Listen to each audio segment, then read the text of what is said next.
Marshall Peak, Chapter 4811, Making a Mistake with Good Intentions. Chen Xiu didn't intend to stop Yang Kai from leaving with Yu Xiongdai. He only gazed at Yang Kai with a meaningful smile as they departed. Yang Kai had no idea why Yu Xiongdai was furious, but he wouldn't dare to ask her about it as he followed her in silence. 1 hour later, they arrived at a different spirit peak. He realized that the view around him looked familiar. After looking around, he recalled that he had been somewhere near this place before. Shu Linggong's spirit peak was in a nearby place. It seemed that he and Yu Xiongdai were neighbors. There were many people on the spirit peak who should be Yu Xiongdai's disciples. She was an inner elder of Yin-Yang Cave Heaven, so she had the right to take on disciples. Upon seeing her, all of them saluted her in a respectful manner. Yang Kai, who was behind her, grew curious. Without looking at these disciples, Yu Xiongdai directly passed through them in a manner that befitted her status as the leader of the spirit peak. These disciples wouldn't dare to say anything. Yu Xiongdai was usually a mild-tempered person who wouldn't put on airs and would respond to any disciple who said hello to her in normal times. Something seemed to have happened on this day as she sported a cold expression. That was the reason they were anxious. Soon, they arrived at a room as Yu Xiongdai turned around and ordered, "Stay here for a few days. I need to gather some information." Yang Kai nodded without hesitation, "Yes." Yu Xiongdai glared at him before turning to leave, but she soon turned back and ordered, "Other than me, don't meet anyone who comes to see you." "What's going on here?" Yang Kai was puzzled. His experience in Yin-Yang Cave Heaven this time was very different from what he had imagined. First of all, he hadn't even had the chance to meet Shu Linggong or Chu Huashong. Then, he was brought to Chen Xiu's place and stayed there for half a month. Following that, Yu Xiongdai stormed in while feeling furious. He had only lent Dao Ling Wan a hand when she was suffering from cultivation dissonance, which shouldn't be a big deal. Given the situation, he couldn't have turned a blind eye to her suffering. Yang Kai suspected that Yu Xiongdai had misunderstood something, but he had already explained it clearly to her. Previously, after Chen Xiu said that he had to gather some information, he went missing for half a month. Now, Yu Xiongdai has said the same thing. Yang Kai wondered what kind of information she had to find out. However, since she was infuriated at the time, he didn't dare to say anything and simply agreed to her demands. For the next 3 days, Yu Xiongdai didn't show up. It wasn't until the 4th day that she appeared in front of Yang Kai. "Marshal Aunt Yu," Yang Kai saluted her respectfully. There was a conflicted expression on Yu Xiongdai's face as she gazed at him.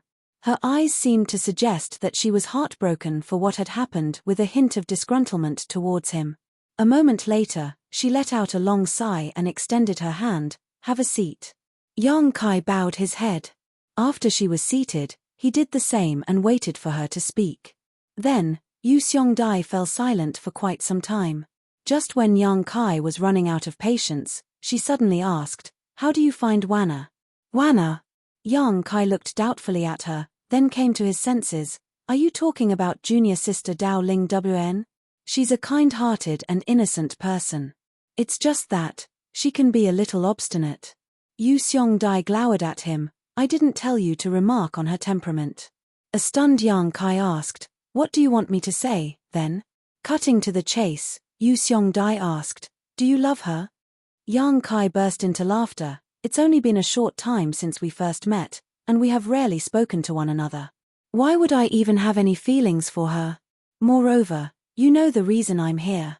Before he could finish his words, Yu Xiongdai cut him off by raising her hand. "But Wanna loves you."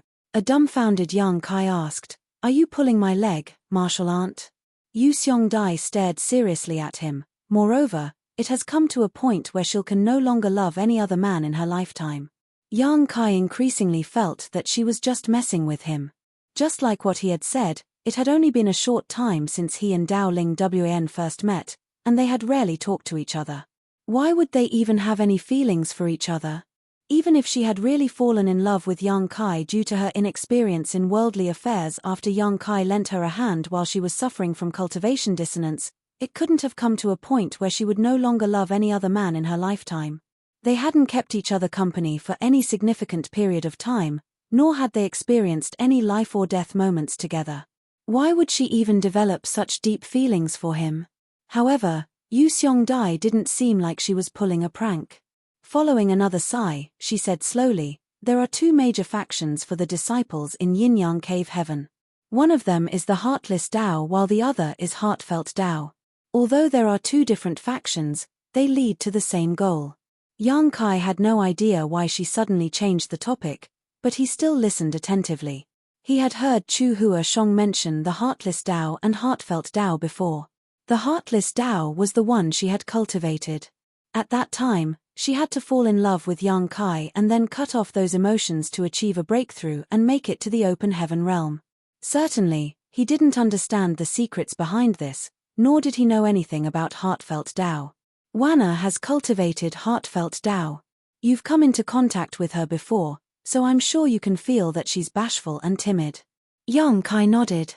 Yu Seong-dai explained, "That is not a pretense. It's mostly because of the secret art's influence, and a small part of it is due to her natural temperament. She is inexperienced and as pure as a piece of white paper because of the secret art she has cultivated. It's hard to find women like her nowadays," Yang Kai remarked. Dao Ling Wan was a sixth-order open heaven realm master after all. She must have cultivated for a long time to achieve her current cultivation, but she remained pure and innocent. Only the cave heavens and paradises had the capital to nurture disciples like her. The open heaven realm masters of most ordinary sects had experienced a lot of hardship during their cultivation journey. Such masters were often the pillars of their sects who carried great burdens on their shoulders, so they didn't have the right to be innocent. But now, Yu Seong-dai shot him a glare. "This piece of white paper has been marked with your brand."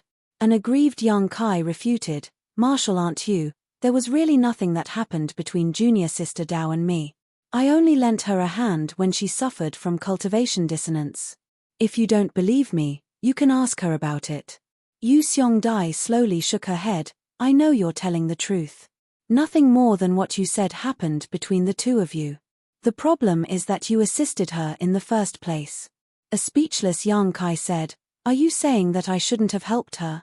Should I have just watched her suffer and die?" "She wouldn't die. Even if you hadn't helped her, she would have stabilized her condition on her own. Moreover, this isn't the first time she has experienced such an incident. I also went through such episodes in the past." Yang Kai became dumbfounded for a while before asking, "Have you cultivated Heartfelt Tao as well, Martial Aunt?" Yu Seong-dai nodded gently. Although Yang Kai was still doubtful, he had somewhat figured out what had happened. Yu Seong-dai said that the white sheet had been left with his brand, and that Dao Ling Wan would never fall in love with another man in her lifetime. He reckoned that it had something to do with the Heartfelt Tao and the fact that he had helped her when she was suffering from cultivation dissonance. After straightening his face, Yang Kai said, "Please enlighten me, Martial Aunt." Yu Seong-dai was pleased with his attitude. After measuring her words, she replied, "The Heartless Tao and Heartfelt Tao are two major factions of Yin-Yang Cave Heaven that have been existent since time immemorial. Although there is some competition between the two, we generally coexist harmoniously. With that said, we obviously have different cultivation methods from each other. I'm sure Chua has told you that she has cultivated the Heartless Tao. Only by falling in love and then cutting off that love could she ascend to the open heaven realm." Yang Kai nodded his head as he was aware of this. After all, Chu Hua Shong didn't hide anything from him. As for the Heartfelt Tao, we don't have to go to such lengths to make it to the open heaven realm. Cultivators of this Tao won't face any difficulty when ascending to the open heaven realm. The problem starts when we want to ascend to the seventh order open heaven realm. Cultivators of the Heartfelt Tao have to look for suitable partners when they are in the sixth order open heaven realm and obtain their yin qi or yang qi. Only when yin and yang are merged can they achieve completion and break through to the seventh order. At the same time, their small universes would also materialize. However, before that, the more powerful a cultivator of the Heartfelt Tao is, the more hidden concerns she would be left with. I'm sure you understand that yin or yang cannot grow on their own, so these hidden concerns break out from time to time. Cultivation dissonance. Yang Kai finally understood what had happened. Yu Seong-dai nodded, "Yes, cultivation dissonance, but different from ordinary cultivation dissonance. While the two look similar on the surface, even without any external aid, one who had cultivated the heartfelt Tao can overcome these episodes with enough focus and effort. That wasn't the first time Wanna suffered from cultivation dissonance, but no one ever helped her in the past.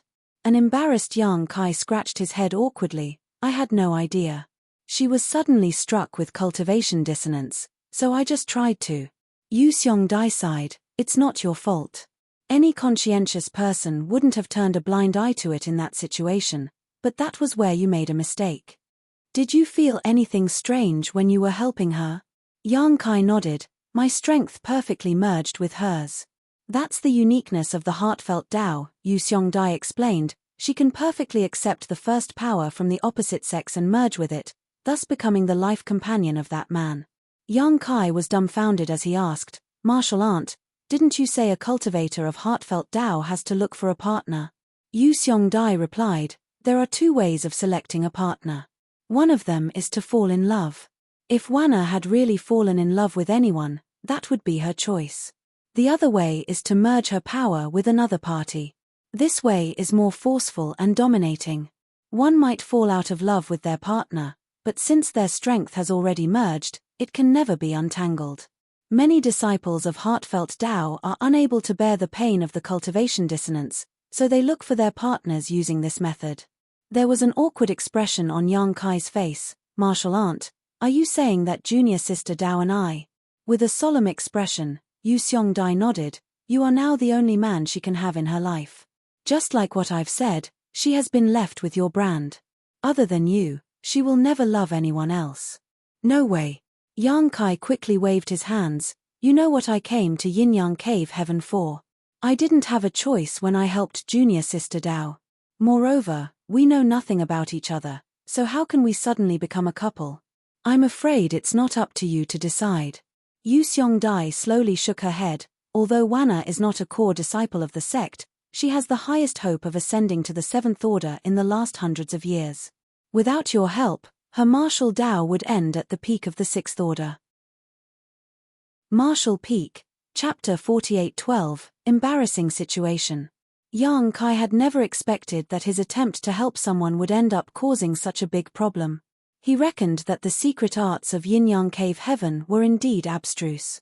If it was just like what Yu Xiongdai had said, Daoling Wan would never be able to accept another man's Yang Qi as her small universe had absorbed Yang Kai's strength.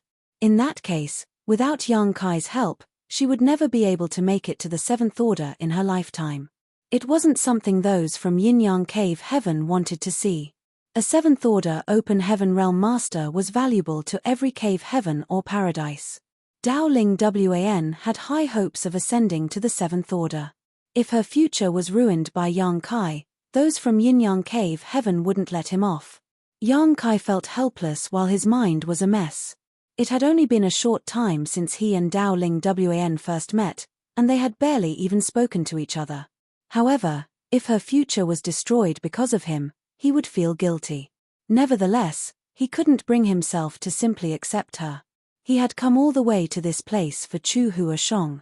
It wasn't the right thing to do if he was tangled up with another woman while he hadn't even met Chu Huashong. Chen Xiu. Yang Kai suddenly cursed. He was puzzled previously, but upon hearing Yu Xiongdai's explanation, he seemed to have realized something. It was Chen Xiu's doing, right? Daoling Wan was Chen Xiu's disciple, so he must be fully aware of her situation. Perhaps he knew that Daoling Wan would be struck with cultivation dissonance soon at that time, so he insisted on making her serve Yang Kai. After that, he went missing for half a month. On the other hand, he never told Yang Kai anything. Chen Xiu knew that once Daoling Wan suffered from cultivation dissonance in front of Yang Kai, the latter wouldn't turn a blind eye to it. The moment Yang Kai decided to help, he would fall into the trap. This probably wasn't a well-thought-out plan. After all, Chen Xiu had no idea when Yang Kai would visit Yin Yang Cave Heaven, so he had most likely improvised it. When Yang Kai arrived, it just so happened that Daoling Wan would be struck with cultivation dissonance soon. Yu Xiongdai parted her lips for a moment before letting out a sigh. You've figured it out, after all. With a frown, Yang Kai asked, but, why? Regardless, Dao Ling Wn was a powerful sixth-order open heaven realm master who was also strikingly beautiful. If such a beautiful woman got together with Yang Kai, outsiders would think that he had found a partner that was out of his league. However, Yang Kai couldn't figure out Chen Xiu's intention for doing this. It wasn't like he didn't know that Yang Kai and Chu Huashong were engaged. The titles of Yang Kai, which included Star Boundary Great Emperor and Voidland's Lord, were probably not prestigious enough to make him sacrifice a legacy disciple just to establish a connection. "It's for Chua," Yu Xiong Dai replied. "What do you mean?" Yang Kai became even more doubtful. Yu Xiong Dai explained, 100 years ago, you won first place in the Dao Theory Assembly and became engaged with Chua. Supposedly, you should have come to Yin-Yang Cave Heaven a few years ago. Yang Kai nodded. That was my plan, but I was held up by something. It was the chaotic dead territory, right? Yu Xiong Dai asked. Yang Kai was shocked. How do you know? The ancestor who is responsible for monitoring the chaotic dead territory is from Luosheng Cave Heaven. When he saw that you entered the chaotic dead territory alongside the giant spirit god, he asked around to find out about your identity. That was how all cave heavens and paradises knew that you had entered the chaotic dead territory. Yang Kai nodded gently. The appearance of a giant spirit god and someone entering the chaotic dead territory were both major events. Since the ancestor from Luosheng Cave Heaven had seen it, he would definitely inform everyone about it.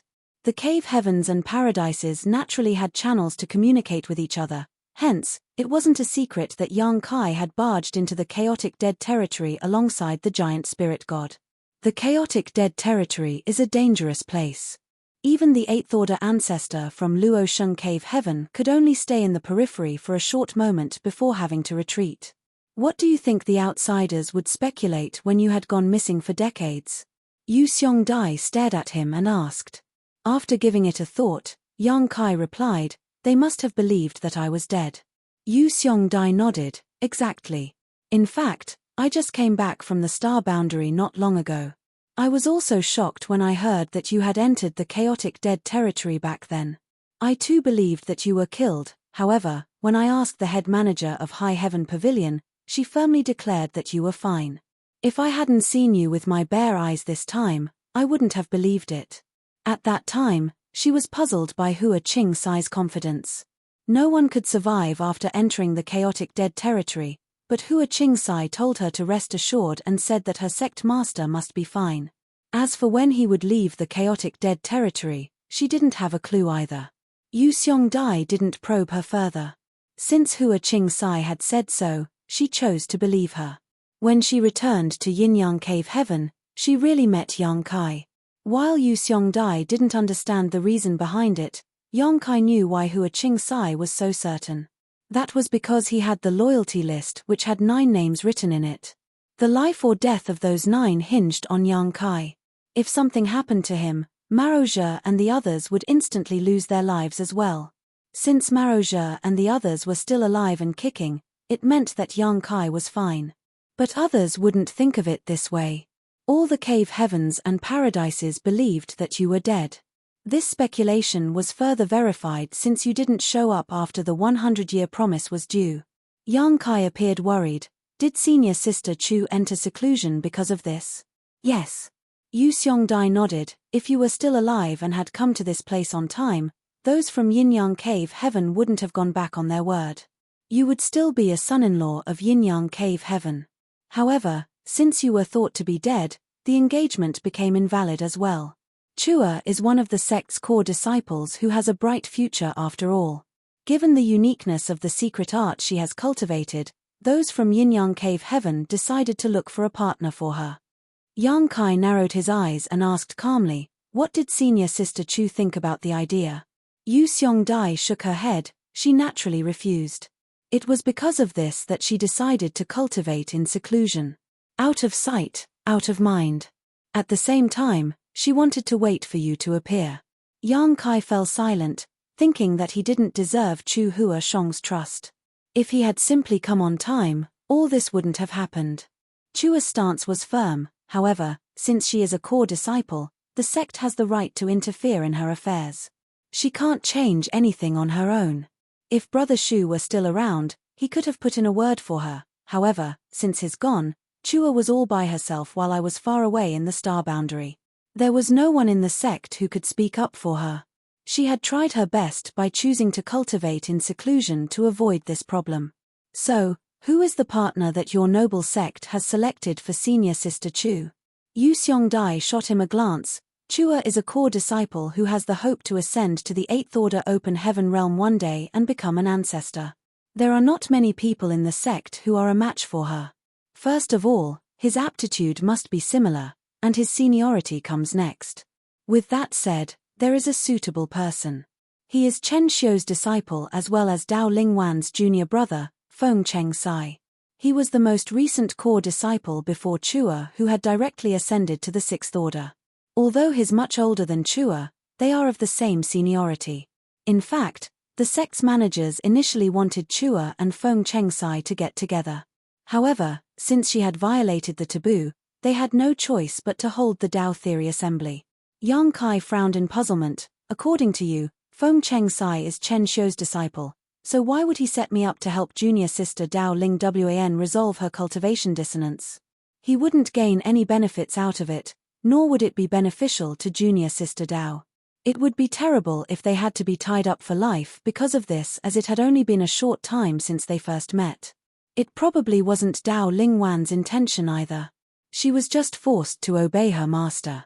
He wouldn't get any benefits out of it, but his plan could perfectly resolve the embarrassing situation that Yin Yang Cave Heaven is facing, Yu Seong-dai explained. Although I don't agree with what he's done, and I think that he's too short-sighted, there's no doubt that he's doing it to protect the sect's interests.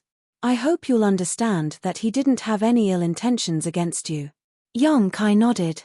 Yu Seong-dai went on to say, those from the sect thought you were dead, so they had designated a partner for Chua. However, with you being alive now, the sect would have to go back on their word. That's the embarrassing situation the sect is facing. Yang Kai could somewhat understand it.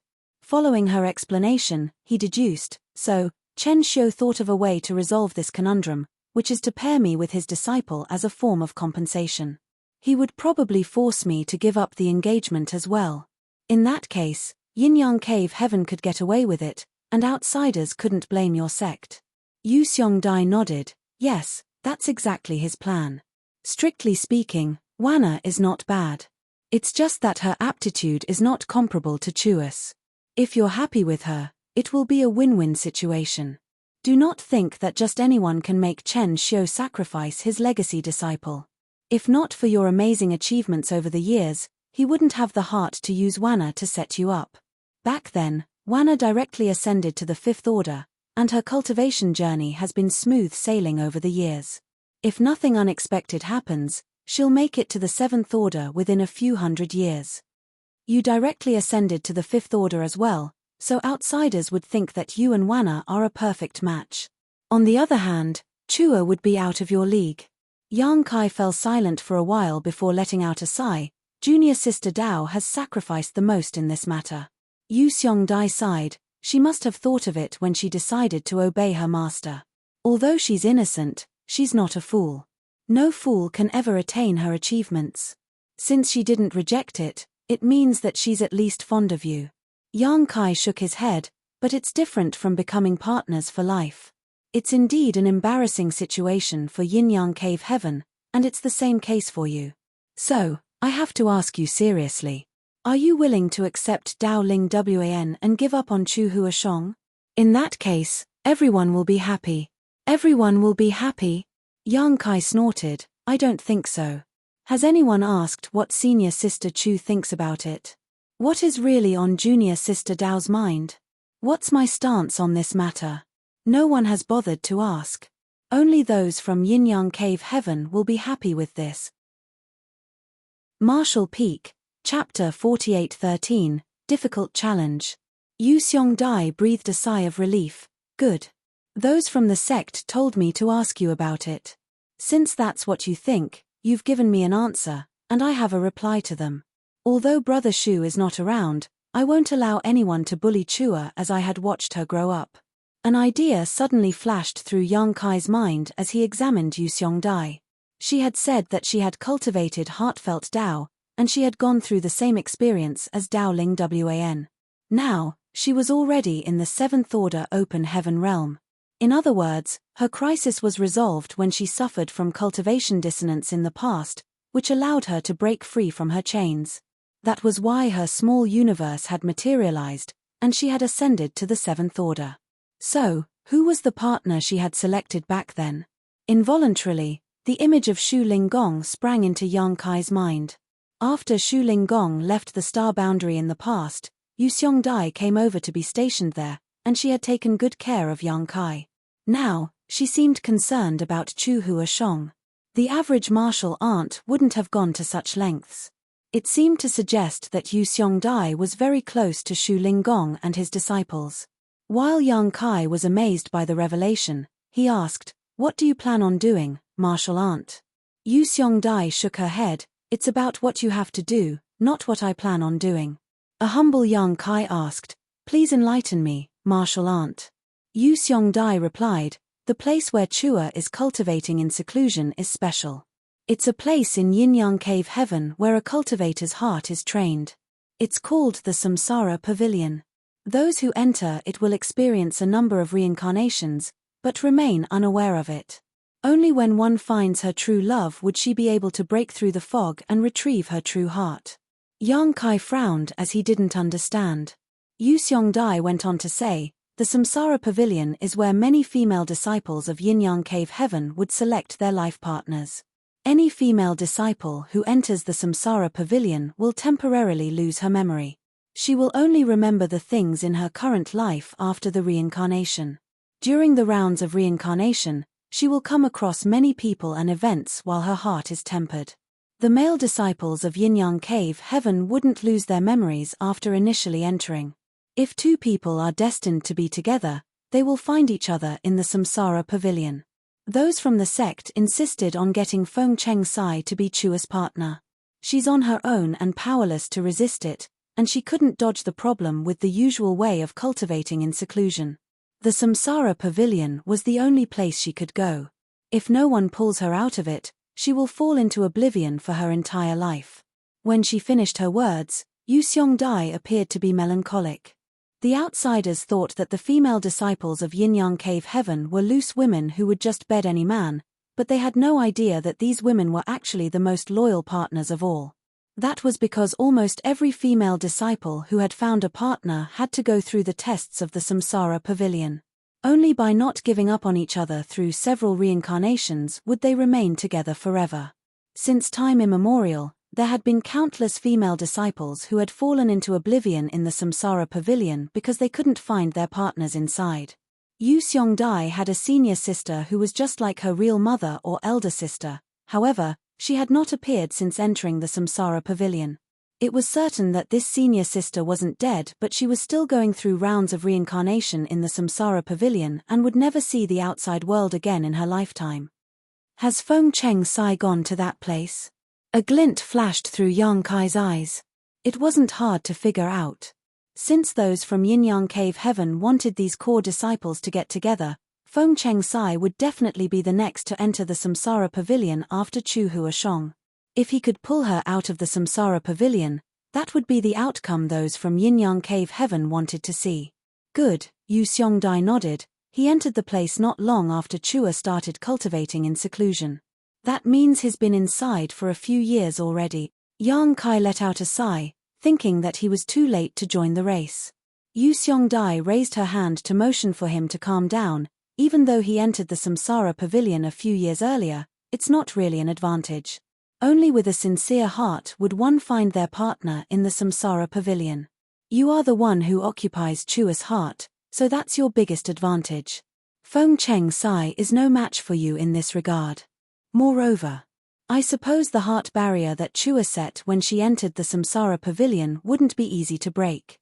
Feng Cheng Sai wouldn't achieve his goal in a short time. Heart barrier? Yang Kai asked doubtfully. Yu Xiongdai explained, every female disciple who wishes to enter the Samsara Pavilion to wait for her partner will set a heart barrier before she loses her memory. Only by breaking this heart barrier can a male disciple bring back her memory and take her out of the Samsara Pavilion. The lowest level of a heart barrier is 3 lives while the highest is 9 lives. Upon hearing her explanation, Yang Kai asked, in other words, I have to find her through a minimum of 3 reincarnations to a maximum of 9 reincarnations and win her heart in order to break her heart barrier. Am I right? Exactly. Yu Seong-dai nodded. Chua has temporarily lost her memory after entering the Samsara Pavilion. Others might take advantage of it if the heart barrier is too easy. Yang Kai nodded. What level of heart barrier do you think senior sister Chu has set for herself, martial aunt? Yu Seong-dai replied, 3 lives would be too easy as others might take advantage of her while 9 lives would be too difficult. To be honest with you, the Samsara Pavilion has been in existence for countless eons, but no disciples from Yin-Yang Cave Heaven have ever broken a heart barrier of 9 lives before. That's because the more rounds of reincarnation there are, the more difficult it becomes to obtain the other party's acknowledgement and win her heart. Chua is waiting for you, but she doesn't intend to make things difficult for you. Hence, the heart barrier she has chosen wouldn't be too easy or difficult. As for how many lives you must experience, you'll only find out after you find her. Upon hearing that, Yang Kai grinned and revealed his white teeth. That's a pretty difficult challenge. Yu Seong-dai snorted, I hope you'll still be confident when the time comes. I'll tell you this, if you can't bring Chua out of there, you should just stay inside forever. Yang Kai bowed his head, don't worry, martial aunt. I'll bring senior sister Chu out of the Samsara Pavilion safely. However, as an outsider, do I have a right to enter the Samsara Pavilion? I'm afraid Chen Xiu wouldn't agree to it. Yu Seong-dai scoffed, I'll handle it. That shameless old fart has used such a dirty trick. I'll let him know what it means to go for wool but come back shorn. Upon finishing her words, she suddenly appeared dejected, it's just that Wanna will have to suffer. Yang Kai remained silent as he felt helpless about this point as well. He had been dragged into an improvised plot while he was unsuspecting. Regardless of what the outcome would be, Dowling Wan would be hurt. Yu Seong-dai soon left as she had to get prepared to help Yang Kai enter the Samsara Pavilion. Not long after she was gone, Chen Xiu arrived with Dowling Wan. Upon seeing Yang Kai, he sported a smile and took a seat. Nephew, it's thanks to you that my disciple wasn't harmed during cultivation dissonance. I initially wanted to thank you, but junior sister Yu brought you away in a rush. The only reason we've come all the way here this time is that Wanna wants to personally express her gratitude. I'm sure you're aware that she's pretty timid, so I have to come with her. Previously, he called Yang Kai martial nephew, but it was nephew now. It seemed that he now regarded the young man to be his family member. Yang Kai remained calm as he nodded, don't mention it, martial uncle. It was the least I could do. Chen Xiu waved his hand, it might be the least you could do, but you have saved Wanna's life. Wanna, you should express your gratitude to your senior brother now. After taking a step forward, Dowling Wan saluted Yang Kai in an elegant manner and said in a hushed voice, many thanks for lending me a hand, senior brother Yang. Strictly speaking, Dowling Wan was older than Yang Kai, and she had started cultivating much earlier. She was supposed to be his senior sister, but Chen Xiu told her to call him senior brother, so his intention was pretty conspicuous. Yang Kai gazed at her and replied gently, you don't have to be overly polite with me, junior sister Wanna. He then turned his head and stared at Chen Xiu, martial uncle, to be honest with you, I'm preparing to enter the Samsara Pavilion to look for senior sister Chu. Upon hearing that, Dowling Wan shook a little while the smile on Chen Xiu's face froze. A moment later, he nodded, it seems that junior sister Yu has told you everything. Yes, Yang Kai didn't deny it. Chen Xiu grunted and ran his fingers through his beard. After giving it a thought, he said, nephew, this king didn't mean any harm by doing this. I had no other choice, so I hope you'll forgive me. Dowling Wan was supposed to be the one to decide whether she would forgive Chen Xiu, not Yang Kai, hence, he didn't respond to him. However, Wanna's future now hinges on you. I don't object to you looking for martial niece Chu, but what about Wanna? Are you going to abandon her? Yang Kai replied, there's a solution to every problem in the world. He then turned to Dowling Wan and spoke gently, junior sister, we didn't know each other in the past as we just met half a month ago, and you know nothing about me. Are you resigned to being tied to me forever just because of the secret ART's influence? Faced with his question, Dao Ling Wn hung her head low. A while later, she replied in a small voice, I'll obey my master. Yang Kai felt sorry for her as he shook her head. Junior sister, you're an adult who is in the sixth order open heaven realm, so you're supposed to have your own opinions. To put it bluntly, there will come a day when Martial Uncle Chen passes away. If you only listen to him all the time, what will you do when that day comes? Will you be unable to keep on living? Chen Xiu was infuriated upon hearing that. Although he was old, he still had many years to live as a seventh-order open heaven realm master. Yang Kai was practically cursing him and hoping he would die sooner. This brat is so resentful of me, but he just doesn't show it on his face. Chen Xiu thought. Yang Kai then turned to look at Chen Xiu. Martial uncle, you've raised your disciple wrongly, and you'll suffer a setback because of it sooner or later. Faced with a junior's criticism, an embarrassed Chen Xiu flicked his sleeve and rose from the chair. I don't agree with what you've said, Martial nephew. I do everything with a clear conscience. From his point of view, if Yang Kai could just follow along with his plan, not only would Yin-Yang Cave Heaven be saved from the embarrassing situation, but he could also find a suitable partner for his disciple. Therefore, there wasn't a hint of guilt in his tone when he said that. Martial Peak, Chapter 48-14, My Decision. After Chen Xiu left in a huff, Dao Ling Wn followed him closely. Before that, she looked apologetically at Yang Kai, who put on a smile and waved his hand to motion for her not to mind it. For the next half a month, Yu Xiongdai was nowhere to be seen. It wasn't until 20 days later that she appeared while looking fatigued. When she found Yang Kai, she said, everything is ready. I'll bring you to the Samsara Pavilion with me in 3 days. Many thanks for your help, Martial Aunt. Yang Kai expressed his gratitude. Although he was a Yin-Yang Cave Heaven son-in-law on paper, he wasn't from the sect after all. Since the Samsara Pavilion was the place where the disciples of Yin-Yang Cave Heaven train their hearts, it must be a top-secret restricted area. Only their disciples would be allowed to enter. It took Yu Xiongdai a long time to come back, so it was apparent that she had put in a lot of effort to persuade the sect's management to let Yang Kai enter the Samsara Pavilion. However, there's one thing I have to make clear to you. Yu Xiongdai stared solemnly at him. Although the higher-ups have agreed to let you enter the Samsara Pavilion, they have a condition. Yang Kai replied, please go ahead, Martial Aunt. It will all be fine if you're able to bring Chua out and your engagement will still be valid. However, if you fail, you have to get married to Wana. Was this Chen Xiu's idea? Yang Kai arched his brow. Yu Xiongdai shook her head, it's the manager's idea. Dao Ling Wan was most likely able to make it to the 7th Order, but Yang Kai was an indispensable part of that. There was no way those from Yin-Yang Cave Heaven would give up on Dao Ling Wan, so it was expected that they had come up with this condition. Understood. Yang Kai nodded, I won't fail. I'm glad that you're confident. Yu Xiongdai slightly set her mind at ease. There's something I need to ask you about, though. What is the situation inside the Samsara Pavilion? Since senior sister Chu has set up a heart barrier and lost her memory, how should I find her? Would her appearance change?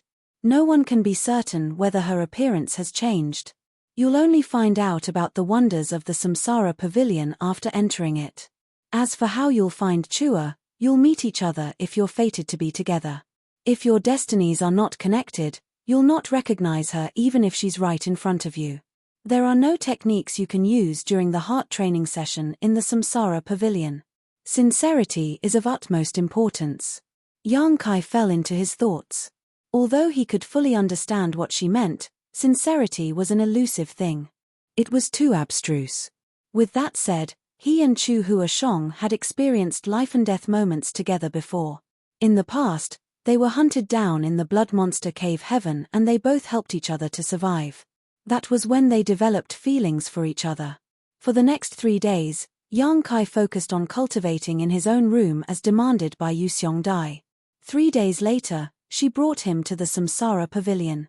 Yang Kai initially thought that the Samsara Pavilion was somewhere like a grand hall or a sealed world, but it wasn't until he arrived at this place that he realized it was very different from his imagination. It was a spirit province that was densely covered with huge trees. The world energy that flowed through the entire spirit province like a fog was rich and ample. Even from a bird's-eye view, one was unable to make out what the spirit province looked like. It was an important place in Yin-Yang Cave Heaven, so it was expected that there was an open heaven realm master who guarded this place. Moreover, the person was a 7th-order open heaven realm master. There was no doubt that this guard and Yu Xiongdai knew each other, and he was aware that she would bring Yang Kai to the Samsara Pavilion on this day. Therefore, after a bit of small talk with Yu Xiongdai, he allowed them to pass. Upon entering the spirit province, they arrived at the edge of the dense forest. Yang Kai could instantly see a large-scale shopping district where many disciples of Yin-Yang Cave Heaven moved around together. Some of them were unwilling to part ways as they bid each other farewell with loving words. After that, the female disciples would steadfastly enter the forest and disappear while hoping that their partners would find them. The male disciples would wait for a moment before entering the forest as well. There were also some men and women who entered the forest on their own. On the other hand, there was a loving couple who just stepped out of the forest. The woman's smile was as sweet as honey while the man looked lovingly at her. It was as though she was the entire universe and there was no one else in the world in his eyes.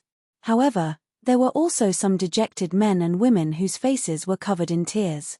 Looking at the young disciples who entered and left the forest, Yu Xiongdai sighed. Many couples who think that their love for each other would never change are unable to pass the tests in the Samsara Pavilion, and they have to part ways as a result.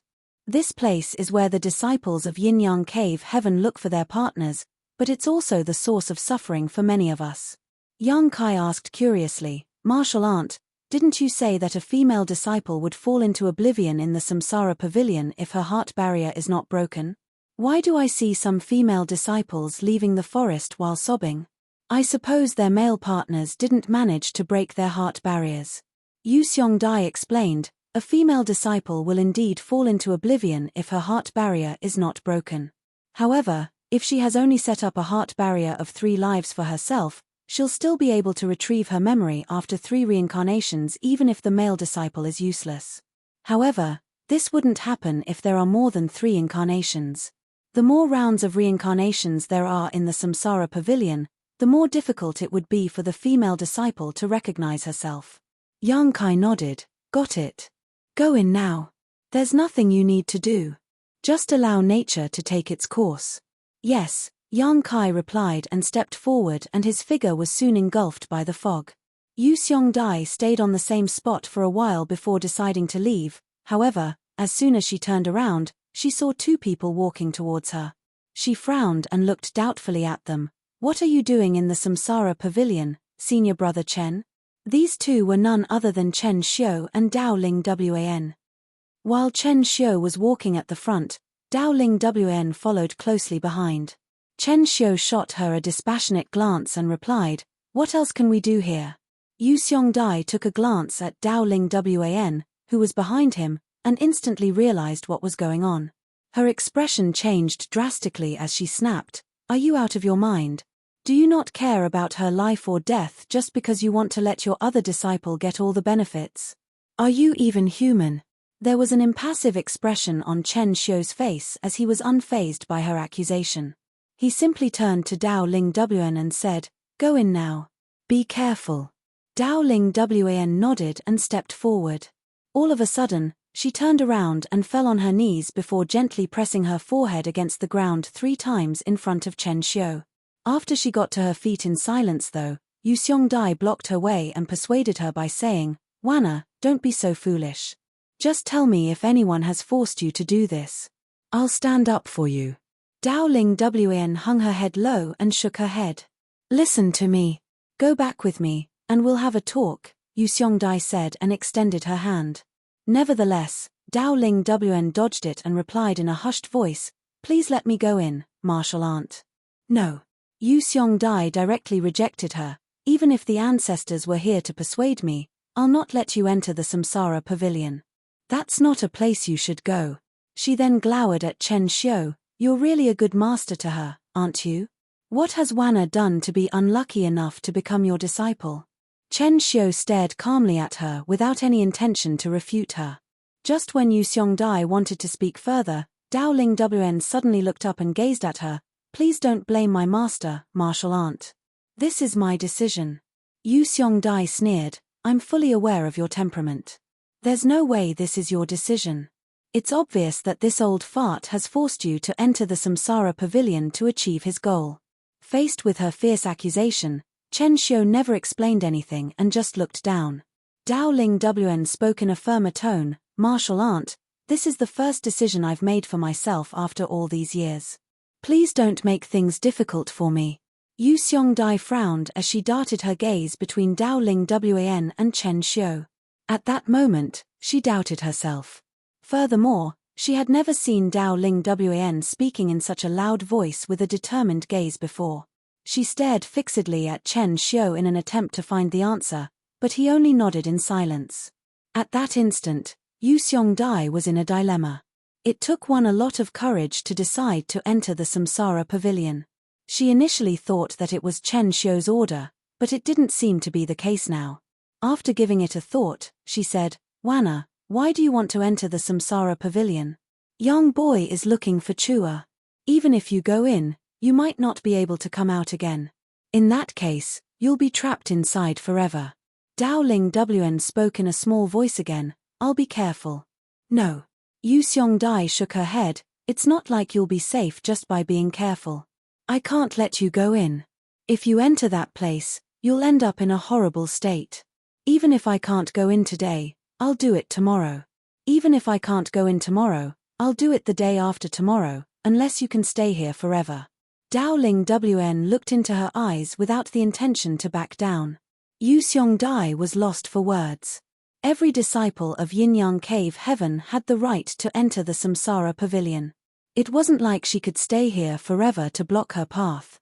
She wasn't supposed to stop her from entering the place to begin with. If she was doubtful just now, she was now 100% certain that Chen Xiu hadn't forced Dowling Wn into this. It was indeed her own decision to enter the Samsara pavilion. While she was in a dazed state, Dowling Wn suddenly dashed forward. When Yu Xiongdai came to her senses, she quickly extended her hand. Chen Xiu instantly appeared in front of her and pushed out his palm. Both of them were sent flying away for several dozen meters. Yu Xiongdai glowered at him. Do you want her to die? Chen Xiu replied in a grim voice, she wants to go in to find her own answer. Do you think I didn't intend to stop her? None of you actually know what she's like. Once she has made a decision, no one can change her mind. I took her on as a disciple when she was just a baby and raised her all by myself. She may be my disciple, but she's also like a daughter to me. Yu Xiongdai was rendered speechless. She now recalled that Chen Xiu had indeed always treated Dowling Wan like a precious treasure. If not for him overly doting on her, she wouldn't have grown up to be such a timid and inexperienced person despite being a sixth-order open heaven realm master. Certainly, such a master who loved his disciple so much wouldn't sacrifice her one day for the sake of another disciple. Yang Kai is a talented young man who is a good match for Wana. She's an adult now, and it's impossible for me to stay by her side forever. Over the years, I found quite a few potential partners for her, but none of them were to my liking. Yang Kai is not bad. It will be perfect if Wana can marry him. However, it seems that I've done something wrong. Martial Peak, Chapter 48:15, Reincarnation. There were countless ancient trees in the Samsara pavilion. Every tree was covered with leaves, and each was so huge that it would take several people to hug it. A white fog flowed through the entire forest. While walking through it, one might think that he was lost in a dream. Yang Kai sauntered through the forest in silence. Millions of branches hung low from the ancient trees. Although there was no wind, they swayed gently as though they were welcoming the guests who visited this place. Most of the trunks were fully sealed. Only some of the trunks had gaps in them, which looked like tree caves that could accommodate people. There were two types of trees that corresponded to different genders. Other than the ancient trees with sealed trunks, some of the trees had gaps that were near the roots while some of the gaps were in the middle of the trunks. All of the disciples who entered this place had to enter a tree cave and stay inside the tree of their choice. With the help of the forest's mysterious power, they could enter the real samsara pavilion and go through reincarnations to train their hearts. Previously, Yu Xiongdai had told Yang Kai about the things he had to take note of in the samsara pavilion. Hence, he knew that the gaps that appeared in the middle of the trunks were for the female disciples while the tree caves near the roots were for the male disciples. Although they appeared similar on the outside, they were starkly different inside. If one had selected the wrong tree cave, they were unable to enter the real samsara pavilion. The difficulty of the heart barriers that the female disciples of Yin-Yang Cave Heaven set up had something to do with the locations of the ancient trees. The further they went, the more difficult the heart barrier they would be able to set up. Those who just wanted a heart barrier of 3 lives could just find an ancient tree in the periphery. They didn't have to go further into the forest. However, the heart barrier that Chu Huashong had established must be more than 3 lives, so Yang Kai reckoned that he should travel deeper. For the male disciples, the locations of the ancient trees didn't matter, but Yang Kai wanted to get closer to Chu Huashong, though he had no idea which ancient tree she was in. 1 hour later, Yang Kai arrived at the depths of the forest where he was blocked by a certain ancient tree. There was a gap near the roots of the ancient tree that had formed a tree cave that could accommodate a person. The branches that hung low kept swaying back and forth. Just when Yang Kai was ready to go further, he suddenly stopped in his tracks and turned to look at his own shoulder. Above his shoulder, there was a curly branch that seemed to have turned into a petite hand and hooked his clothes at some point. Yang Kai decided to stop moving forward. Instead, he turned around and shuffled towards a nearby tree cave. The Samsara Pavilion was a place where hearts were trained, and sincerity was of utmost importance. Yu Xiongdai had told him to let nature take its course, and he was ready to follow her advice. Upon entering the tree cave, Yang Kai sat down with his legs crossed. The tree cave was pretty big, so he didn't feel cramped while sitting inside. After he emptied his mind for a bit, the tree cave suddenly started squirming and closing until he was fully covered by it. From the outside, there didn't seem to be any traces that suggested there was once a tree cave here.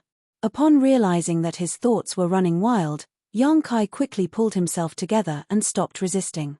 There came a moment when his soul seemed to have left his body as it passed through a colorful passage and reached for an unknown place. Everything was going just like what Yu Xiongdai had described, so Yang Kai just waited patiently. A moment seemed to have passed, but it also felt as if millions of years had gone by. Finally, a glimmer of light came into sight at the end of the colorful passageway. The light rapidly expanded until Yang Kai could no longer see anything else. In the meantime, he realized that his soul finally landed on the ground, and he was equipped with a new body. He could hear the sounds of weapons clanging with each other. The place was bustling with noise, and the people around him were clearly cheering. Yang Kai looked around and realized that he was standing close to an arena. He was basically sandwiched among a group of people. On the stage, 2 figures were locked in an intense battle as they wielded their weapons. After a moment of observation, Yang Kai realized that even though their techniques appeared sophisticated, they were really just flashy without much power.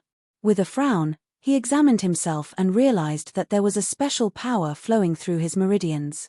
This was not world energy, though it was similar. What he found unsatisfactory was that the power was far too weak, equivalent to maybe an initial element realm 3rd stage cultivator. Before he could familiarize himself with the situation, the crowd was heard cheering again as there was a winner on the stage. This didn't seem to be a life or death battle. One person was obviously more powerful. While the loser cupped his fist and conceded defeat, the winner responded to him with respect. The atmosphere was harmonious. This was the real Samsara Pavilion, which could also be called the Samsara World. There were innumerable Samsara worlds in the Samsara Pavilion. The Samsara world every person entered could be different. Only 2 people whose hearts were connected had a chance to enter the same Samsara world and go through reincarnations together. From the looks of it, Yang Kai reckoned that the martial Tao of the Samsara world he had entered was quite low, but that didn't matter. The reason he was here was to look for Chu Huashong, unlike his previous experience in the small source world where he had to rise to become an overlord of that world. Hence, the low martial Tao wasn't a big deal. He was certain that Chu Huashong was also in this samsara world. As for where to look for her, he was clueless. Certainly, He wasn't interested in the battles on the stage. The most pressing issue at hand for him was to find out more about this world and look for Chu Huashong. Just when he turned around and was ready to leave, an old man with a goatee appeared on the stage with a piece of yellow silk cloth. After sweeping a glance over the people around the stage, he announced, the next fight. Yang Kai vs Luo and Guo. Yang Kai turned to look at the stage and arched his brow. A burly figure emerged from the crowd and walked up the stage in a few steps. His heavy build caused the stage to shake a little. The man, who looked like a bear, swept a condescending glance over the crowd and ripped his top apart, which revealed his hairy chest. He then demanded provokingly, "Where's Yang Kai? Come out so I can destroy you." Yang Kai put on a smile, thinking that this was what Yu Xiongdai meant by allowing nature to take its course. The way a cultivator was trained in the Samsara pavilion was similar to that of the small source world. After he entered this Samsara world, he was given a new identity. It was just that his name was never changed as he was still Yang Kai. Just now, he had no idea where to look for clues that would help him find Chu Huashong. Now, it seemed that the fight on the stage might help him with it. He turned around and ambled towards the stage. The crowd took the initiative to separate to the sides. When he reached the stage that was around waist height, he pressed his hands against it and leaped up. Seeing that, the crowd broke into laughter. Everyone who went on stage would do their best to show off their prowess. The different skills and movements would elicit applause from the crowd. It was the first time they saw someone clumsily climb up onto the stage like what Yang Kai had done. On the stage, Luo and Guo gaped at the frail Yang Kai, whose limbs seemed as thin as twigs, and put on a grin. "Are you Yang Kai?" Yang Kai placed his left hand on the hilt of the sword at his waist. He had just discovered that there was a sword hanging there. It was then he realized that he was supposed to be a swordsman in this samsara world. As such, he decided to play along. Even though he had never cultivated the sword Dao before, with his vast experiences and high cultivation, he could just use any weapon fairly well. With his left hand on the sword, he put on a gentle smile and nodded, "Yes." A ferocious glint flashed through Luo and Guo's eyes as he bellowed, "I'll destroy you with just one move." The moment he started speaking, his burly figure dashed forward. By the time he finished his last word, his huge fist was already coming right at Yang Kai's face. It was the first time Yang Kai arrived in this samsara world, so he knew nothing about this place. He had the intention to find out the difference between his own martial Dao and the other man's, so he didn't attempt to dodge the attack. To the onlookers, he seemed to be stunned and rooted to the spot. Following a loud boom, the entire stage shook a little. Luo and Guo's devastating attack didn't destroy his opponent though. Faced with the fist that could kill a tiger, Yang Kai rapidly extended his fist and directly met the attack. As a result, Yang Kai couldn't help but stagger backward until he reached the edge of the stage. He quickly stomped his foot on the ground to stabilize himself. Upon impact, cracks started appearing on the wooden floor around his foot. On the other hand, Luo and Guo only staggered backwards for a bit before he managed to stabilize himself. He then gazed at Yang Kai with surprise. In the meantime, the onlookers broke out into a clamor. Those who laughed at Yang Kai earlier were staring at him in shock. The two people on the stage were starkly different when it came to their builds. The onlookers initially thought that the winner would be revealed with just one move, and the loser might even lose his life. Unexpectedly though, Yang Kai, who appeared thin and frail, managed to fend off Luo and Guo's attack. Although he appeared a bit discomfited, he had still managed to succeed. To the onlookers, only when two opponents were equally matched would the fight be interesting. It was boring to watch a battle where one could easily defeat the other party. Seeing that Yang Kai was defiant, they immediately cheered for him to keep him motivated. Luo and Guo frowned as he was embarrassed at the fact that he was unable to smash Yang Kai with only one move just like what he had boasted. He then snorted, "You're indeed something, brat. You've successfully fended off my attack once. Let's see whether you'll be able to ward off my second and third attacks." The next moment, he dashed towards Yang Kai with his feet thudding on the ground. After the exchange of moves, Yang Kai had a better understanding of his own strength. There wasn't a huge gap between his power and Luo and Guo's. The only difference was that his physical strength was weaker than the other parties, which was why he suffered a setback just now. At that instant, he was torn between laughter and tears. Over the years, he had never suffered a setback when it came to his raw physical strength. It was a new experience for him in this samsara world. He was already on the edge of the stage, so if he kept moving backwards, he would fall off. Therefore, faced with Luo and Guo's strike, he bolted forward and met him head-on. With his left hand on the hilt, he unsheathed the sword as a glint flashed through the weapon and dazzled the onlookers. After the two figures brushed past each other, Yang Kai slowly sheathed his sword. Martial Peak, Chapter 48:16, Meng Manor. The boisterous crowd abruptly fell silent as they looked dazedly at the two figures on the stage. Most of them didn't have a sharp vision, so they were unable to make out the abstrusity of the exchange of moves just now. Only a small number of the onlookers narrowed their eyes and gazed at Yang Kai with serious expressions. There was now a winner on the stage. There were no restrictions when it came to the battles today. It didn't matter whether one would like to use a weapon or fight with his bare hands as long as he could win the battle. Hence, Yang Kai didn't break the rules by using his sword. Luo and Guo didn't collapse, but when he touched his throat, he realized that it was wet. When he looked down, he saw that his hand was covered with blood. It wasn't until this moment that he felt a pain coming from his neck. A myriad of expressions came over him. He knew that the other party didn't intend to kill him, otherwise, he would have been beheaded instead of getting cut slightly. Despite that, this kind of outcome was still unacceptable for him. During the exchange of moves just now, he didn't even manage to make out how Yang Kai unsheathed his sword. He didn't have a chance to counterattack as the other party's attack was too fast for him to even perceive. The old man with a goatee seemed to have received an instruction as he quickly went on stage and announced, "The winner is Yang Kai." Following that, he told the two of them to leave the stage and spoke no further. For the next half a day, more people jumped on stage to fight. Some of them were weak cultivators with only flashy moves while some of them were truly powerful. As Yang Kai observed it, he realized that there seemed to be a selection process going on here, though he wasn't sure what it was for.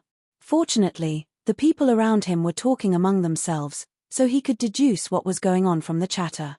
The Meng family ran one of the largest businesses in White Jade City, so it was expected that they were extremely wealthy. However, their wealth was coveted by many people as a result. Just a few days ago, the mountain bandits from Hidden Treasure Peak demanded that the Meng family give them 100,000 silver coins and 10 beautiful maidservants every month, otherwise, they would destroy the Meng family.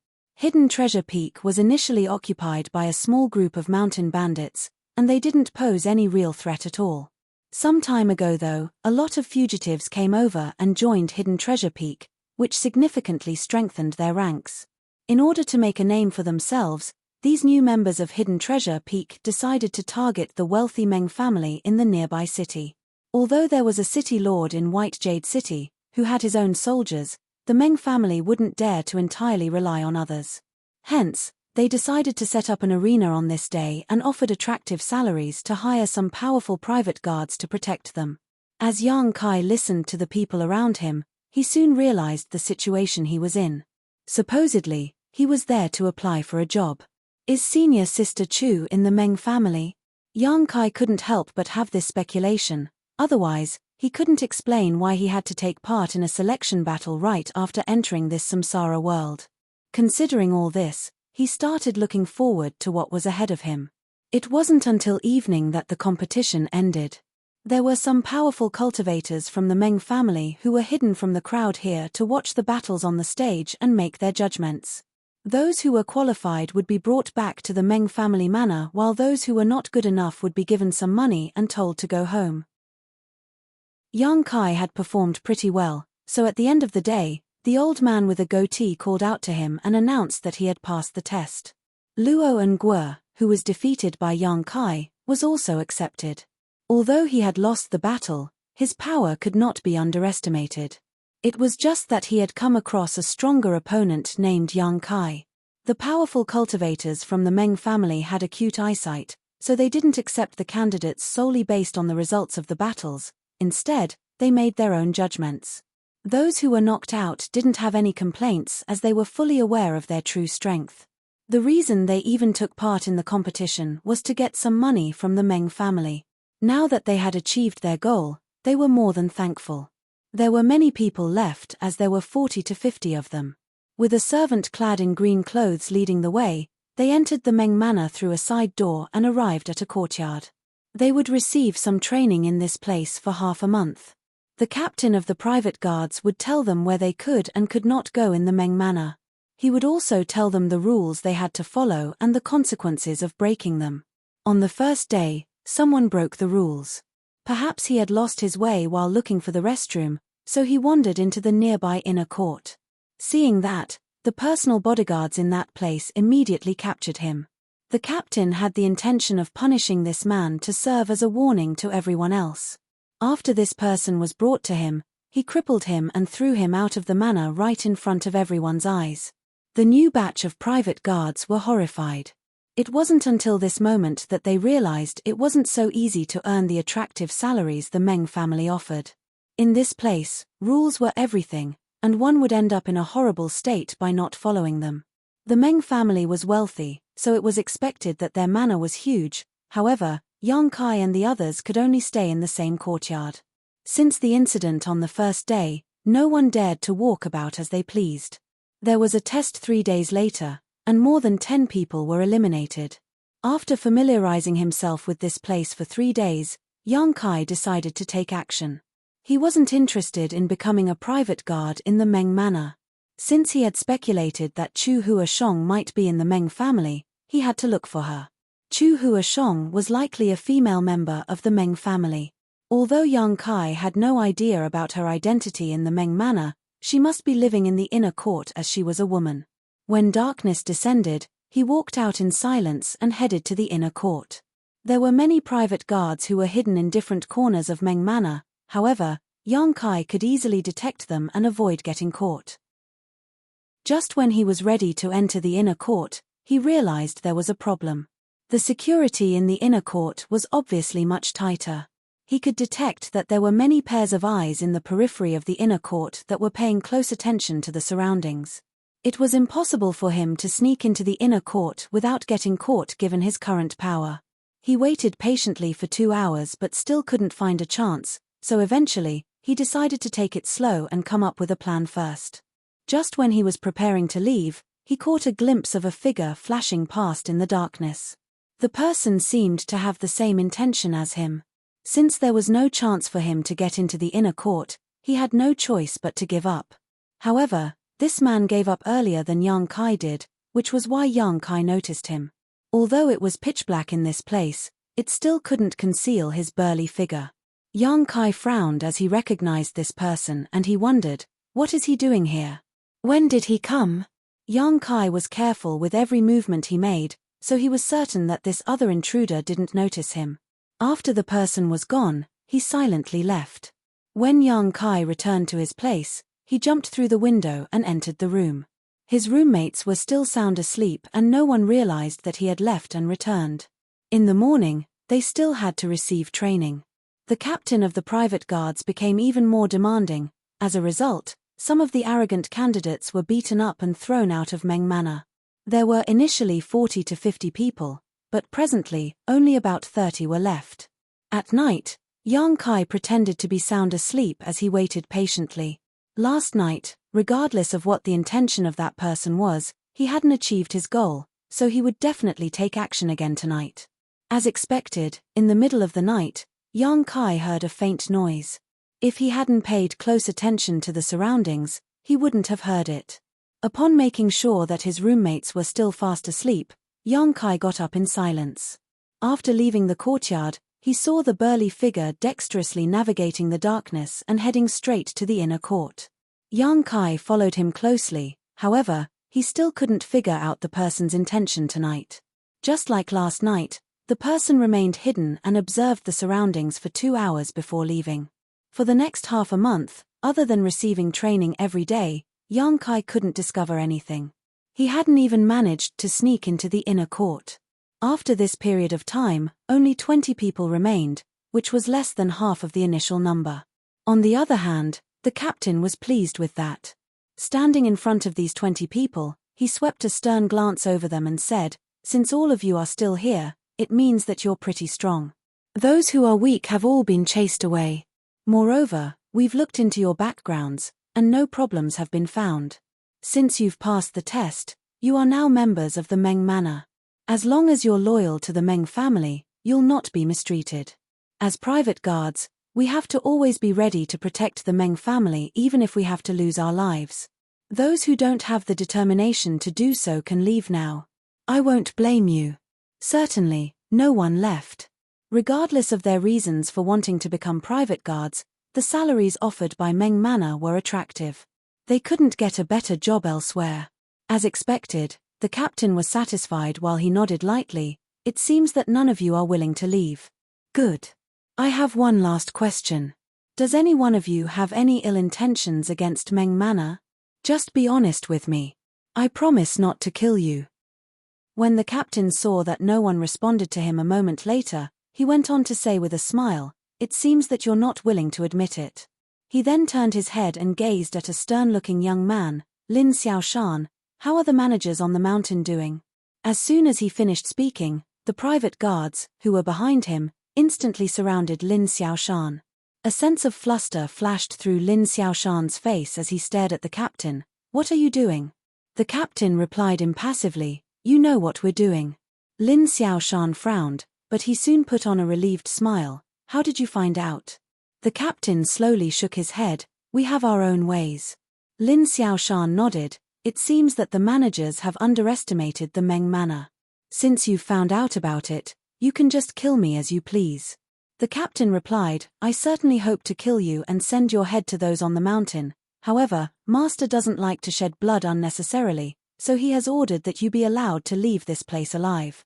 However, you have to pass on his words to the managers." "Go ahead," Lin Xiaoshan said in a calm and collected manner. The captain replied, "Master has said that the Meng Manor is a business entity, and he doesn't want to offend the people on the mountain. So, let us be friends instead." Lin Xiaoshan grinned. "What can you offer, then?" The captain clapped his hands, then someone came over with a package. He took the package and tossed it at Lin Xiaoshan. "This is what the master can offer, and the same amount of money will be sent to you all every month." Without hesitation, Lin Xiaoshan opened the package and saw a lot of banknotes.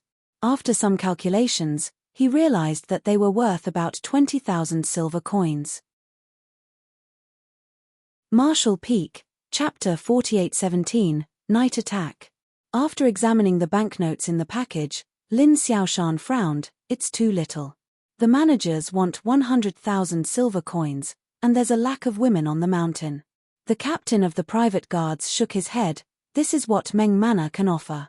We won't give you any more or any less." Lin Xiaoshan stored the package. "Got it. I'll bring this back to the managers. However, as for what decision they'll make, I have no right to interfere." Upon finishing his words, he leaped onto the roof and stepped on the tiles in light steps. He soon left the place. The personal bodyguards of Meng Manor didn't intend to stop him as they watched him leave. In fact, Meng Manor had offered them a lot of money. Nevertheless, if those from Hidden Treasure Peak were not satisfied with it, the conflict would still be irresolvable. Therefore, they didn't dare to fire any more personal bodyguards. After half a month of training, new private guards that included Yang Kai were given some tasks. Yang Kai hoped to be stationed inside the inner court. In that case, it would be easier for him to gather information in the inner court and look for Chu Huashong. With that said, he knew that it was an unrealistic idea. Regardless of anything else, they were new private guards whose loyalty was not time-tested. They would be given some tasks, but they would not be stationed in important places. As expected, Yang Kai was told to watch over some courtyards in the outer court, and he had a veteran private guard named Yin Ji-yong as his partner. Another 4 people were going to work with them. There were 3 shifts in a day, and 2 of them would respectively guard the place for 8 hours. The task was neither difficult nor simple. They familiarized themselves with each other and came up with a passcode for changing shifts, after which Yang Kai and Yin Ji-yong hid in a corner and monitored their surroundings to prevent any ill-intentioned people from barging in. It would be peaceful for the next 3 days. When they were not on duty, Yang Kai would buy some wine and food to share with Yin Ji Yong. Certainly, Yin Ji Yong was pleased with Yang Kai's tactfulness, so he became more amiable to him. Therefore, barely 3 days later, Yang Kai and Yin Ji Yong became good friends. One day, Yang Kai brought back some wine and food again.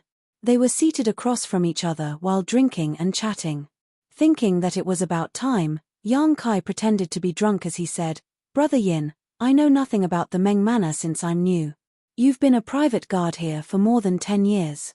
Do you have any advice for me?" Yin Ji Yong stuffed some peanuts into his mouth and looked smilingly at him. "Of course I have a lot of advice for you, but it's not like I can say it all at once. Just stay here for a few more years, and you'll get the hang of it. The Meng Manor is a good place. There's practically no risk we have to face as private guards, and the salaries are attractive. Countless people scramble to get in here every year." Yang Kai filled the cup with wine for him. "Just tell me anything, Brother Yin. I'm all ears. It's just between you and me." Over the past few days, Yang Kai had bought him a lot of delicious food and wine, so it was hard for Yin Ji Yong to turn him down. After giving it a thought, Yin Ji Yong decided to tell him some basic information. According to him, the Meng family started out as salt sellers, and they gradually branched out into different businesses. Their properties were all over the world, and their revenue was counted in the millions of silver coins every year. Presently, the Meng family patriarch, Meng De, was 50 years old. He had more than 10 wives, 4 sons, and 3 daughters.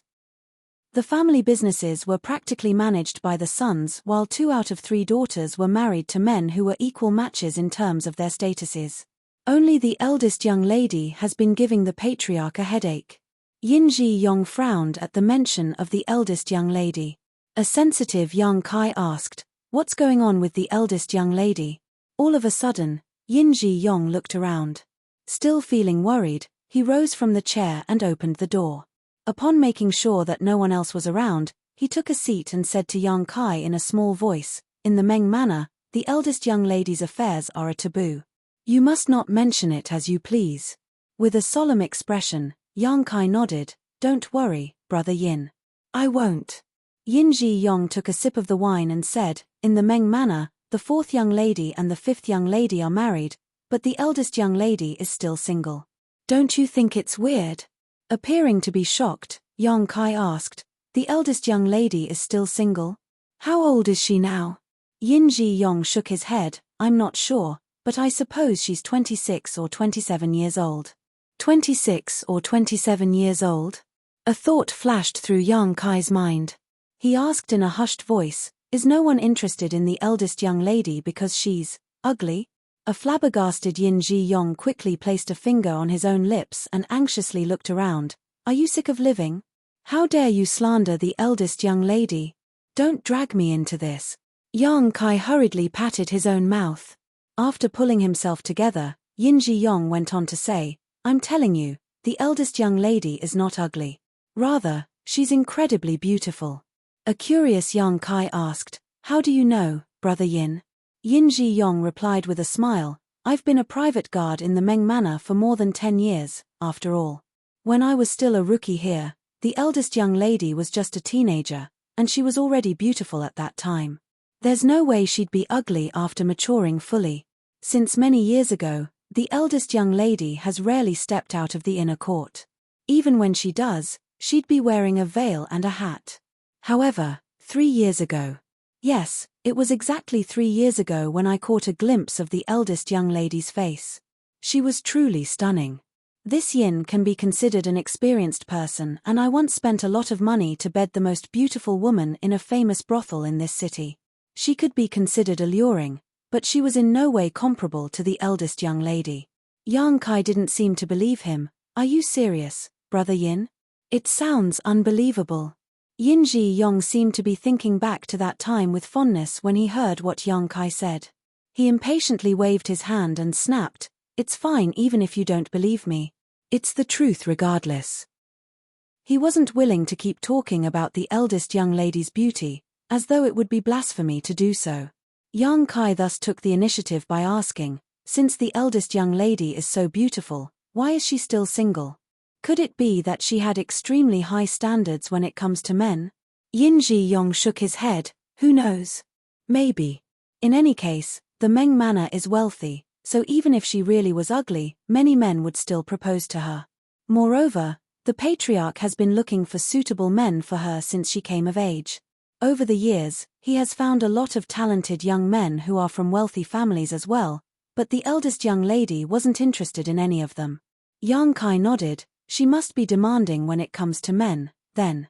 Yin Ji-yong chuckled. Rumor has it that the eldest young lady once told a maidservant the reason she's not married up until now isn't that she thinks those talented young men are not good enough. Instead, she's been waiting for a man who is destined to be with her. Phut, destiny, what nonsense. Since he was tipsy, Yin Ji-yong began spouting nonsense. He lamented that life was unfair to him. Despite being powerful, he wasn't given any important tasks. He had been loyal to the Meng manor for more than 10 years, but he was still a mere guard. On the other hand, Yang Kai's eyes lit up. It was very likely that the eldest young lady of the Meng manor was Chu Hua Shong. In this samsara world, the eldest young lady of the Meng manor was already 26 or 27 years old. The patriarch had been looking for potential partners for her since she came of age, which was about 10 years ago. Chu Hua Shong had entered the samsara pavilion at around the same time. Furthermore, she had been waiting for a man who was destined to be with her. After entering the samsara pavilion, Chu Hua Shong set up a heart barrier and reincarnated into this samsara world. Although she had lost her memory, the heart barrier was real. Under the influence of the heart barrier, she would do things that were true to her heart. Yang Kai reckoned that he had to go to the inner court and see the eldest young lady of the Meng manor. Only by doing so could he be certain whether she was the real Chu Hua Shong. While he was lost in his thoughts, a flustered voice was heard shouting from somewhere in the Meng manor, "Fire! There's a fire!" Yang Kai looked out the window and indeed saw a tinge of redness. A shocked Yang Kai quickly got up and opened the door before leaping onto the roof. As he looked around intently, he saw that a particular place in the Meng manor was on fire while everyone was flustered and in a panic. A lot of servants rushed over with buckets of water in an attempt to put out the blaze. A tipsy Yin Ji-yong appeared beside him and frowned as he had a bad feeling. "Brother Yin," Yang Kai turned to look at him. "Don't make any rash moves without orders." Although Yin Ji-yong was slightly drunk, he was still clear-headed. As a person who had worked for the Meng manor for a long time, he knew that it was a taboo to be absent from one's duties without permission during a crisis. The best way to deal with the situation was to stay where they were supposed to be. Just when Yang Kai was about to nod his head though, he suddenly felt his chest tightening. When he turned his head, he saw that over 10 people had appeared on a higher roof with bows in their hands. Under the night sky, cold glints flashed off the arrows from the fire in the distance. Enemy attack! Yang Kai growled and tackled Yin Ji-yong down from the roof. The next moment, several arrows struck the place where they were standing just now. The violent force directly broke the roof. Yin Ji-yong instantly sobered up as he got to his feet and nodded at Yang Kai as a form of gratitude. Nevertheless, before they could compose themselves, they felt gusts of wind coming from both left and right sides. Instinctually, Yang Kai unsheathed his sword with his left hand and slashed it across the person behind him. A short shriek was heard as the attacker behind him was killed. Another sword brushed past his chest and cut his clothes open. An agile Yang Kai stepped forward and wielded his sword as shrieks were continuously heard. When he finally stopped, 6 people had already collapsed to the ground behind him. All of them were respectively killed with a single stroke. Blood could be seen dripping from the sword and dyeing the ground crimson.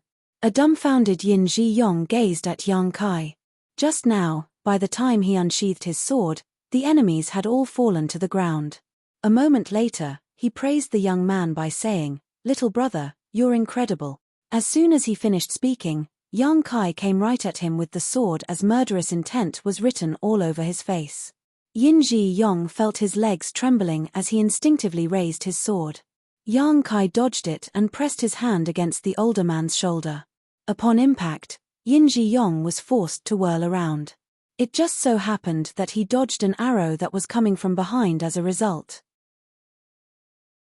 Marshall Peak, Chapter 48:18. Eldest young lady was captured. Yin Ji-yong was drenched in cold sweat. He knew that Yang Kai had saved him once again. In just a few breaths' time, Yang Kai had saved his life twice.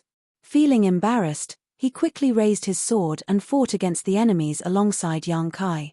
Since he had been a private guard in the Meng Manor for more than 10 years, he was naturally strong.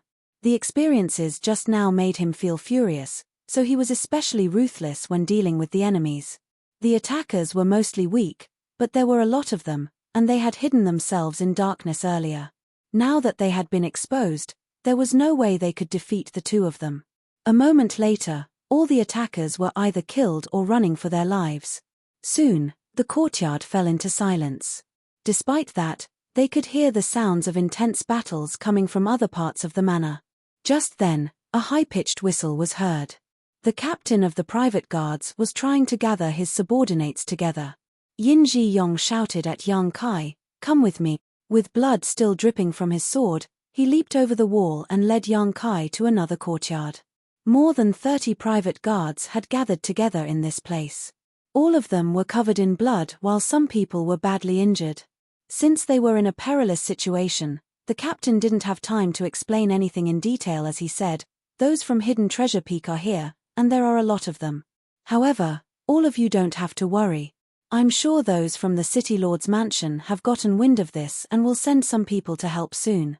We just have to persevere for a while, and we'll all be safe. Now, we're on the same boat. If we can't fend off the enemies, all of us will be killed." He then started giving orders. Yang Kai and Yin Ji-yong were still partners. They were told to guard a route that the attackers must pass through if they wanted to leave the Meng Manor. The bandits from Hidden Treasure Peak had snuck into the Meng Manor. Regardless of what their goal was, they definitely had to leave after achieving their objective. It was a chance to weaken the power of those from Hidden Treasure Peak, so the Meng Manor would never want to miss it. Other than fending off the enemies, they also wanted to work with the City Lord's mansion to destroy the bandits. The others were also given some tasks. Upon receiving the order, Yang Kai and Yin Ji-yong left the courtyard. On the roof of a tall building, they crouched down and waited patiently. They were like the shadows in the darkness. No one could detect their presence without taking a closer look. Some of the bandits passed by this place from time to time, but before they even realized it, they had already lost their lives. Yin Ji-yong increasingly admired the strength that Yang Kai had showcased. The chaos in the Meng Manor continued. Yang Kai stared intently at the inner court. Noises of intense battles could be heard coming from over there, but they were all in the periphery. The core area of the inner court was serene, and all the lights were off. A moment later, a large group of bandits tried to escape out of the Meng Manor. The private guards, who had been waiting at the important routes, appeared and hacked them to death. The place Yang Kai and Yin Ji-yong were in was especially bustling with noises. While Yang Kai was still fine, Yin Ji-yong felt immensely pressured. His thigh was injured as it was now covered in blood. However, with Yang Kai around, he seemed able to easily ward off the attackers. As long as it wasn't dozens of bandits coming at him all at once, he could effortlessly kill 3 to 5 people at the same time. Presently, more than 20 corpses had been piled up on the roof. He leaped into the air like a bird and hovered above the two of them for a moment before landing a kick on the one nearest to him. The person crashed into his companion as they fell to the ground together. Upon landing on the top of the wall, Yang Kai sported a dark expression, for he could hear the sound of a horse neighing. Looking down, he saw that Luo and Guo was mounting up. Luo and Guo looked up at Yang Kai and grinned. Then, he made the horse turn around and gallop off. Yang Kai took a deep breath and leaped off the wall before rushing forward. However, even though he was fairly powerful in this samsara world, with such low cultivation, he could never be as quick as a horse. Despite seeing that Luo and Guo was getting further away from him, Yang Kai didn't give up. Instead, he raced after him following the horse's hoofprints. About a cup of tea's time later, Luo and Guo was nowhere to be seen while Yang Kai was feeling extremely anxious. Just then, a horse could be heard galloping towards him from behind. He turned his head and saw Yin Ji-yong rushing towards him on horseback. The horse stopped in front of young Kai as Yin Ji Yong panted and said, "The eldest young lady was captured." When he saw young Kai leaving the Meng Manor to chase after someone just now, he still had no idea what was going on. But soon, the Meng Manor descended into chaos because while they were locked in an intense battle with the bandits, someone snuck into the inner court and abducted the eldest young lady. Yin Ji Yong immediately thought of the person that young Kai was running after. With no time to report the matter to the higher-ups, he took a horse from the stable and dashed off in the direction of Hidden Treasure Peak. He faced an obstacle when trying to pass through the city gates, for they were already closed. The people guarding the gates were from the city lord's mansion, and a mere private guard from the Meng Manor had no authority to make them open the gates. Fortunately, Yin Ji Yong was friends with the leader of the guards on duty, and he told him what was going on. He also promised a reward from the Meng family before he was allowed to pass through the gates. He believed that if his speculation was right, young Kai was just in front of him. Just as he had expected, he soon found young Kai. Following that, he leaped off the horse and said grimly, "Only you can save the eldest young lady, little brother. If you're able to do it, we won't have to worry about money ever again." He had seen young Kai's true strength just now, so he had confidence in him. Moreover, there was only one horse, and he was injured, therefore, he wasn't willing to follow him to slow him down. "Don't worry," young Kai nodded and jumped onto the horse. After clenching his thighs, he galloped off in a hurry. Young Kai wasn't sure where Hidden Treasure Peak was exactly, but fortunately, Luo and Guo had left behind some traces while escaping. Furthermore, Luo and Guo was a burly man, and he had to carry the eldest young lady with him. Therefore, it was expected that young Kai could outpace him on his horse. At the break of dawn, young Kai had a feeling that he was getting closer to his target. After galloping a few more kilometers, he indeed saw Luo and Guo. The noise from behind alerted Luo and Guo, and when he turned his head and saw someone chasing after him, he was astounded. The distance between them was getting shorter. Luo and Guo turned his head several times and finally made out young Kai's face. Instantly, he burned with murderous intent. He could never forget about the humiliation inflicted upon him by young Kai, who defeated him with his sword on the selection stage. Nevertheless, he didn't show it on his face over the past few days. After all, he was on a mission in the Meng Manor, so he didn't have time to settle the score with young Kai. However, when he saw young Kai relentlessly pursuing him at this moment, he was infuriated. Since young Kai's horse could apparently run faster, there was no way he could flee. After giving it a thought, Luo and Guo slowed his horse down and turned around, choosing to wait on the same spot in silence. A moment later, young Kai stopped at a spot a few dozen meters away from him. As their eyes met, Luo and Guo put on a grin while young Kai remained calm and collected. "Brat, you're pretty bold. How did you have the gall to chase after me on your own?" Luo and Guo cracked his neck. Young Kai took a glance at the horse and saw a black cloth bag. There seemed to be a person who was squirming in the cloth bag. Perhaps her mouth had been sealed, so she could only grunt. "Do you want to save the damsel in distress?" Luo and Guo sneered. "Release her." Young Kai placed his left hand on the hilt of his sword with a cold expression. Luo and Guo scoffed. "You just joined the Meng Manor recently, why are you pretending to be loyal?" "Brat, you're pretty strong. Why don't you follow me to the mountain? You can get all the money and women that you want. It's better than working as a private guard in the Meng family. Release her." Young Kai repeated his words dispassionately. The smile on Luo and Guo's face disappeared. "I wanted to offer you an opportunity since you're quite talented. However, since you refuse a toast, you must drink a forfeit. Don't blame me for being rough with you." As soon as he finished speaking, he leaped into the air. The horse was unable to bear the impact as all its legs broke while it neighed in pain. While in midair, Luo and Guo bellowed, "Do you seriously think you're more powerful than me just because you beat me back then? I'll show you my true power." In the next instant, his fists turned into countless shadows that rained down on young Kai. Marshall Peak, Chapter 48-19, Liar. Like an eagle descending towards a rabbit, Luo and Guo came right at young Kai from above. His towering figure gave off immense pressure to his opponent. If a timid person was faced with such a violent attack, he would be scared out of his wits before even making a move. In that case, he wouldn't be able to defeat him even if they were equally matched. Nevertheless, Luo and Guo was surprised at the fact that Yang Kai remained calm and collected. Yang Kai leaped into the air and unsheathed his sword with his left hand as a glint flashed through his weapon. As the two figures brushed past each other, they landed on the ground with a thud and grunted. Luo and Guo widened his eyes and covered his neck with his hands. Blood could be seen spurting out through the gaps of his fingers. Disbelief was written all over his face. In the past, he had hidden his true power on the stage, so he was unresigned after he was defeated by Yang Kai with a sword. Therefore, when he saw Yang Kai racing after him just now, he intended to show his true power to the other man. Nevertheless, he never expected that this would be the outcome. Just like what had happened on the stage, he was defeated by Yang Kai with a single slash once more. However, the attack was even quicker this time, and he was completely unable to ward it off. The difference was that Yang Kai didn't intend to kill him on the stage back then, but this time, he had sent him to hell. Luo and Guo still hadn't figured out how Yang Kai managed to defeat him.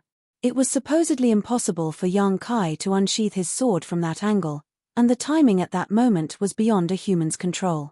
However, he really did it. As a result, Luo and Guo's blood was rapidly leaving him as he felt cold all over his body. He didn't understand why Yang Kai wanted to be a private guard in the Meng Manor since the latter was such an expert in martial arts. Regardless of how hard he tried, Luo and Guo was unable to stop his blood from spurting out as he gasped in pain. Nevertheless, he wouldn't die so soon.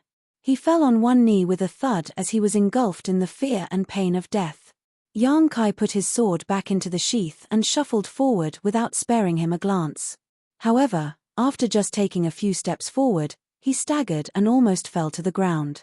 He wasn't sure about the level of Luo and Guo's power according to the standards in this samsara world, but he reckoned that the latter couldn't be considered weak. In comparison, his current cultivation was weaker than that of Luo and Guo. The battle on the stage some time ago had proven it. A cultivator with Yang Kai's current strength, born and bred in this place, would undoubtedly be defeated by a powerful cultivator like Luo and Guo. Nonetheless, Yang Kai reincarnated into this world as a sixth-order open heaven realm master, so his skill and vision were far greater than the limits of this world. The chance that was impossible to grasp in Luo and Guo's eyes could easily be captured by Yang Kai. That was why he could defeat the other party despite being weaker. With that said, it wasn't without a price to pay. 3 of Yang Kai's ribs must have been broken after his chest was struck by Luo and Guo. He could even feel that his throat was filled with blood. Yang Kai forcefully choked down the sweet liquid and stabilized himself before walking up to Luo and Guo's horse. The horse's limbs were broken after it bore the impact of Luo and Guo leaping into the air. Presently, it was lying on the ground and wailing. The person in the cloth bag was still squirming on the horseback as she groaned and grunted. Yang Kai opened the bag and revealed an alluring face that was covered in tears. The bumpy ride had caused her hair to become a mess and she must have cried for a long time as her eyes were all red, which could easily arouse a man's sympathy. Looking at this familiar face, Yang Kai smiled. "I've finally found you, Senior Sister Chu." Her current identity was the eldest young lady of the Meng Manor. The eldest young lady was originally flustered and horrified, but upon seeing the man's soothing smile, she instantly calmed down. She stared fixedly at Yang Kai while a sense of confusion flashed through her eyes. She found the man before her eyes familiar, but she was sure she had never seen him before. This feeling made her doubtful. Yang Kai took out the cloth from her mouth and drew a deep breath. "Don't be afraid, eldest young lady. I'm a private guard from the Meng Manor. I'm here to save you. The bandit who captured you is dead." It was only then that the eldest young lady saw the corpse kneeling on the ground up ahead.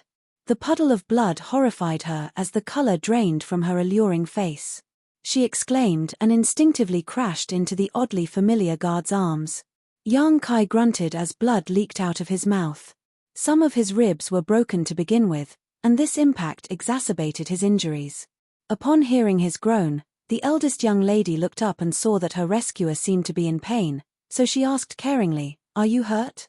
"I'm fine." Yang Kai helped her up, We shouldn't stay here any longer. We have to get back to the Meng Manor as quickly as possible. The eldest young lady nodded repeatedly. Yang Kai led her to his own horse and helped her get on. Just when they were preparing to leave though, he heard some noises coming from the distance. Yang Kai turned his head and saw some dust rising in the air. There seemed to be some horses coming right at them. Quickly making a decision, Yang Kai pointed in a particular direction and shouted, "Eldest young lady, ride in that direction. Don't ever stop." The eldest young lady looked down at him. "What about you?" Yang Kai flashed a smile at her. "I'll get some rest before leaving." Upon finishing his words, he unsheathed his sword and slapped the horse's bottom with the back of the weapon. The horse then neighed and galloped off with the eldest young lady on its back. Following that, Yang Kai turned around and took the sword with his right hand as he waited in silence. Luo and Guo's helpers from Hidden Treasure Peak had arrived. The dust rising in the distance was surely caused by those bandits. Perhaps they had agreed to meet up in a particular place, but since Luo and Guo hadn't shown up after a long time, they decided to look for him. More than 100 horses came into Yang Kai's sight as he licked the blood around his mouth while feeling excited and high-spirited. In this place, he couldn't rely on space principles or his powerful sixth-order open heaven realm cultivation. All he had was the powers given to him in this samsara world and his own experiences. Despite his profound skill, it was impossible for him to deal with more than 100 people in his current condition. Although he supposedly didn't have a chance to survive, it had ignited his fighting spirit and fierce nature. What would happen if he was killed in this samsara world? Yu Xiong Dai never told him about it. However, Yang Kai knew that he must not die. Before the heart barrier of senior sister Chu was broken, she wouldn't be able to move into the next reincarnation. Just then, Yang Kai heard the sound of a horse galloping towards him from behind. With a frown, he turned around and saw that the eldest young lady had returned.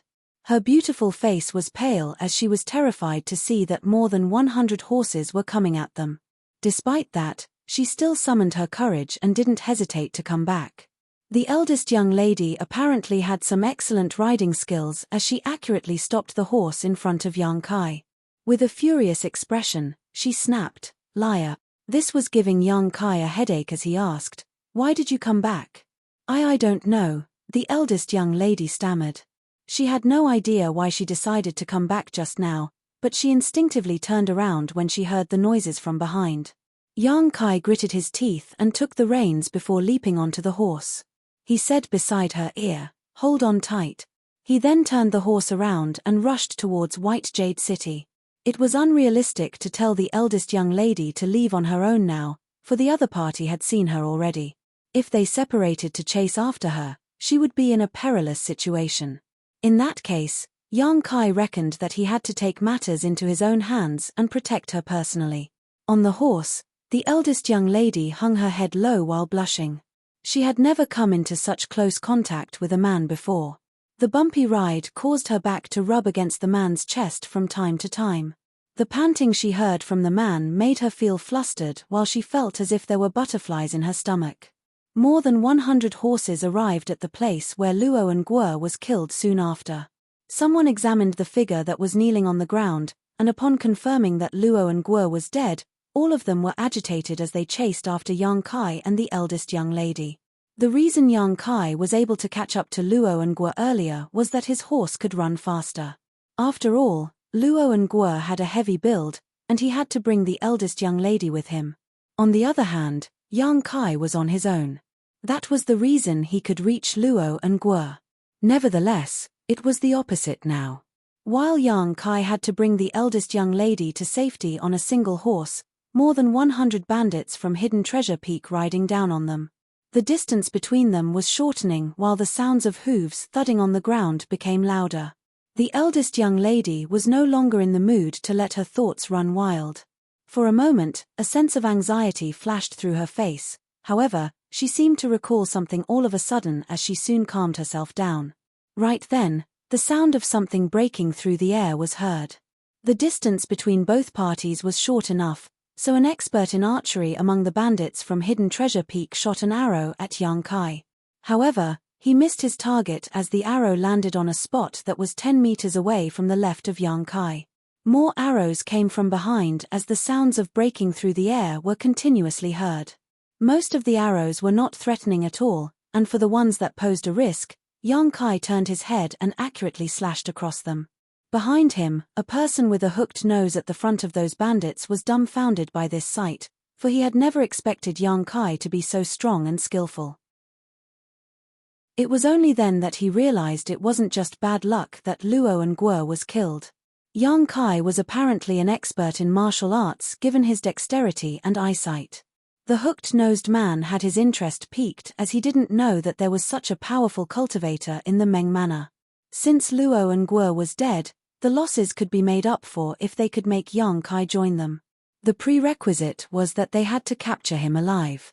As the gap shortened, more arrows were seen flying. Although Yang Kai had tried his best to ward them off, his defense wasn't impenetrable. An arrow jabbed right into the horse's thigh and almost caused it to collapse, but a nimble Yang Kai quickly tightened the reins and used his force to help the horse stabilize. It was obvious that they were unable to flee. They couldn't run as fast as the other party to begin with, and the fact that the horse was injured exacerbated the situation. Nevertheless, it would still take them 4 to 5 hours before they could return to White Jade City. Yang Kai initially hoped that those from the Meng Manor or City Lord's mansion could send some people to help so that the two of them could stand a chance to survive, but they were still nowhere to be seen. Left with no choice, Yang Kai could only save himself and the eldest young lady. He went through the route he had taken to reach this place in his mind in an attempt to find a useful place. The sounds of breaking through the air were heard again. Although Yang Kai warded off some of the arrows, one of them still jabbed into the horse's stomach. The horse that had helped Yang Kai flee for the entire night collapsed to the ground after running for another kilometer. The eldest young lady, who was seated at the front, exclaimed while Yang Kai promptly wrapped his arm around her waist and stomped his feet on the horseback. They leaped into the air and then stably landed on the ground. "Wrap your arms around me," Yang Kai ordered. A flustered eldest young lady nodded and quickly draped her arms around the young man's neck to stabilize herself. While holding his sword with one hand, Yang Kai placed his other hand on the eldest young lady's body to support her weight before rushing forward in a particular direction with all the speed he could muster. Martial Peak, Chapter 48-20, Bloody Battle. The eldest young lady's vision shook. As she looked over the shoulder of this young private guard, she could see more than 100 horses chasing after them. The faces of the horsemen were hideous and gave off a horrifying feeling. Nevertheless, she had never been calmer than at this moment. The scene and the feeling were somehow familiar to her, as though she had experienced it before. However, she had always lived in the Meng Manor, and she had never stepped out of White Jade City before.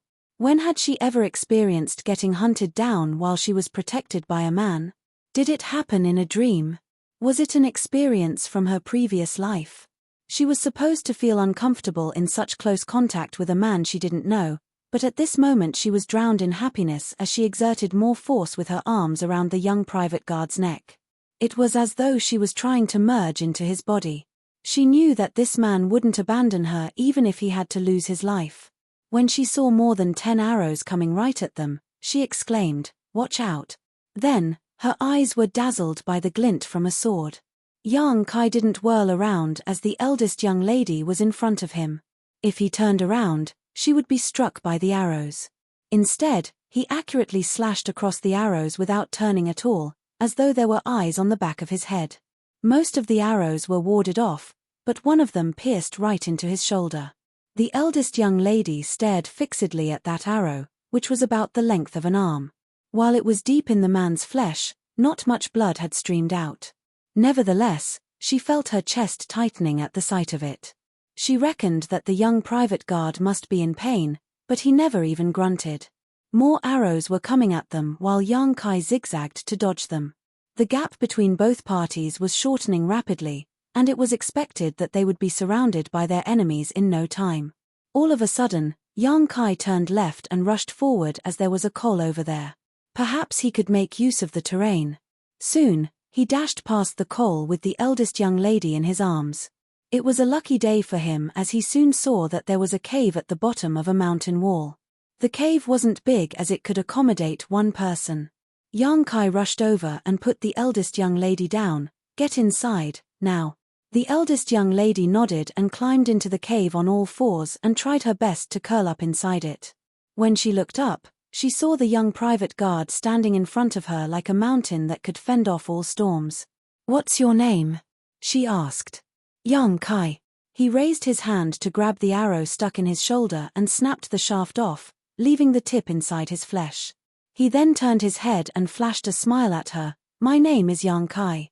The eldest young lady repeated it as though she was trying to imprint the name in the deepest part of her mind. She extended her hand to adjust her messy hair and put on a charming smile. "My name is Meng. Are you?" Yang Kai nodded his head. "A beautiful name." The sounds of hooves stepping on the ground were heard as more than 100 horses arrived at this place.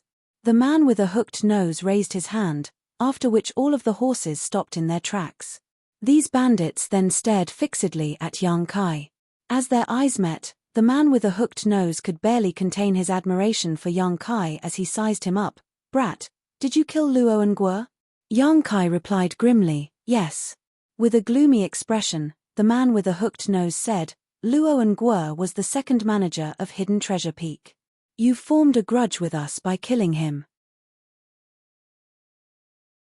Yang Kai's performance during their pursuit also confirmed his speculation. Nevertheless, it wasn't until this moment that the head manager realized that he had still underestimated Yang Kai. If he were faced with the same situation, he could have warded off those arrows as well, but he could never have done it so effortlessly. It was also impossible for him not to move a single step. These archers were flushing as they felt embarrassed. Before the head manager even gave the order, they started shooting arrows at Yang Kai again. Just like before, Yang Kai easily fended off all the attacks. The archers became furious. Instead of shooting arrows at the same time, they did it intermittently so that they could find a chance to impale him.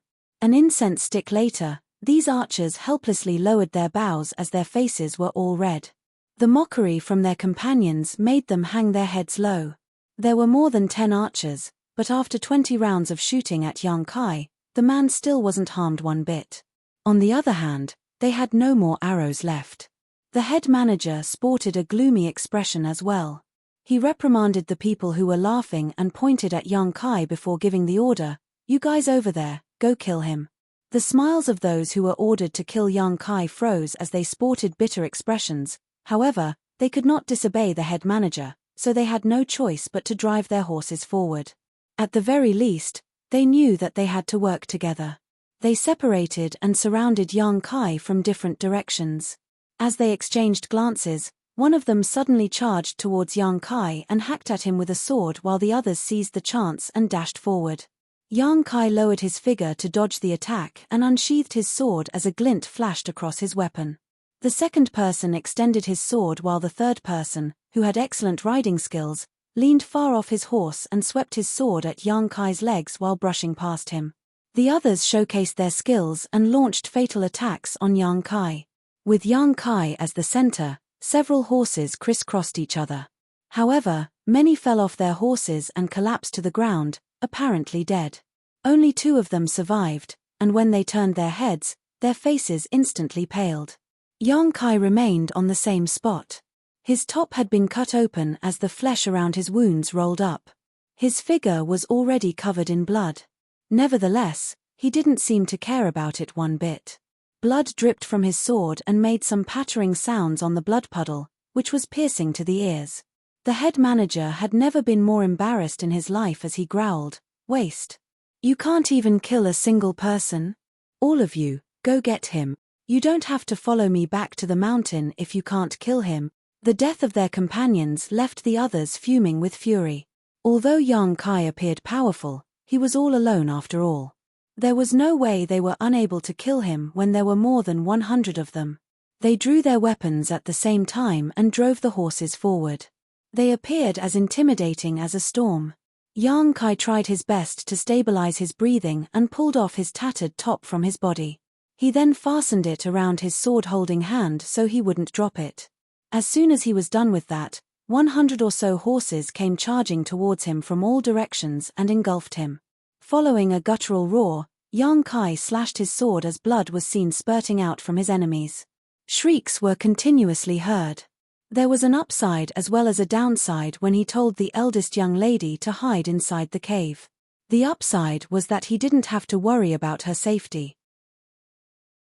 As long as he stood steadfastly in front of her, he could ensure that she wouldn't be harmed. The downside was that he was unable to move around freely. Once he revealed the woman behind him, those from Hidden Treasure Peak might be able to capture her. Once that happened, Yang Kai wouldn't be able to save her despite being stronger than these bandits. It was the same case for those from Hidden Treasure Peak. While they were pleased to see that the eldest young lady was confined to a spot by Yang Kai, they were unable to freely deal with him in such a small place. Yang Kai only had to face 7 or 8 of them at the same time while the others could only circle around in the periphery. There was nothing they could do. As more people were killed, the spot in front of the cave began running red with blood. The smell of blood was nauseating. However, the eldest young lady, who was hiding in the hole, realized in shock that she wasn't afraid of such a situation.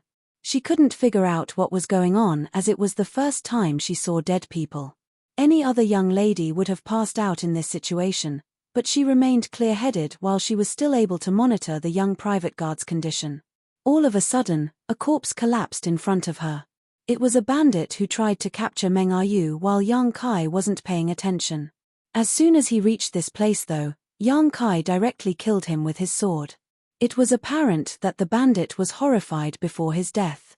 Presently, the corpse was right in front of the eldest young lady. She shot a glance at the corpse before snatching the sword from his hand. While clenching the hilt with both hands, she pressed the tip against her chest. Marshall Peak, Chapter 48-21, Fate is a Bitch. This young private guard named Yang Kai was indeed powerful. Despite being an ordinary person, the eldest young lady could see that. With that said, she was also aware that there was no way he could defeat so many enemies all on his own.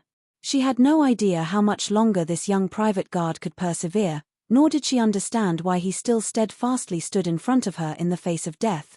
After all, they had never even met each other before today. There was one thing she knew, though. If this young private guard collapsed, she would end up in a more horrible state than death. Therefore, she had to be prepared. The sharp tip of the sword pressed against her chest and formed a cut on her skin, which made her feel a slight tinge of pain. She stared fixedly at the young private guard from behind to monitor his condition. In the worst-case scenario, they would probably perish together here. While she was in her wild thoughts, she felt a sense of longing, as though she was almost looking forward to it. The head manager of Hidden Treasure Peak never stopped cursing. As more of his subordinates collapsed, his voice became louder while his saliva spouted out of his mouth. As the bandits were continuously reprimanded, they were furious while they became increasingly ruthless with their moves. Although their ruthlessness had inflicted a lot of injuries on this private guard from the Meng Manor, they could not make him fall. Presently, the private guard from the Meng Manor was covered in blood while his clothes were all tattered. There was a long cut on his forehead from which blood slid down his face and dyed his eyes scarlet, which made him look like a mad, ominous beast. His sword had become crooked from all the hacking and slashing, so he randomly took up the blade of a nearby dead bandit so he could wield 2 weapons at once. Nevertheless, the cutlass was also badly chipped, so there was no way it could last for a long time. About 20 to 30 corpses had been piled up in front of him. Blood streamed past his feet and made him look extremely terrifying. The bandits from Hidden Treasure Peak were horrified. They knew that as long as they persevered, there would come a moment when this private guard from the Meng Manor collapsed to the ground, but before that, many of their lives would be sacrificed. They were afraid that they would be the ones who died uselessly here.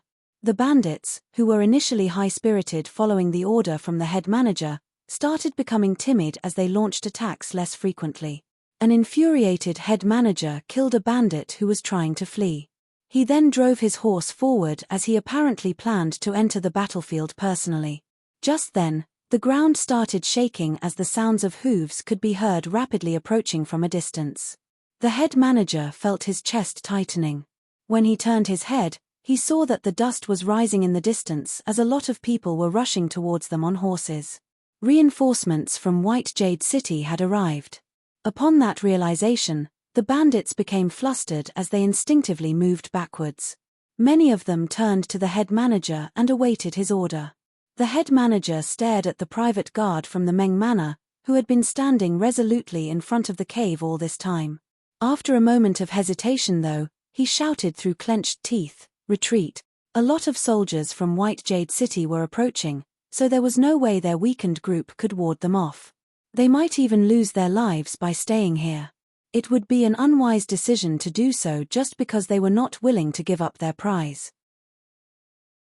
The bandits were already frightened by Yang Kai's actions to begin with, so upon hearing the head manager's order, they turned their horses around and ran for their lives without hesitation.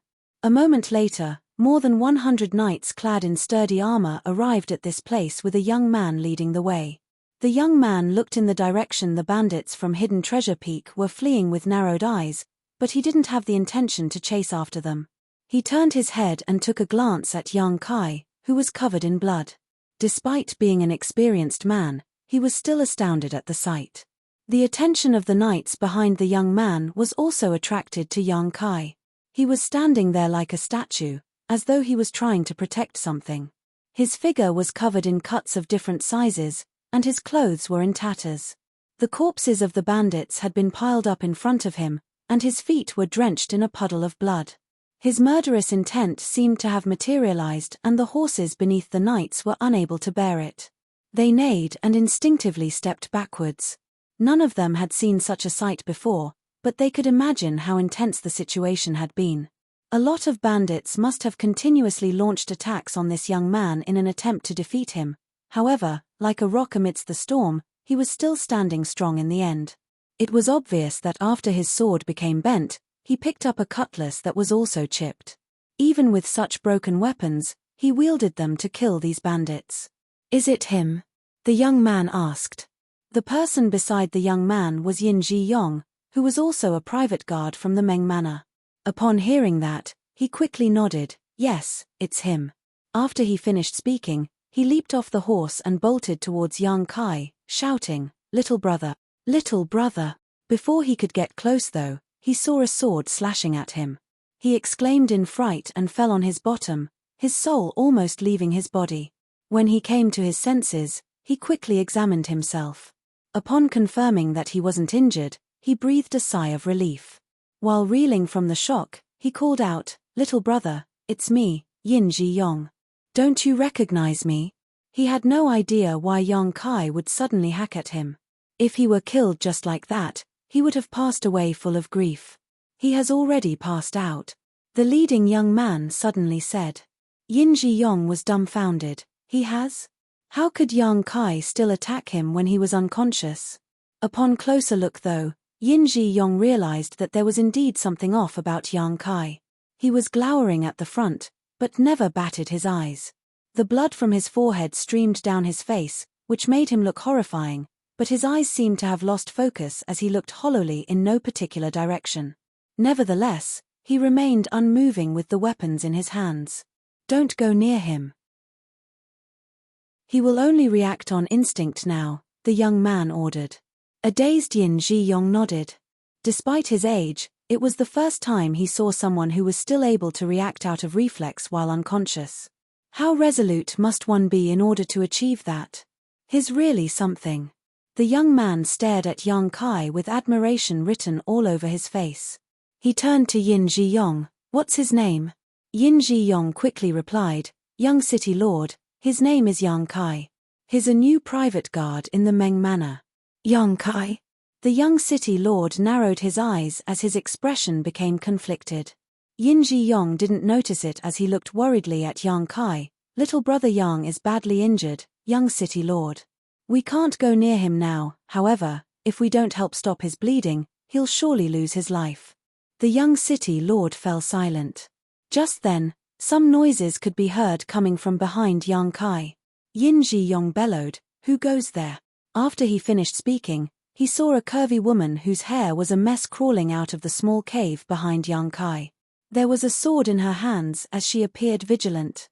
Eldest young lady. Yin Ji-yong was flabbergasted. He only saw Yang Kai when he arrived at this place, and never paid attention to anything behind him. It wasn't until the eldest young lady crawled out that he realized that there even was a cave behind Yang Kai. All of them finally realized who the person was that Yang Kai was protecting. The young city lord became startled as he examined the eldest young lady's face. All of a sudden, he put on a wry smile. He thought that life was truly full of surprises. Over the past few years, he had been looking for a particular person, but he still hadn't managed to achieve his goal. Nevertheless, he had never expected to come across her today. Fate was really a strange thing in this samsara world. Despite having entered this world much earlier, he still hadn't gained any advantage. On the other hand, the one who came at a later time had a chance to get close to the person he had been looking for almost immediately. Greetings, eldest young lady. My name is Yin Ji-yong, a private guard from the Meng Manor. He cupped his fist, then quickly added, "Be careful. Please don't go near Yang Kai." The eldest young lady pressed her lips together and tossed the sword away. After making up her mind, despite the warning, she still shuffled towards Yang Kai. She had heard the conversation between Yin Ji-yong and the young city lord while she was hiding inside the cave, so she was aware of Yang Kai's current condition. But, so what? This man was willing to protect her with his very life. She didn't believe that he would harm her in any way. Upon seeing that, Yin Ji-yong turned pale. Since the eldest young lady was fine, he and Yang Kai would be given handsome rewards after returning to the Meng Manor. However, if Yang Kai harmed her in any way, he would be doomed. Before Yin Ji-yong could stop her, the eldest young lady was already standing in front of Yang Kai. To everyone's surprise, Yang Kai didn't even try to harm her. Instead, his expression became more hideous as though he was trying to suppress something. Yin Ji-yong felt his heart leaping to his throat as he was worried that Yang Kai would hack his sword at her in the next instant. When that happened, the alluring eldest young lady would surely lose her life. Tears could be seen sliding down the eldest young lady's face. She covered her mouth with her hands as her shoulders uncontrollably trembled. The person in front of her didn't have any part of his skin intact. He was soaked in blood, and through his tattered clothes, she could see that he was covered in deep cuts with his flesh rolling up around his wounds. Every wound and every drop of his blood was proof that he had resolutely protected her from harm. While suppressing her tears, she extended her hands and took the weapons from Yang Kai. Yang Kai didn't resist. Just now, the bandits from Hidden Treasure Peak were unable to make him lose grip of his weapons no matter what they tried, but at this moment, the frail eldest young lady easily took them from his hands. She tossed the blood-covered weapons to the ground. When she looked up, she realized that his eyes had closed, and faint breathing could be heard coming from his nostrils. "Does anyone have medicine? Help treat him, now." The eldest young lady turned her head and sought help from them. Given his injuries, he would surely journey to the Yellow Springs if he wasn't treated in time. Although the eldest young lady had rarely stepped out of the manor, she was aware of such common knowledge. The young city lord motioned to one of his subordinates. The subordinate quickly leaped off the horse and bolted towards Yang Kai. Upon making sure that the man posed no threat, he helped him lie down on the ground. Yin Ji-yong hurriedly came over to help out. Seeing that the eldest young lady was still standing nearby, he encouraged, "Please go somewhere else, eldest young lady. I'm worried that you'll feel nauseated at the sight." The eldest young lady nodded and stepped back. The young city lord walked up to her and examined her before saying, "Eldest young lady Meng, I am the young city lord of White Jade City, Feng Cheng Sai. I just returned from my studies abroad. I'm sorry that I didn't manage to save you earlier." The eldest young lady shook her head, "I'm fine." Her eyes never looked away from Yang Kai though, as she was apparently full of worry. When Feng Cheng Sai saw that, he secretly cursed, thinking fate was really a bitch. Marshall Peak, Chapter 48-22, Unparalleled Gallantry. Those from Hidden Treasure Peak had launched a night attack on the Meng Manor. The second manager, Luo and Guo, personally made a move and kidnapped the eldest young lady of the Meng family amidst the chaos. A new private guard from the Meng Manor chased after him and intercepted him in a place that was over 100 kilometers from the city. He fought against the enemies on his own and killed many of them. Eventually, he successfully saved the eldest young lady. Everyone in White Jade City was shocked when the news spread. Rumor had it that the power of the new private guard from the Meng Manor was inscrutable. Faced with over 100 bandits, he never backed down as he beheaded them with a saber and a sword like he was cutting fruits or vegetables. It was also rumored that he was 10 meters tall with 3 heads and 6 arms. The hearts of the bandits were dug out and eaten by him. By relying on his ferocity, he persevered until the young city lord of White Jade City arrived with the knights to end the calamity. They eventually destroyed the bandits from Hidden Treasure Peak and returned victorious. While everyone who heard this news was shocked by the power of this private guard from the Meng Manor, they also admired him for his loyalty. Hidden Treasure Peak was a nest of bandits. Had someone like the eldest young lady from the Meng Manor been captured by them, everyone could imagine what would have happened to her. It was thanks to this loyal private guard that the eldest young lady's modesty was saved. They also found out this private guard was hired at the arena that the Meng family had set up some time ago.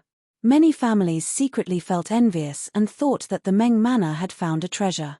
Nowadays, it was hard to find a loyal guard like him. Meanwhile, Yang Kai was still unconscious in the Meng Manor. He had exhausted himself from battling against the bandits from Hidden Treasure Peak. If not for his determination to save the eldest young lady, he would have collapsed much earlier. Had the soldiers from City Lord's mansion come any later, he would not have been able to persevere. After Yin Ji Yong and the others treated his wounds, the young city lord, Feng Cheng Sai, escorted the eldest young lady back to the Meng Manor. Yang Kai, who had made the biggest contribution in this matter, was given special care. Before he even regained consciousness, the patriarch of the Meng Manor had already rewarded him with a lot of money and his own private residence. There was also high-quality healing medicine that the maidservants would use to apply on his wounds every day. It was unprecedented that an outer court's private guard be given such rewards. The steward of the Meng Manor personally visited Yang Kai and told Yin Ji Yong to inform him as soon as Yang Kai awakened. Certainly, Yin Ji Yong directly agreed to it.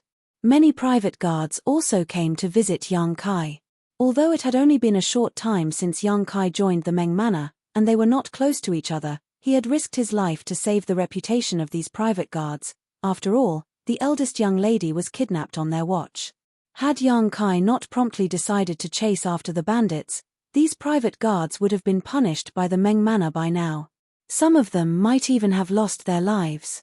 When everyone who visited Yang Kai saw his injuries, they fell silent. That was because he was horrendously wounded. There was no part of his body that was intact. His entire figure was covered in bandages, which had been dyed crimson by his blood. No one knew how he was still alive given his injuries. The crooked saber and the chipped sword were brought back by Yin Ji Yong following the eldest young lady's order. They were the best proof that Yang Kai had used these weapons to kill those bandits. Every day, the eldest young lady would send a maidservant named Chen Chen to visit Yang Kai. She would then go back and report to her on Yang Kai's condition. If possible, the eldest young lady was more than willing to personally visit him. However, she was an unmarried woman as well as the eldest young lady of the Meng Manor. It would be inappropriate for her to visit Yang Kai given her status. Even though Yang Kai had made a significant contribution, the patriarch of the Meng Manor had never visited him. He only told his most trusted steward to come here once. After all, their statuses were too different, and it was the private guard's duty to risk their lives to protect the Meng family members. 7 days later, Yang Kai finally regained consciousness. When he opened his eyes, he realized he was in excruciating pain. His entire figure was aching and his throat felt like it was burning. This was the first time he had been so horribly injured since he began cultivating. Although he was in a samsara world, everything felt so real. He darted his gaze around and saw Yin Ji Yong sitting at the table. He was holding a maid-servant's hand as he seemed to be reading her palm. The maid-servant hung her head low with a flushing face. She wanted to retract her hand, but it seemed she didn't have the strength to do so, and she wouldn't dare to call for help. She was on the brink of breaking into tears. Yin Yong pretended to not see it as he spouted nonsense by saying that her life wouldn't be smooth sailing, but she would eventually meet a person who would extricate her from her suffering. Unable to take it anymore, Yang Kai knocked on the bedside. Hearing the noise, the maidservant became shocked and quickly retracted her hand. Yin Yong turned to look at Yang Kai and became elated. "You're finally awake, little brother Yang." He walked up to Yang Kai and asked caringly, "How are you? Do you feel any discomfort?" "Water," Yang Kai said as he felt his throat burning. "Oh, water, water." Yin Yong quickly beckoned to the maidservant, who picked up a jug of water and took a seat beside the bed before helping Yang Kai drink it. After Yang Kai finished the water, he finally felt much better. Yin Yong said smilingly, "Did you know how worried I was? I was worried that you would never wake up." Yang Kai didn't think the older man looked worried at all. Yin Yong went on to say, "Since you're awake, you'll be fine. Just stay here and recuperate. I'm sure you'll enjoy plenty of good luck after surviving this disaster." "How is the eldest young lady?" Yang Kai asked in a hoarse voice. In fact, he was already muddle-headed at the last moments of protecting the eldest young lady. He faintly remembered that there seemed to be reinforcements approaching, and those from Hidden Treasure Peak were forced to flee. Supposedly, the eldest young lady was safe. Yin Yong replied, "The eldest young lady is well, just a bit frightened. She now sends someone to visit you every day. Since you're awake, I believe she'll set her mind at ease as well." He then said to the maidservant, "It's time to help little brother Yang reapply his medicine." The maidservant nodded in agreement and put down the jug before getting busy with a red face. Yin Yong then went on to talk to Yang Kai about the incident on that day and expressed his admiration for him. If he were in the same situation, he would have surrendered and begged for mercy. It wasn't that he was disloyal to the Meng Manor, however, loyalty no longer mattered in the face of certain death. It was during a life-and-death moment that a person's temperament was put to the test. While the maidservant was busy, Yin Yong left the place to inform the steward of the Meng Manor. 1 hour later, the old man with a goatee, who appeared on the selection stage previously, stepped into the room and gave Yang Kai some words of praise. He said that the patriarch was pleased with his loyalty and had rewarded him with many good things, including his current residence and a lot of money. All the new private guards would go through a probation period of a few years. However, since Yang Kai had risked his life to save the eldest young lady, the probation ended earlier, and he was now an official private guard of the Meng Manor. The steward didn't stay for a long. After finishing his words, he left the place in a hurry. Before that, he told Yang Kai to recuperate with peace of mind, saying that the Meng Manor wouldn't mistreat people who had made contributions. Yin Yong was also rewarded. In fact, he didn't spend much effort in the fight against the bandits. However, without him, Yang Kai wouldn't have successfully saved the eldest young lady. At that time, Yang Kai was chasing after Luo and Guo on foot. It was Yin Yong who sent him a horse and then ran back to White Jade City to inform the soldiers about what was going on. In the end, they arrived in time and forced the bandits from Hidden Treasure Peak to retreat. While Yang Kai had made the most significant contribution in saving the eldest young lady, Yin Yong was the second greatest contributor. Therefore, he had also obtained a lot of rewards. The money that was given to him was enough to let him buy a lot of delicious food and wine for the next 3 years. With that said, he had no idea why he followed Yang Kai on a whim at that time, as it was no different from deserting his duties. However, it was thanks to this rash move that he made a contribution. From his perspective, Yang Kai was his lucky star. It had only been half a month since Yang Kai joined the Meng Manor, but Yin Yong managed to get the attention and honor he had never enjoyed even after 10 years of service. These days, the captain of the private guards and some younger stewards had been amiable to him, which made him feel elated. Therefore, he was more than willing to take care of Yang Kai every day. The speed Yang Kai recuperated made Yin Yong doubt whether the younger man was really human. He regained consciousness barely 7 days after he passed out, and was able to get out of the bed and start walking 3 days after that. Another 3 days later, he was clearly on the mend. It only took him 20 days to almost fully recover. While Yin Yong was dumbfounded, he persuaded Yang Kai to lie on the bed for a few days more. That was because he was responsible for taking care of Yang Kai. As long as Yang Kai was still lying on the bed, he could get some rest for a few days more lest he was exposed to the sun or rain. Fortunately, the steward didn't immediately assign any tasks to them, so, for the time being, they had nothing else to do. Every day, Yin Ji Yong would pester the maidservant while Yang Kai refused to stay idle. He would practice martial arts in the courtyard and let his clothes soak in sweat. The martial Tao in this samsara world was very low, but he could still slowly get stronger. Strength would be necessary in this world, so he reckoned that he had to quickly get stronger.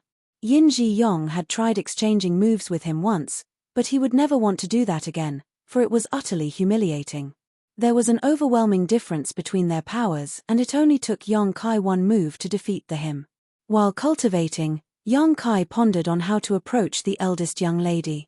It was confirmed that Chu Huashong had reincarnated into this world as the eldest young lady of the Meng Manor, Meng Ru.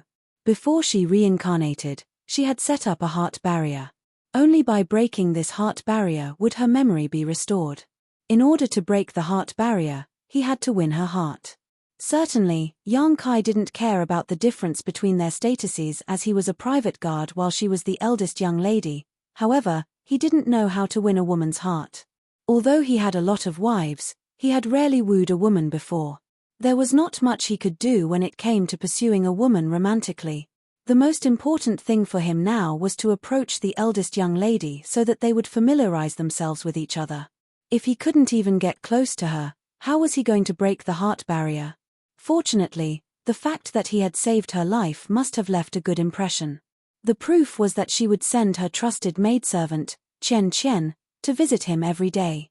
While Yang Kai was lost in his thoughts, a chance presented itself. Marshall Peak, Chapter 48-23, Personal Bodyguard. One day, Yang Kai was wielding a sword and a saber in the courtyard when the captain of the private guards entered the place. Upon hearing the noise, Yin Ji Yong quickly got out of the room and asked passionately, "Big Brother Chu, why are you here?" The captain was surnamed Chu, so the private guards would call him Big Brother Chu in private. Big Brother Chu replied with a smile, "What's wrong? Can't I visit you too without any important matter? Have you forgotten about us just because you've made some contributions now? Are you looking down on us?" Yin Ji Yong put on a bitter expression as he said, "What are you talking about, Big Brother Chu? It's thanks to your guidance over the years that I've had a chance to make a contribution. I would never dare to look down on you all." Big Brother Chu extended his hand and poked him. "You're such a smooth talker, aren't you?" All of a sudden, he put on a solemn expression and changed the topic. "Anyways, there's indeed an important matter now." Yin Ji Yong quickly said, "Please tell us right away, Big Brother Chu." Big Brother Chu turned to look at Yang Kai. "How are you feeling?" Yang Kai moved his shoulders a little. "I'm fine." "Good. I was worried that you wouldn't be able to take on this task." Yin Ji Yong asked with concern, "What kind of task is that?" Big Brother Chu put on a mysterious smile. "It's not bad news. Something good awaits you. Come with me." After exchanging glances with Yin Ji Yong, Yang Kai sheathed his weapons as they followed the captain. As they navigated through the Meng Manor behind Big Brother Chu, they soon arrived at a grand hall. In front of the grand hall stood an old man with a goatee. He was the chief steward of the Meng Manor. Seeing Captain Chu, he nodded gently. Yin Ji Yong suddenly felt his legs trembling slightly, for he finally recognized this grand hall. Although he had been working in the Meng Manor for more than 10 years, he had never had the right to come to such an important place as he was just an outer court's private guard. Captain, Yin Ji Yong looked inquisitively at the captain in the hope that he would be given a hint. Big Brother Chu muttered quietly, "Don't say anything unnecessary after going in." Yin Ji Yong nodded repeatedly. After having a small talk with Big Brother Chu, the steward with a goatee turned to Yang Kai and Yin Ji Yong, "Come with me." Upon finishing his words, he shuffled into the grand hall. Yin Ji Yong stuck close to Yang Kai and said in a small voice, "Little brother, I believe we're going to meet the patriarch. You have to be cautious." The grand hall was where the patriarch dealt with his daily business. No one could go near this place without his permission. Yang Kai nodded gently to show that he understood.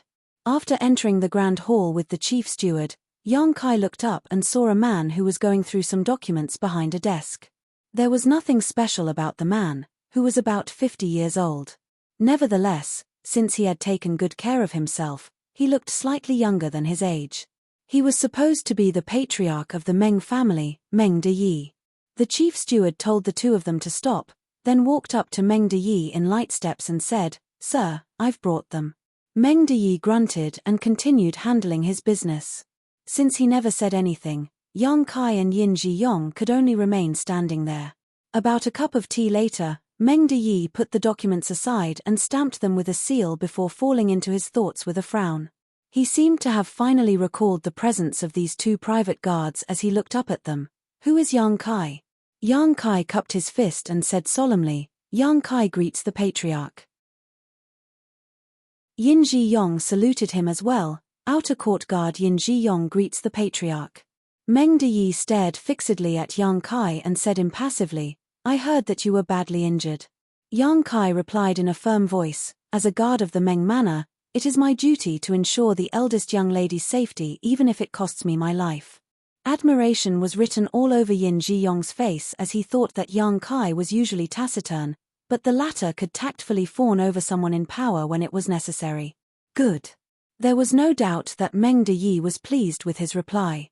Others might not be sincere when they said such a thing, but Yang Kai had proven his loyalty in the previous incident as he was willing to protect the eldest young lady even with his life on the line. Meng Deyi had heard others talk about the incident, so he knew that Yang Kai really almost died that day. Although he had no idea why this new private guard was so bold and loyal, he reckoned that no more tests were needed. The inner court is supposed to be the place where the security is the strictest in the Meng Manor, but Ayua was almost harmed this time. It's because of this incident that she doesn't trust the personal bodyguards in the inner court anymore. Meng Deyi didn't intend to beat around the bush as it wasn't necessary to do so in front of his own private guards. Therefore, he directly told them the reason he had summoned them. "However, since you've saved Ayua's life, she has total trust in you. It could be said that she only trusts you of all the private guards in the Meng Manor." Yang Kai hung his head low. "It is my honor to have gained the eldest young lady's trust. I want you to go to Ayua's side and be her personal bodyguard. Are you willing to take on this task?" Meng Deyi asked. Yang Kai became startled for a moment before cupping his fist. "Rest assured, Patriarch. I am willing to be punished if the eldest young lady loses even a single strand of hair." Meng Deyi nodded. "I have faith in your loyalty and capabilities. I'll not mistreat you if you work hard." He paused for a moment. "Do you have any requests?" "He can even make a request." Yin Ji-yong was shocked, thinking that the patriarch truly regarded Yang Kai as important. After giving it a thought, Yang Kai replied, "I want a good saber and sword." The sword previously given to him by those from the Meng Manor was mass-produced, so it couldn't be considered a good weapon. It soon became bent and chipped, making it all but unusable. The saber he randomly took from a dead bandit from Hidden Treasure Peak was just an ordinary weapon as well. In a world where the martial Dao was so low, one's power would be enhanced greatly by having a good weapon. If Yang Kai had an incredible weapon in his hands at that time, he wouldn't have become so battered. Meng Deyi nodded lightly. "You may leave now. Someone will get the weapons ready." "Many thanks, Patriarch." To the side, the steward with a goatee saluted Meng Deyi before leading Yang Kai and Yin Ji-yong to leave the hall. An elated Yin Ji-yong still had no idea what was going on. Just now, the patriarch told Yang Kai to be the personal bodyguard of the eldest young lady, but he never mentioned anything about Yin Ji-yong. If he didn't also become a personal bodyguard, why was he summoned to this place? While leading the way at the front, the steward with a goatee said, "Congratulations, both of you. Only the most powerful and loyal private guards have a right to enter the inner court of the Meng Manor. Most private guards are not allowed to even approach the inner court." Instantly, Yin Ji-yong became ecstatic as the steward's words suggested that he was also a part of the inner court now, which allowed him to set his mind at ease. It had been more than 10 years since he joined the Meng Manor, but he had always been an insignificant private guard in the outer court. Now that he could enter the inner court, He found it to be surreal while feeling excited. "Many thanks, steward." With a smile, Yin Ji-yong walked up to the steward and stuffed a money pouch into his hands. Fully aware of what was going on, the steward discreetly took it as he was pleased with Yin Ji-yong's gesture. Yin Ji-yong then asked, "Are there any taboos in the inner court, sir? Although I've been working in the Meng Manor for more than 10 years, I've never stepped into the inner court before. Please grant us some instruction." The steward replied with a smile, "There's indeed some taboos, but the most important thing is that men and women understand their stations. Both of you are men after all, and most of the people living in the inner court are women. Hence, when you're in the inner court, don't listen to anything you shouldn't listen to, and don't look at things you're not supposed to see. Also, don't go to any places as you please without the patriarch's permission. You'll be fine as long as you fulfill your duties." "Yes, yes, yes." Yin Ji-yong nodded repeatedly. "Little brother Yang and I will protect the eldest young lady regardless of what happens. We'll do whatever she tells us to do, and we won't make any mistakes.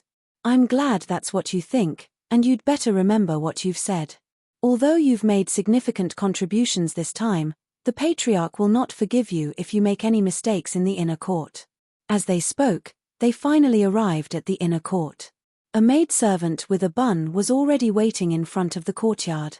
Yin Ji-yong walked up to her and cupped his fist. "Lady Chen Chen." She was none other than the maidservant who worked for the eldest young lady, Chen Chen. When Yang Kai was recuperating in the past, the eldest young lady would send her to visit him every day, hence, Yin Ji-yong recognized her. Chen Chen seemed to be a timid woman. Although she had come into contact with Yin Ji-yong and Yang Kai many times before, she still started blushing at this moment. She couldn't help but take a step back and fall silent with her lips pressed together. The steward stepped forward and said, "Lead the way for them. The eldest young lady will make some arrangements." "Yes," Chen Chen replied. After taking a glance at Yang Kai, she quickly hung her head low and turned around to lead the way. Yang Kai and Yin Ji-yong followed her closely. The inner court was vast and beautiful. A lot of small bridges, ponds, and rockery gardens were built among the various courtyards. Yin Ji-yong looked around and tutted in amazement. It had been more than 10 years since he joined the Meng Manor, but it was the first time he came to the inner court, so he was curious about everything here. He was especially enamored of the pleasant fragrance that lingered in the air that reminded him of the times when he was on a woman's bed.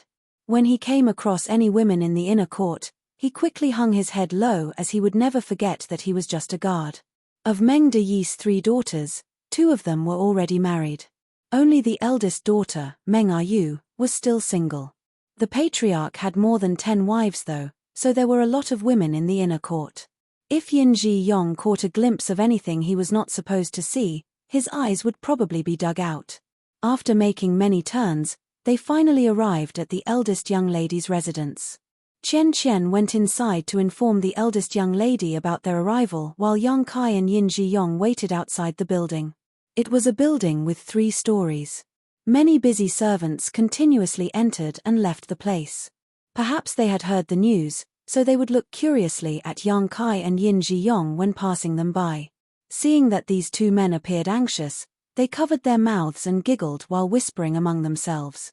A moment later, Chen Chen stepped out and said to them gently, "Come in. The eldest young lady is waiting for you." Yin Ji-yong replied in a fawning manner, "Many thanks, Lady Chen Chen." They entered and arrived at the lobby on the ground floor. It was supposed to be the place where the eldest young lady received her guests as it was lavishly decorated. At this moment, the eldest young lady, Meng Ah-yu, was seated by a round table as she stared fixedly at Yang Kai with a pair of bright eyes. Marshall Peak, Chapter 48-24, Chen Chen. The eldest young lady appeared flustered when she saw the young private guard, who steadfastly stood in front of her to fend off all the danger for her previously. Although there was no part of his body that was left intact, he still never moved away. Behind her stood a pretty woman, who was supposed to be Meng Ah-yu's maidservant. She looked curiously at Yang Kai and Yin Ji-yong, though most of her attention was drawn to Yang Kai. Yin Ji-yong was older and not very handsome, so there was nothing worth seeing about him. Greetings, eldest young lady. Yang Kai and Yin Ji Yong saluted her at the same time. Meng Yu nodded and gazed at Yang Kai with concern. How are you feeling? Did you use the healing medicine I told Quia to send to you? Yang Kai lowered his head and replied, I am well.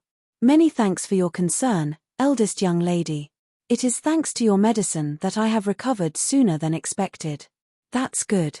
Meng Yu put on a smile. I didn't know what medicine would work for you, and they didn't allow me to visit you. I wish I could have done so. Yang Kai quickly said, eldest young lady, you are a noblewoman, so it is not appropriate for you to step into the outer court where the men live. Your reputation would be tarnished if word got out. Meng Yu sighed. That is what they all said. She appeared dejected. However, she soon put on a bright smile. I can be at ease now since you're fine. I was frightened when I saw you looking so horrible. I thought you would die. Yang Kai lifted his head and flashed a smile at her. Well, it is not so easy to kill me. Seeing that he was so impudent, the maidservant, who was standing behind Meng Yu, frowned with displeasure and shot him a glare. She interrupted their conversation by saying, since you two have made a contribution, the eldest young lady has asked the patriarch to transfer you to this place. You must fulfill your duties and ensure the eldest young lady's safety at all costs. We will remember. Yang Kai and Yin Ji Yong cupped their fists. The maidservant then whispered to Meng Yu, eldest young lady, it's getting late. You must take your medicine now. Isn't it still being prepared? Just wait a while longer, Meng Yu replied. The maidservant shook her head. The medicine is indeed being prepared, but you were quite frightened previously. The doctor has said that you must recuperate without being disturbed for the time being. A helpless eldest young lady let out a sigh. Fine. With the help of the maidservant, she rose from the chair and spoke to Chen, who had led Yang Kai and Yin Ji Yong to this place. Show them around the inner court and find a place for them to live. Yes, Chen saluted her in an elegant manner. The maidservant then helped the eldest young lady Meng Yu walk up the stairs while Chen said to the two of them in a small voice, please come with me. Yang Kai and Yin Ji Yong thanked her before taking a stroll around the surrounding area with Chen leading the way. The place where the eldest young lady lived wasn't large, but there were still some places that they had to pay attention to lest they failed to discover some ill-intentioned people who hid there when the enemies struck again. While following the maidservant, Yang Kai looked around and memorized the terrain. Since he was now responsible for protecting Meng Yu in the inner court, he had to put in his best effort. Furthermore, he had to find a way to win the eldest young lady's heart in order to break the heart barrier that Chu Huashong had set up before this reincarnation. A moment later, Chen brought them to a tile-roofed house. This is where you will be living, as it is not far away from the eldest young lady's room. When you're not on duty, you can just remain here and be ready for any emergencies. Many thanks, Lady Chen. Yin Ji Yong thanked her and passed her a package as a gesture of friendliness. Chen apparently had no idea what was going on as she took the package. When she realized what was inside, she quickly passed it back to him and waved her hands. There's no need for that. Yin Ji Yong said with a smile, we'll need your advice in many areas in the future. Please don't turn me down as it's just a small gift. There's really no need for that. Chen was flushing. I just joined the Meng Manor not long ago, so there's no advice I could give you. Yin Ji Yong was startled. You just joined the Meng Manor not long ago? Yes, Chen nodded repeatedly as she appeared uneasy. Yin Ji Yong's interest had been piqued. Supposedly, the maidservants by the eldest young lady's side must have passed a lot of tests and proven their loyalty to the Meng Manor. The new servants didn't even have the right to enter the inner court, let alone serve the eldest young lady. When did you join? Yin Ji Yong asked curiously. About a month ago, Chen replied in a small voice. Yin Ji Yong was dumbfounded as he gave her a thumbs up. You're truly lucky to have the right to serve the eldest young lady after only a month. Chen hung her head low. I don't understand either. After the previous incident, I was told to send some medicine to the eldest young lady. When she saw me, she decided to make me stay. I see. Yin Ji Yong thought that she was extremely lucky. He was a private guard while Chen was a maidservant. In the past over 10 years, he had always been an insignificant private guard in the outer court. If not for the contribution he had inadvertently made, he wouldn't have been transferred to the inner court. On the other hand, Chen Chen had only been working here for a month, but she could get into the inner court just because the eldest young lady was fond of her. In comparison, his journey was much tougher, which made him feel a bit bitter. With that said, Chen Chen was indeed beautiful and innocent-looking, so it was no wonder that the eldest young lady was fond of her. Upon learning that Chen Chen wasn't a long-time maidservant of the eldest young lady, Yin Ji-yong became much more at ease. At the very least, he didn't have to fawn over her. Yang Kai, who had remained silent all along, suddenly asked, "The woman beside the eldest young lady is named Queer?" Chen Chen's figure shook a little, as though Yang Kai had scared her by talking suddenly. With a blushing face, she replied, "Yes, she's big sister Queer. She has been serving the eldest young lady since she was a child. They grew up together." Yang Kai nodded his head, then fell silent. A short while later, Chen Chen left. Yin Ji-yong closed the door and asked in a small voice, "Little brother Yang, is there anything wrong the eldest young lady's maidservant, Queer?" He thought that Yang Kai had discovered something when the latter asked that question suddenly. He couldn't help but speculate that Queer might be a mole sent to this place by those from Hidden Treasure Peak. Would they make another contribution not long after coming to the inner court? There's nothing wrong with her. Yang Kai didn't know what was on his mind, it's just that the eldest young lady said she had told Queer to send some healing medicine to me. After giving it a thought, Yin Ji-yong replied, "Yes, that's what she said." "Had you ever met Queer before that?" Yang Kai asked. Yin Ji-yong shook his head, "No." He suddenly realized something. "You've saved the eldest young lady, and judging from her reaction today, there's no doubt that she's grateful to you. In that case, she would definitely send the most important maidservant to visit you. However, it was Lady Chen Chen who had been visiting you every day when you were recuperating." He initially thought that Chen Chen was someone important to the eldest young lady, but it was apparently not the case. It had only been a month since she joined the Meng Manor, and she had only begun serving the eldest young lady's side after the incident. The most important maidservant to the eldest young lady should be Queer, who grew up with her. Why was that? Yin Ji-yong was puzzled. Yang Kai replied with a smile, "I suppose Lady Queer received the eldest young lady's order, but she was too lazy or frightened to visit a person who was horribly injured, so she told Lady Chen Chen to visit me instead. After Lady Chen Chen reported everything to her, she would then report to the eldest young lady." Upon learning what had happened, Yin Ji-yong gave Yang Kai a thumbs up. "You're indeed clever since you're able to figure out so many things from what the eldest young lady had said. It was no wonder that you decisively ran after the bandits that night. To be honest, when I saw you leaving, I thought that you were escaping." Yang Kai put on a smile without responding to him. Yin Ji-yong asked curiously, "Little brother, how did you know that the eldest young lady was kidnapped?" Yang Kai replied, "I didn't know. I just speculated that someone was taken away from the inner court. I had no idea she was the eldest young lady." That's incredible enough. Admiration was written all over Yin Ji-yong's face as he chuckled, "I am incredible as well. I followed you as soon as I saw you running after the bandits." In fact, he didn't have the confidence to ward off the enemies on his own after Yang Kai left the place, so he had no choice but to follow him. With a frown though, he said, "This incident shows us that it's not easy to deal with Lady Queer. We'd better be cautious so that she won't be able to find fault with us." Yang Kai nodded. He had a feeling that if he wanted to win the eldest young lady's heart, Queer would be an obstacle. Certainly, Yang Kai and Yin Ji-yong were not the only private guards in the inner court. In fact, there were a lot of private guards, and they were significantly more powerful than the ones in the outer court. After the previous incident, the eldest young lady no longer trusted the personal bodyguards in the inner court though. It wasn't that she was willful, but she was taken away by the bandit under the watch of so many personal bodyguards, so trust had indeed been lost. That was the reason she wanted Yang Kai and Yin Ji-yong by her side. Patriarch Meng doted on his eldest daughter, so he directly agreed to this request.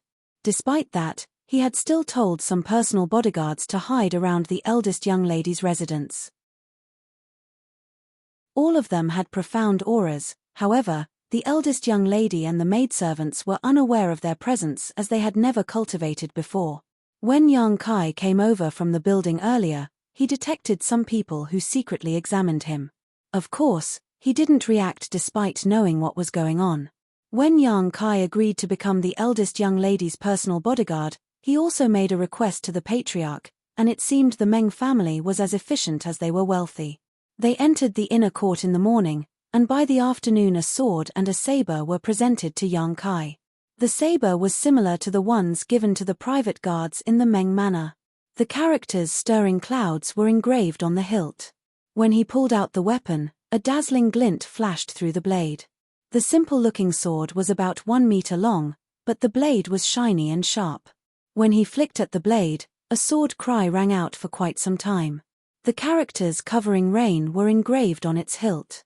Yin Ji Yong was dumbstruck when he saw these two blades. Martial Peak, Chapter 48-25, Learning Martial Arts. The stirring cloud saber and covering rain sword are real treasures. They are said to have been left behind by a powerful cultivator several hundred years ago. They last appeared 30 years ago when they were obtained by a rogue cultivator. I didn't expect that they were in the Meng manor.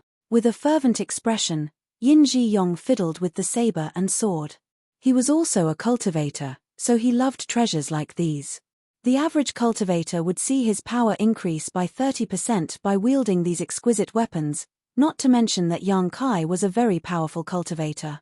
Moreover, given Yin Ji Yong's eyesight, he was certain that the stirring cloud saber and covering rain sword before his eyes were genuine, not counterfeits one could easily find on the streets.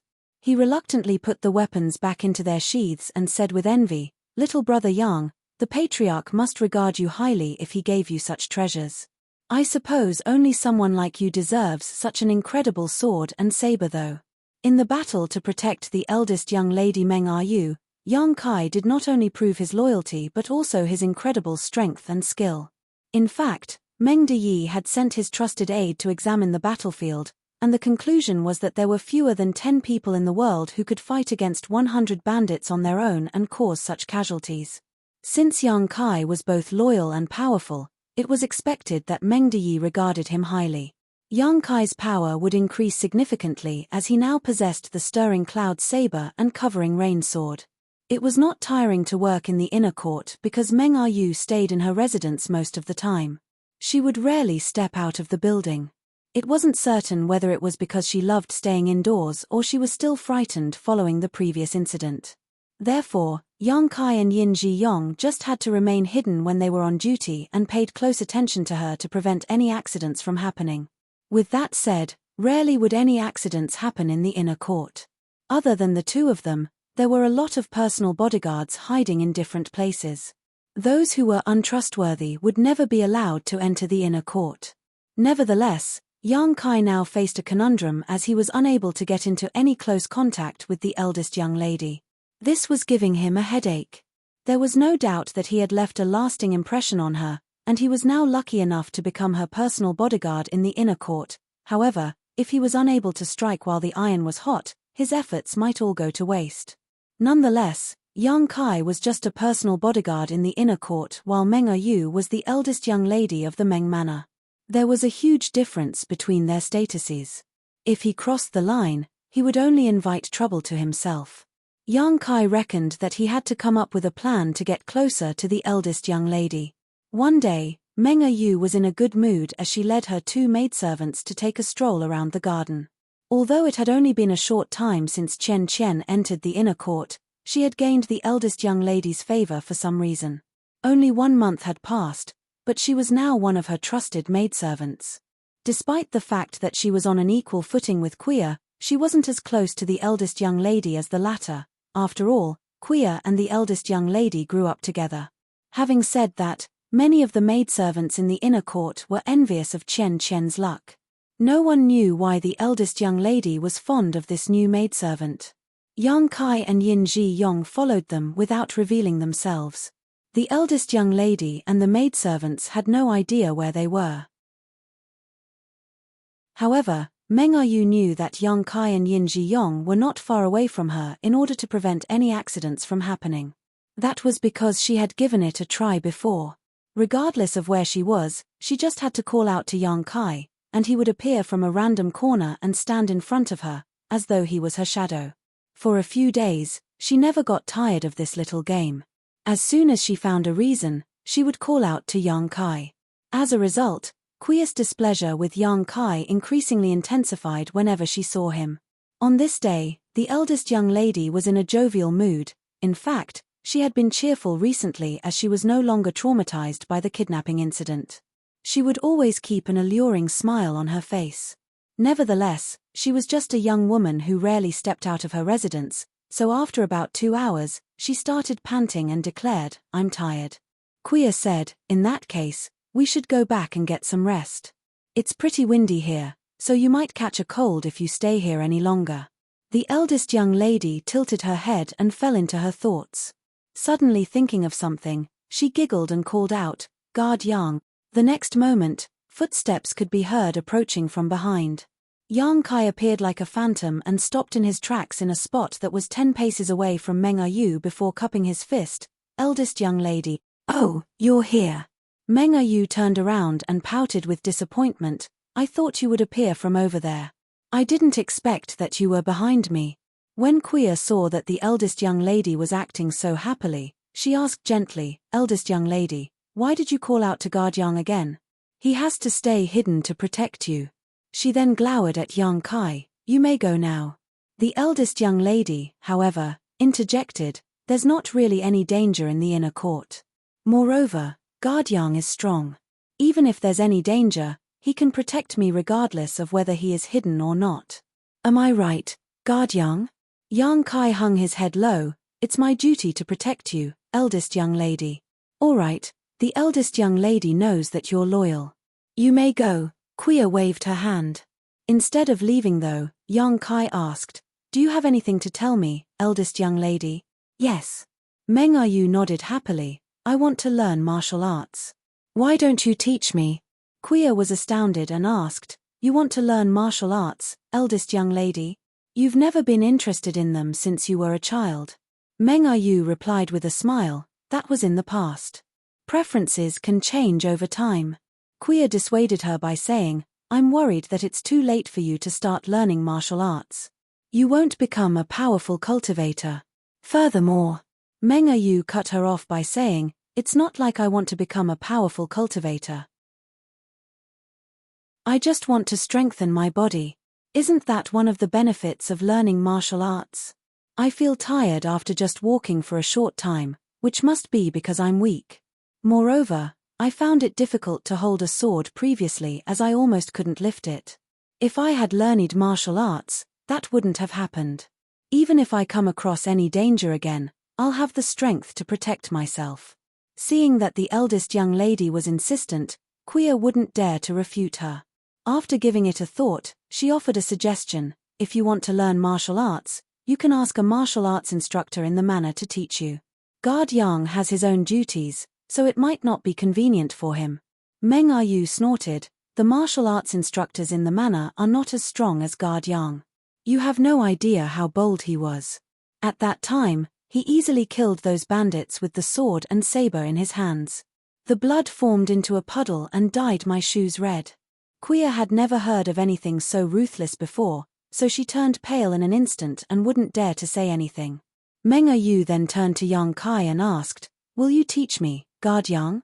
Certainly, Yang Kai was more than willing to do that as he would have a chance to come into close contact with the eldest young lady repeatedly, so after pretending to ponder for a moment, he nodded, "I am your subordinate, so I will definitely obey your orders." Meng Yu clapped her hands with joy. "Let's start now, then." "Here?" Yang Kai asked. "Oh, Ian, let's go back first." Meng Yu came to her senses and shuffled forward. Yang Kai followed her closely. Kui snapped back to reality and frowned. After telling Chen something, she pulled up her dress and dashed out of the inner court. The eldest young lady wanted to learn martial arts, and she insisted that Yang Kai had to teach her. This matter had to be reported to the patriarch. Since Kui was powerless to stop her, She reckoned that she would ask the patriarch to intervene. Upon leaving the inner court, Quia arrived at the grand hall where the patriarch dealt with his daily business. After waiting for a bit, she was allowed to see him. Quia quickly told him what was going on. With his back leaning against his chair, Meng Deyi placed his hands on his belly and gave it a thought. If our Yua wants to learn martial arts, just let her be. I suppose she just wants to learn it for fun. She won't persevere for long. Tell Yang Kai that he must not let our Yua get injured. If she loses a strand of hair, I'll not spare him. Quia had never expected that the patriarch would agree to it. Although it was obvious to everyone that he had been doting on the eldest young lady over the years, she thought he would stop her this time. She had the urge to say that after the previous incident, there was something wrong with the way the eldest young lady looked at Yang Kai. She had been by her side for many years, but she had never seen Meng Yu looking at a man with such a gaze before. That was a gaze with a sense of longing. However, she wouldn't dare to say such a thing out loud. First of all, she was worried that she was mistaken. Secondly, it might ruin the eldest young lady's reputation. You may leave now, Meng Deyi waved his hand. Left with no choice, Quia left the hall. Upon returning to the inner court, she realized that the eldest young lady had changed into some tight-fitting clothes. There was a wooden sword in her hand as she wielded it following Yang Kai's instructions. The move was monotonous, but the eldest young lady seemed joyful and serious as she kept asking Yang Kai whether she was doing it right. Yang Kai was just standing in a spot not far away from her as he gave her instructions from time to time. Meanwhile, Chen was standing silently to the side. Quia walked up to her and complained, "Why didn't you stop her?" A flustered Chen lowered her head and remained silent. Quia snapped, "You're so useless. I'll chase you out of here sooner or later." Chen hung her head even lower. Just a quarter hour later, the eldest young lady was drenched in sweat. A well-prepared Quia walked up to her with a wet towel and helped her wipe herself off. With a hopeful gaze, Meng Yu asked, "How was I doing, Guard Yang?" Yang Kai nodded his head. "As a beginner, you are doing very well. You have the talent to learn martial arts." That was to be expected. After all, she was Chu Hua Shong's reincarnation. Although she had lost her memory, her instincts were ingrained in the deepest part of her soul. It wasn't surprising that she had shown exceptional aptitude in learning martial arts. Meng Yu was elated. "Really? You'd better not lie to me. If you do, I'll..." As she spoke, she balled up her fist and shook it as though she was going to punch him. However, she soon realized that she was acting rather coquettishly, so she quickly retracted her hand and wiped her face to conceal her embarrassment. With a solemn expression, Yang Kai replied, "I would never dare to lie to you. It's the truth."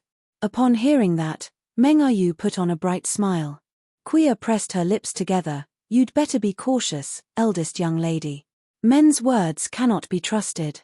"What are you talking about? It's not like you've had a man before." Meng Yu pinched the other woman's nose. A blushing Quia stomped her foot on the ground. "How could you even say such a thing? I have to tell the patriarch about it." "No, don't do that. I'll keep my mouth shut, Quia," Meng Yu quickly pleaded with her. Martial Peak, Chapter 48-26, Young City Lord. Everyone thought that Meng Yu was just learning martial arts for fun, which was why she pestered her personal bodyguard to teach her. After she became exhausted and lost interest in it, she would give it up. Therefore, after she persevered for a few days, the women in the inner court were shocked, including her maidservant Quia. Every day, the eldest young lady would get out of her bed before the sky turned bright. Unlike in the past when she would dress up patiently, she just had to tie up her hair and put on some tight-fitting clothes now before heading to the courtyard with a wooden sword. Yang Kai would always be waiting for her there. She would be soaked in sweat every day, but she was still high-spirited. Even just by monotonously wielding her sword, she increasingly became better with the movements. The two maidservants were asked to learn martial arts as well. The main reason was that the eldest young lady was annoyed by Quia, who always tried to stop her from practicing. If Quia could learn with her, perhaps she would keep her mouth shut. However, not everyone had the eldest young lady's perseverance. Quia gave it up barely 2 days later. Other than the fact that the moves were monotonous, her entire figure would ache every day. Although she was a maidservant, she grew up with the eldest young lady and enjoyed the finer things in life. She had never gone through such hardship before. With that said, after she gave it up, she rarely dissuaded the eldest young lady from learning martial arts again. Perhaps she no longer had the nerve to do so. On the other hand, even though Chen Chen appeared timid, she had impressive willpower. Moreover, Yang Kai discovered that she was just as talented as the eldest young lady when it came to learning martial arts. Time went by quickly as he taught martial arts with an ulterior motive while the two women learned attentively. 2 months had passed. Yang Kai and the eldest young lady had become much closer to each other through their contact every day. He could clearly notice that whenever the eldest young lady looked at him, her gaze was filled with a sense of longing. Only when a woman was in love with a man would she gaze at him in such a way. Back then, after he risked his life to save her, she started treating him favorably. The contact and guidance over the past few months had just pulled them closer to one another. Yang Kai had a feeling that he was close to breaking senior sister Chu's heart barrier, but he had no idea how much more he had to do before he could succeed. He could only play it by ear now. After all, he didn't have similar experiences that he could refer to. This samsara world had its own rules. One day, after Yang Kai was done teaching the eldest young lady, Kuya came over with a wet towel and helped wipe her face. All of a sudden, the eldest young lady said, "Guard Yang, I'm leaving the city tomorrow. Please come with me." Yang Kai became startled for a moment before nodding, yes. He had no idea why the eldest young lady was leaving the city. Since she returned to the Meng Manor some time ago, she had never left her residence. She would only take a stroll in the garden at most. She must have a matter to attend to for leaving the city. However, as a private guard, he wasn't in a position to ask her anything. "Is there anything I need to prepare?" Yang Kai asked. "No, you just have to follow me." The eldest young lady forced a smile. "I'm a little tired now, so I'll get some rest." "Please rest early as well, Guard Yang." Yang Kai nodded his head and stepped back into the darkness. The next day, the eldest young lady was dressed in some simple clothes. A carriage was ready outside the Meng Manor. Besides that, there were a group of personal bodyguards with sabers who would escort her. Yang Kai and Yin Ji Yong were on either side of the carriage. Beside Yang Kai was Chen Chen while Kuya was leading the way at the front. With his left hand on his hilt, Yang Kai looked around to prevent any ill-intentioned people from coming near. Although the crisis caused by the bandits from Hidden Treasure Peak had been resolved previously, he had no idea whether the Meng Manor had dealt with those from Hidden Treasure Peak in any way recently. He had to be ready for a fight at any moment. There was one time when he turned his head, he realized that Chen Chen was looking at him. He nodded at her and put on a smile. In an instant, Chen Chen started blushing and hung her head low. She lost her balance and almost stumbled over.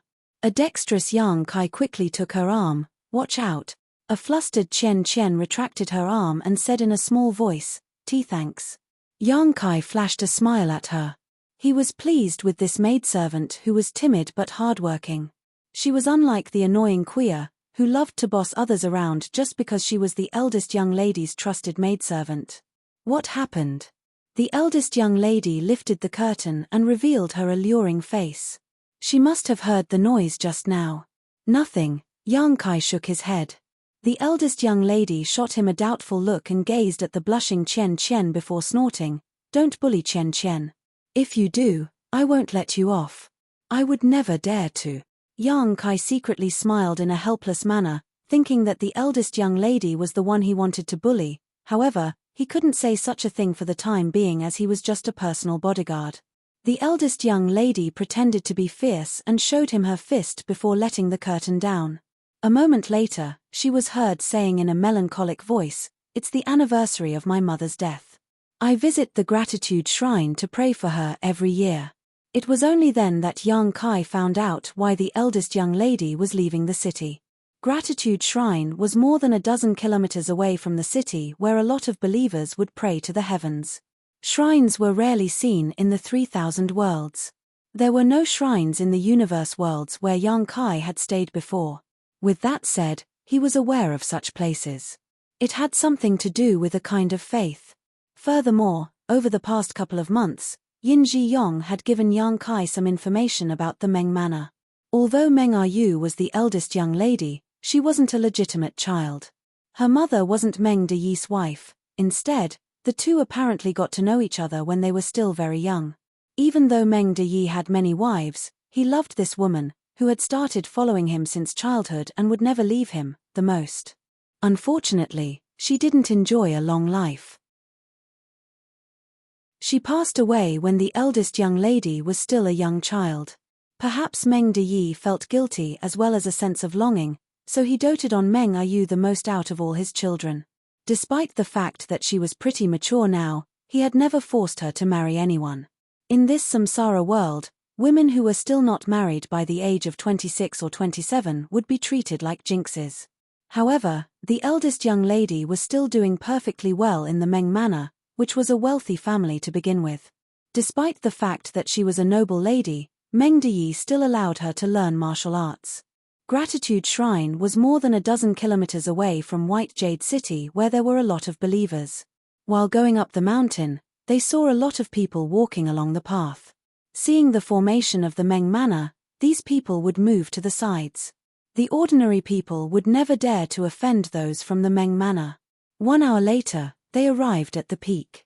Yang Kai looked up and saw a magnificent shrine. In front of them stood an old monk with a scar on his head who was clad in a simple robe. Apparently, he had been informed in advance that the eldest young lady from the Meng manor was coming over. Meng Er-yu and the old monk obviously knew one another. After all, she would visit Gratitude Shrine once every year. After getting out of the carriage, she saluted the old monk and followed him to enter the shrine. The personal bodyguards followed her closely. After exchanging glances with Yin Ji-yong, Yang Kai hid among the crowd. While one of them was conspicuous, the other was hidden.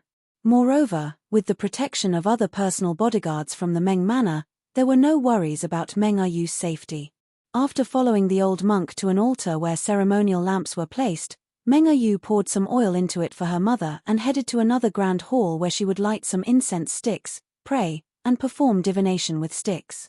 Suddenly thinking of something, Meng Er-yu cheered up instantly and put on a smile. After walking around for a bit, she was a little tired, so she found a stone pavilion and had a seat.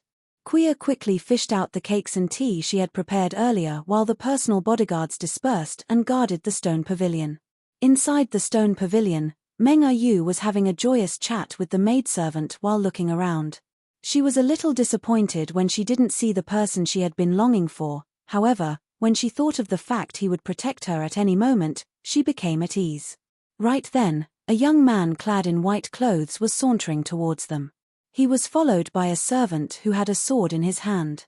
He was a tall and handsome young man who sported a harmless smile.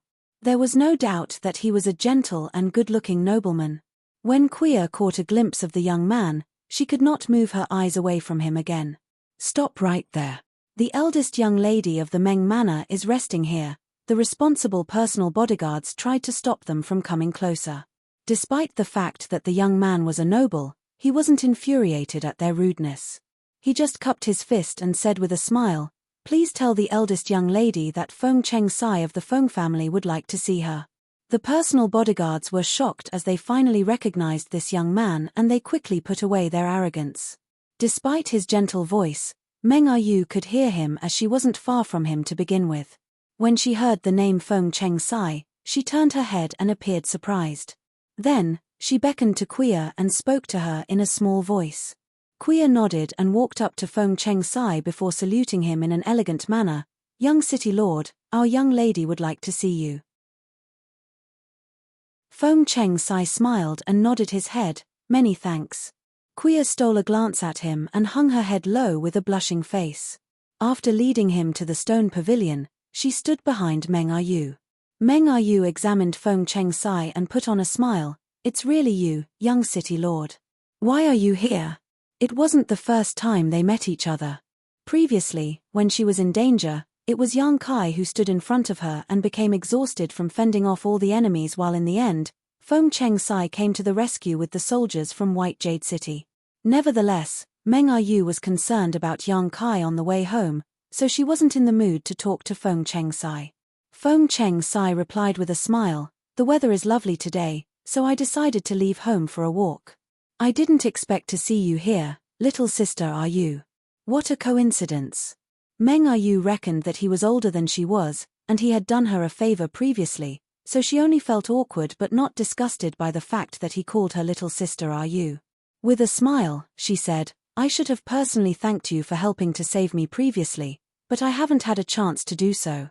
Please don't take offense, young city lord." Marshall Peak, Chapter 48-27, Propose Marriage. It was all thanks to the personal bodyguard from the Meng Manor. "This Feng didn't really do anything, so I don't deserve your gratitude." Feng Chengsai put on a faint smile. Meng Yu shook her head, "Young city lord, if you hadn't come to the rescue in time, the consequences would have been dreadful." Seeing that he was still standing, she quickly invited him to have a seat. Feng Chengsai thanked her and elegantly took a seat. They went on to have a chat in a joyful manner. 1 hour later, Meng Yu appeared fatigued, so Kuya promptly said, "Eldest young lady, it's getting late now, so we should head home, otherwise, the patriarch will be worried about you." Following a nod, Meng Yu rose from the seat and bid Feng Chengsai farewell. The latter didn't make her stay as he watched them leave. It wasn't until Meng Yu and her personal bodyguards were out of sight that Feng Chengsai put on a smile and called out, "Junior brother Yang." The sword-holding young man beside him appeared doubtful as he had no idea why the young master suddenly shouted at the air. Just when he wanted to ask him about it, a figure emerged from the shadow all of a sudden like a phantom. He wasn't even aware of his presence this whole time. Flabbergasted, the sword-holding young man dexterously hid behind Feng Chengsai and stuck out his head before yelling, "Who are you?" Ignoring him, Yang Kai stared at Feng Chengsai and cupped his fist, "Senior brother Feng." As their eyes met, there seemed to be sparks flying in the air. The sword-holding young man appeared puzzled. Judging from the way the young master and this strange man called each other, they seemed to be fellow brothers. However, at this moment, they appeared to be in a conflict for some reason. What made the sword-holding young man feel even more perplexed was that this man surnamed Yang was apparently a personal bodyguard from the Meng Manor, so how was it possible that he and the young city lord were fellow brothers?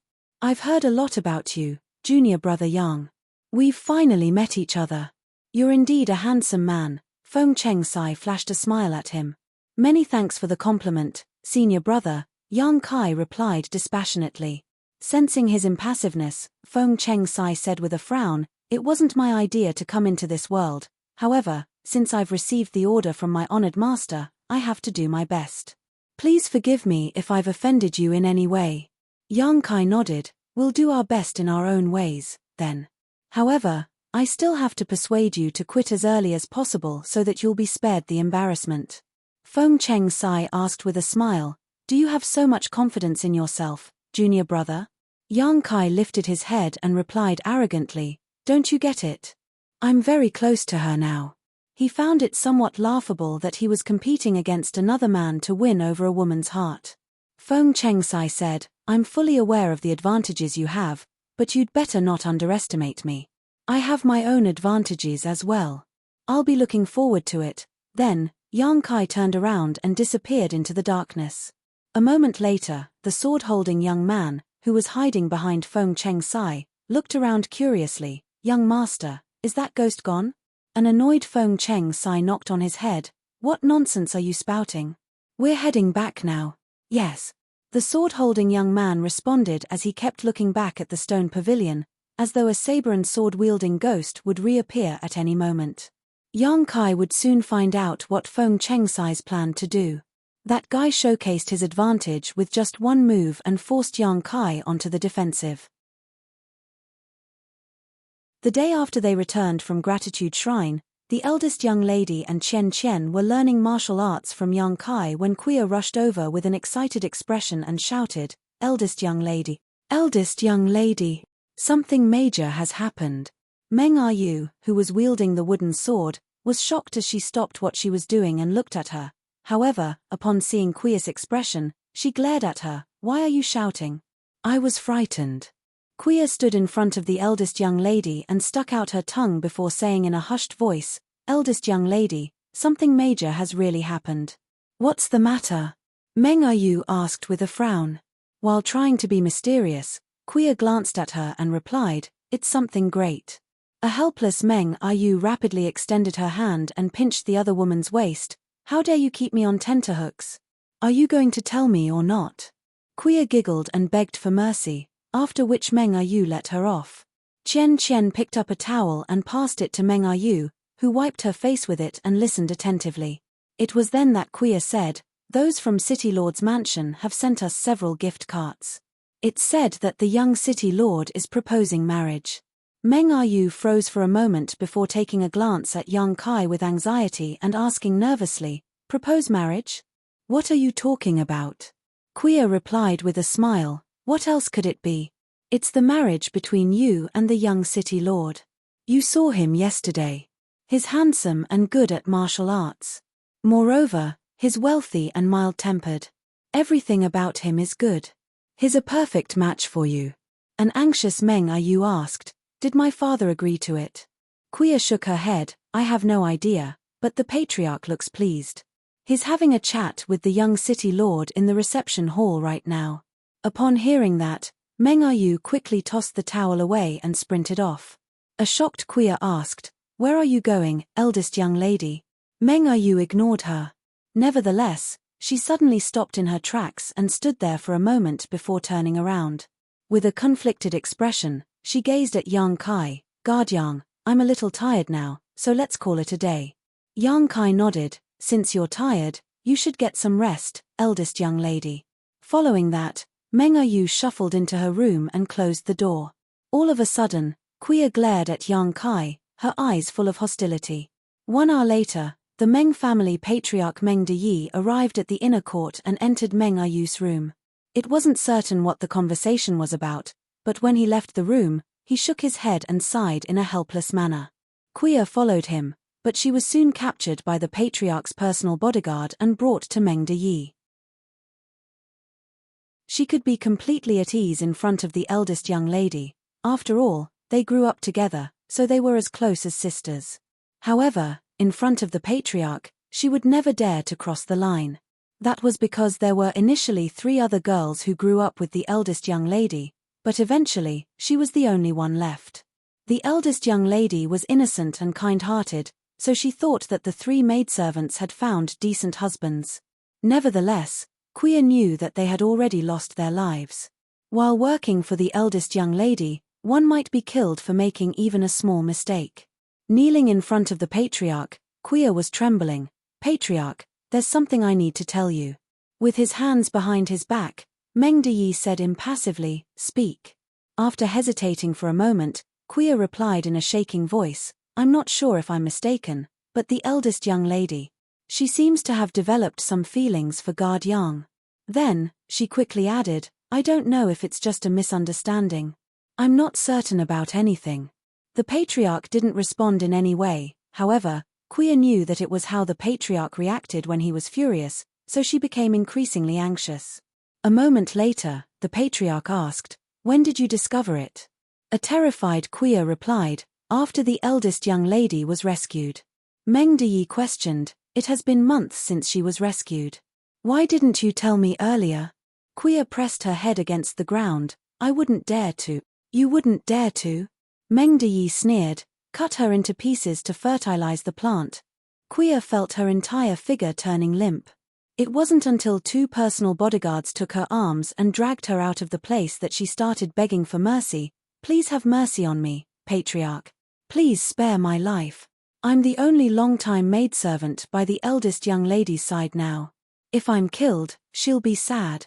Her words just barely saved her. After receiving an instruction, the 2 personal bodyguards dropped her.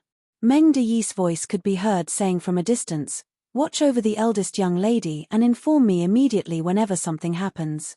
If anything goes wrong again, I will personally kill you." Kuya hurriedly agreed.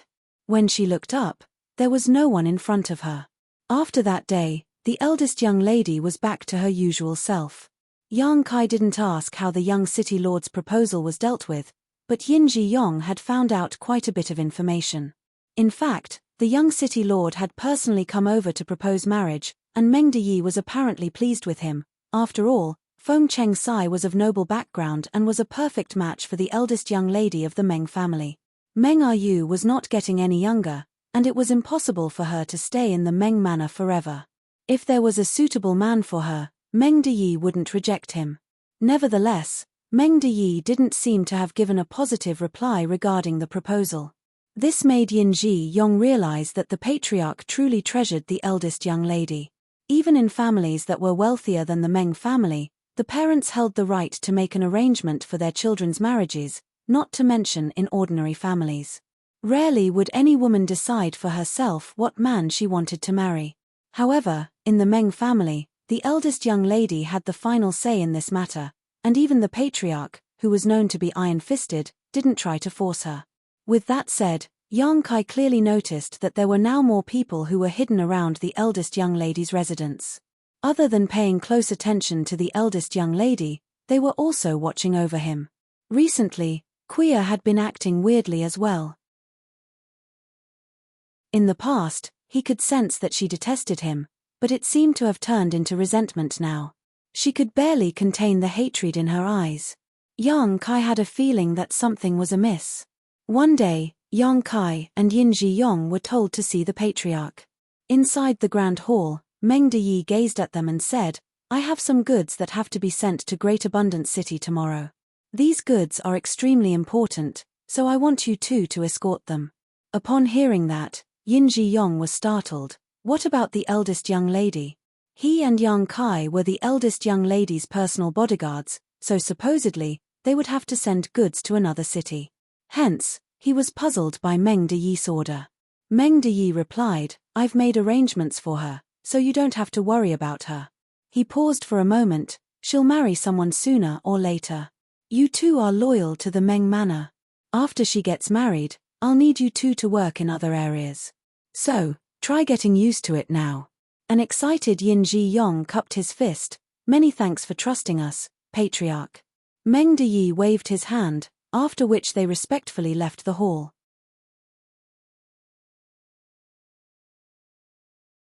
Marshall Peak, Chapter 48-28, from the Meng Manor.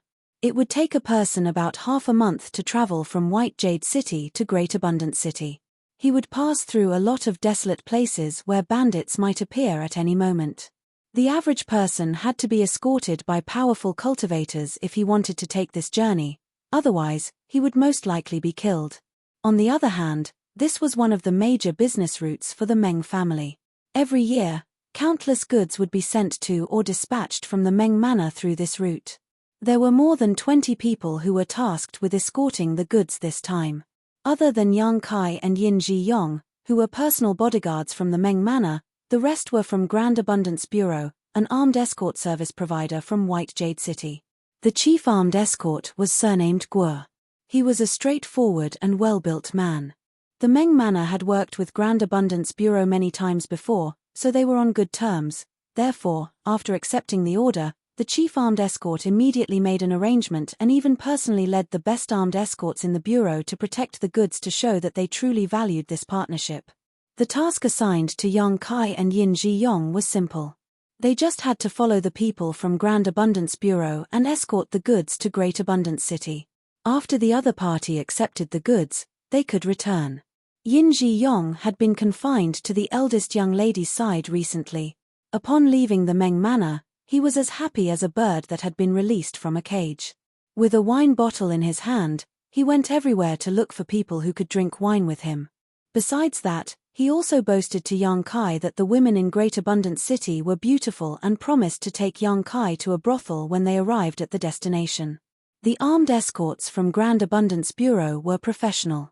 The scouts were regularly sent out in pairs to gather information and return with useful news. It had been peaceful for the first 5 days. On the 5th day, the team had to sleep the night in a place named Upward Mound. It was an open-air area with no places for anyone to hide. It wasn't possible for there to be any ambushes. Even if an emergency happened, it would be easy for them to flee. Those from Grand Abundance Bureau were careful when looking for a place to rest, and after they were done with dinner, most slept while the rest stood guard. In the middle of the night, Yang Kai awakened in shock as he caught a whiff of a metallic tang. This faint smell of blood was imperceptible to those who hadn't had a lot of experience in battle. However, Yang Kai had experienced countless carnage in his life. Although his strength had been significantly weakened after he was incarnated into this world, he remained sensitive to the smell of blood. Right then, the sounds of something breaking through the air rang out. In the darkness, sharp arrows broke through the sky and poured down on them like rain. Enemy attack! Yang Kai got to his feet and shouted. At the same time, he picked up Yin Ji Yong, who was sound asleep, and rolled away before hiding behind a tree. The sounds of arrows breaking through the air were heard amidst the grunts and shrieks. After just a short moment, the armed escorts from Grand Abundance Bureau were all either killed or injured. Yin Ji Yong had had some wine before going to sleep, but he was completely sober at this moment and asked in horror, "What's going on?" There wasn't a need for Yang Kai to answer the question. Presently, all the tents were on fire. The arrows were aflame as they turned the tents and carriages into pyres. The horses neighed in shock as the entire place descended into chaos. The rain of arrows didn't seem to be stopping anytime soon. Yang Kai pulled a dead-armed escort towards himself and covered his body with the corpse. Upon seeing that, Yin Ji Yong did the same. The arrows that poured down like rain only stopped a cup of tea later. The entire place was ablaze as all 20 armed escorts from Grand Abundance Bureau were all dead. It wasn't until this moment that horses were heard approaching them from a distance. Hiding beneath a corpse, Yin Ji Yong looked around in horror with the help of the flickering fire. More than 100 people on horses had appeared from all directions. The burly bald man at the front was holding a saber with a hideous expression. Yin Ji Yong felt his heart skipping a beat, for he recognized the bald man. The person was none other than the head manager of Hidden Treasure Peak. After those from Hidden Treasure Peak barged into the Meng Manor in the middle of the night and took the eldest young lady away, their managers were put on wanted lists, and their faces became known to everyone in the city. That was the reason Yin Ji Yong could instantly recognize this man. However, why were the people from Hidden Treasure Peak here? This was a route that led to Great Abundance City, which was in the south, while Hidden Treasure Peak was in the north. Those from Hidden Treasure Peak didn't have any business in this. Nevertheless, he didn't have any time to ponder on it as the head manager wielded his saber and shouted, "Find the corpses." His subordinates then dispersed and searched around. Yin Ji Yong had no idea what corpses they were looking for. He only knew that he would be doomed if he couldn't come up with a solution. He turned to look at Yang Kai's hiding place and became dumbfounded. That was because Yang Kai was nowhere to be seen. Only the dead armed escort, who was previously used to fend off the arrows, was left behind. That stinking brat is too much. How could he run away without telling me? Yin Ji Yong had the urge to howl in misery. He didn't even notice that Yang Kai had left. He only knew that when he was sound asleep, Yang Kai picked him up and rolled away to dodge the first round of arrows. Seeing that those from Hidden Treasure Peak were about to find him, Yin Ji Yong was struggling internally between begging for mercy or fighting to the death. Right then, someone was heard exclaiming, after which something heavy thudded on the ground. The next moment, everyone was heard yelling, "Head manager, don't move!" The head manager bellowed. Yin Ji Yong had no idea what was going on, but with the help of the fire, he looked up and faintly saw a figure standing behind the head manager, holding a sharp blade to the latter's neck. Stirring Cloud's saber. Yin Ji Yong was ecstatic. Even though he couldn't make out the person behind the head manager, he could recognize the incredible weapon. After pushing the corpse away, Yin Ji Yong, who was drenched in blood, got to his feet. His action stunned the bandits around him. The head manager took a glance at him and grinned, "You two are indeed martial arts experts. I didn't expect you to survive. Thanks for the compliment." Yang Kai's voice was heard coming behind him. The next moment, Yin Ji Yong saw Yang Kai sticking out his head as the latter asked, "Are you all right, Brother Yin?" "I'm fine." Pretending to be tough, Yin Ji Yong wiped the blood off his face. In fact, he wasn't injured one bit as even his skin was still intact. "What about you, head manager? What should I do about you now?" Yang Kai asked impassively, not moving the saber away. The head manager chuckled. This is how I usually hold a woman.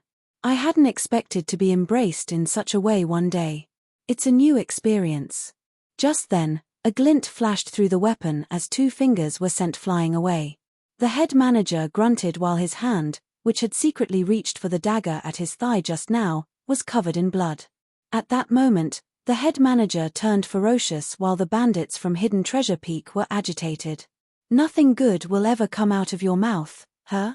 Only say something after thinking it through and don't do anything unnecessary. My blade is pretty sharp. If I cut off something important, you won't be able to put it back. Yang Kai threatened him in a hushed voice. Tell your people to back up. I'm a timid person. My hand will shake with so many people around me. The head manager sported a hideous expression, then raised his hand. Move back 300 meters.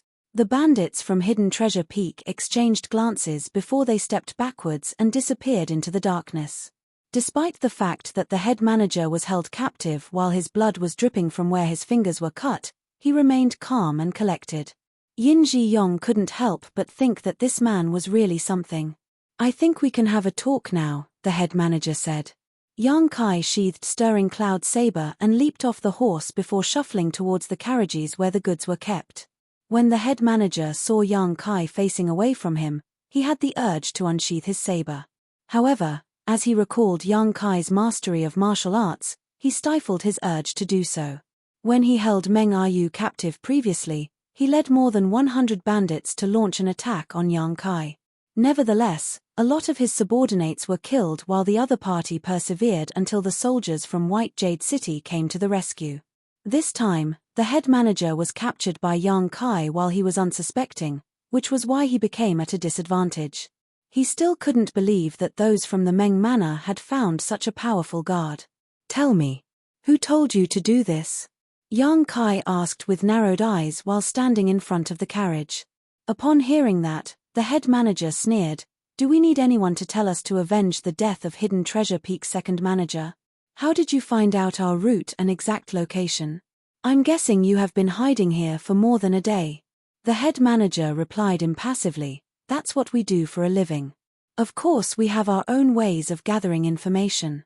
While facing away from him, Yang Kai said, it was those from the Meng Manor, right? Upon hearing that, Yin Ji-yong was astounded. Little brother Yang, what are you talking about? The head manager flashed a smile at Yin Ji-yong. Your little brother is pretty interesting. Is there something wrong with his head? Yang Kai unsheathed his covering rain sword. As a glint flashed through his weapon, the carriage fell apart and revealed the goods inside. When Yin Ji-yong took a glance, he became flabbergasted. What's going on here? The valuable goods that the two of them and those from Grand Abundance Bureau had been escorting were just stones placed in crates. He couldn't believe his eyes. He quickly went over to examine the stones. In the end, he confirmed that they were just rocks with nothing else hidden inside them. It was the same case for the other carriages. How could this be? Yin Ji-yong found it hard to accept the truth as he still had no idea what was going on. More than 20 people from Grand Abundance Bureau had lost their lives just to protect a few carriages of stones. If not for Yang Kai's quick response, the two of them would have perished tonight as well. There's something I don't understand. Yang Kai turned to look at the head manager. Previously, those from Hidden Treasure Peak barged into the Meng Manor in the middle of the night and kidnapped the eldest young lady from the Meng family. There were quite a few casualties on both sides, and even the second manager lost his life. Supposedly, those from the Meng Manor would never work with you, but this is exactly what happened. Can you tell me the reason behind it? The head manager was no longer as calm and collected as before because he felt helpless at the fact that the other party had seen through everything. However, he chose to say nothing and simply stared at Yang Kai with a grim expression. Yang Kai held both the saber and sword in his hands while shuffling towards him.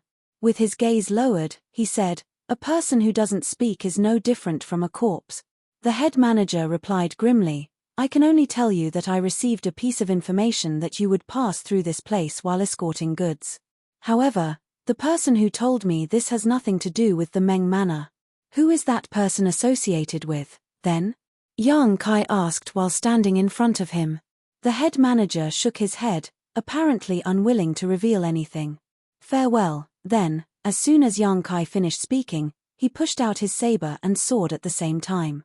Although the head manager had put his guard up, he was still unable to ward off both weapons. His head was sent flying away while blood spurted out from his neck.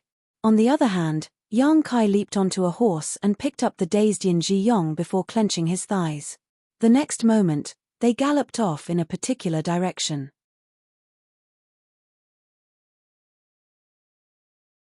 Marshall Peak, Chapter 48-29, One Step Too Late.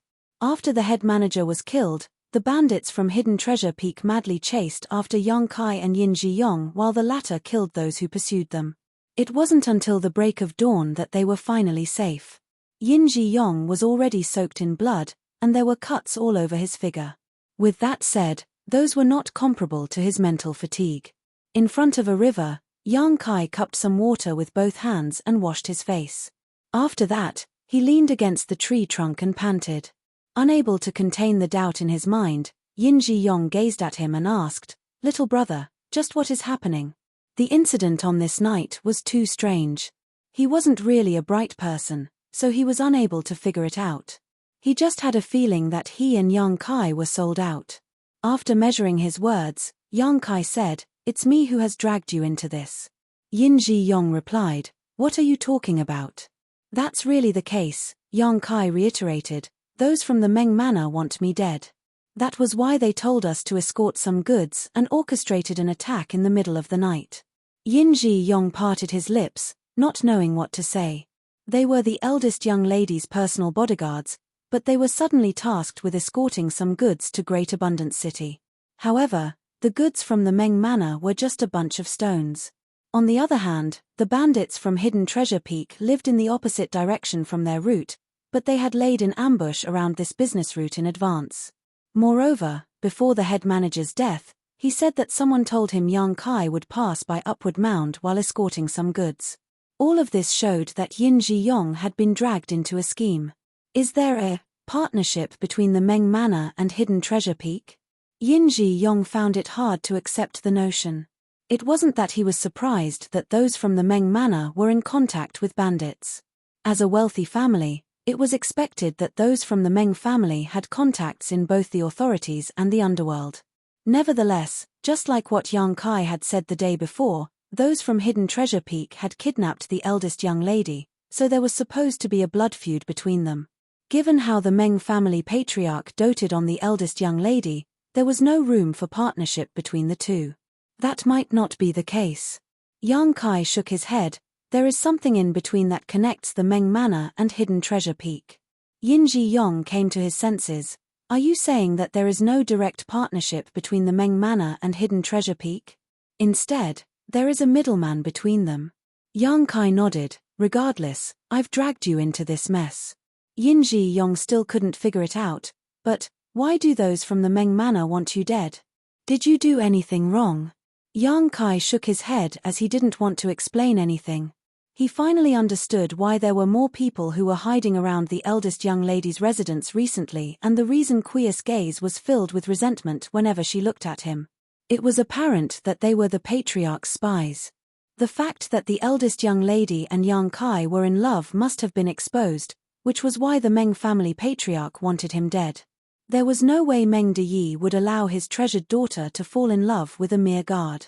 As for Yin Ji Yong, he was really innocent in this matter. Yang Kai rose to his feet and declared, "Brother Yin, you'd better leave now. Stay away from White Jade City and go to a place where the Meng family can't find you." Yin Ji Yong was startled. "What about you?" Yang Kai leaped onto the horse and turned around. "There's a matter I have to settle."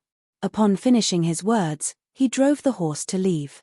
Yin Ji Yong called out to him from behind, but upon getting no reply, he had no choice but to grit his teeth and leave. There was no way he could return to White Jade City. Those from the Meng Manor hadn't managed to achieve their goal this time, so if he dared to show up, he would certainly lose his life. Just like what Yang Kai had said, he could only go to a place where no one would recognize him.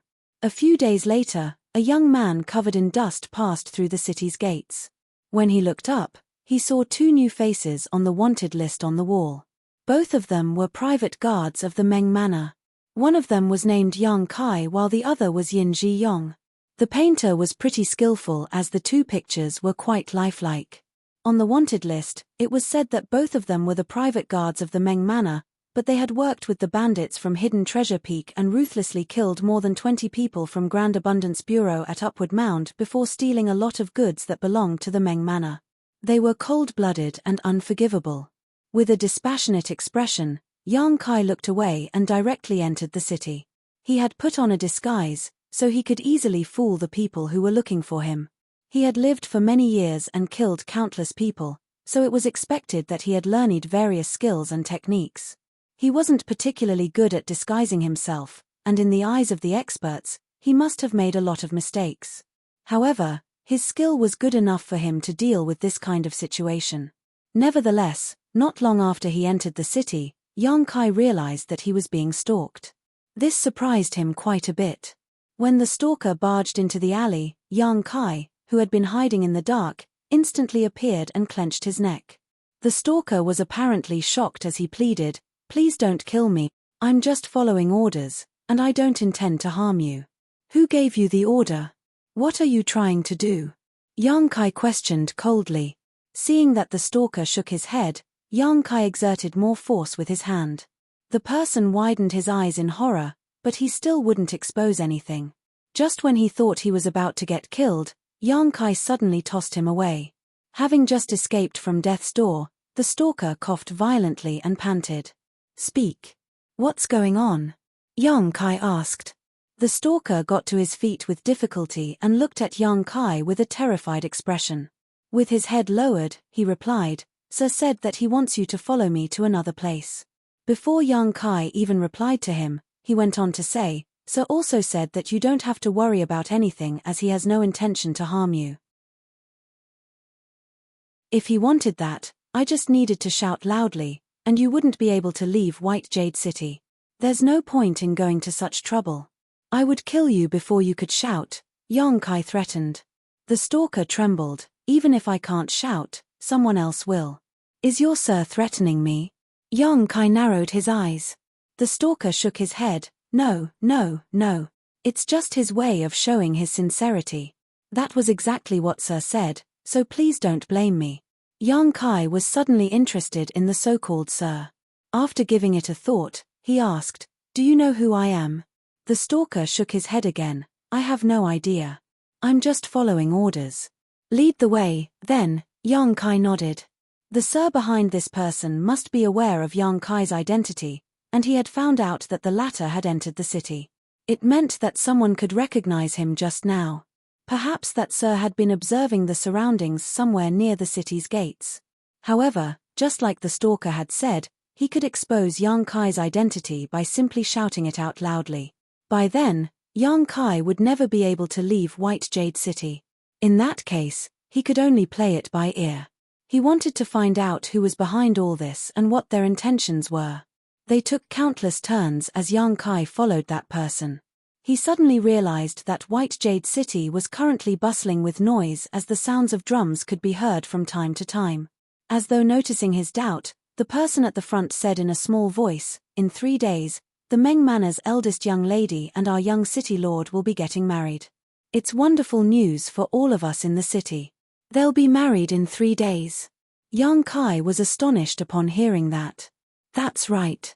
The young city lord has personally proposed marriage, and the Meng family patriarch agreed to it. It could be said that the Meng family has found a powerful backer. Yang Kai's face fell as he realized he was one step too late. Feng Cheng Sai had made a quick and decisive move. During the encounter at Gratitude Shrine, Yang Kai said that he had a better chance of winning the eldest young lady's heart as he was close to her. However, he was soon asked to escort some goods following the Meng family patriarch's order.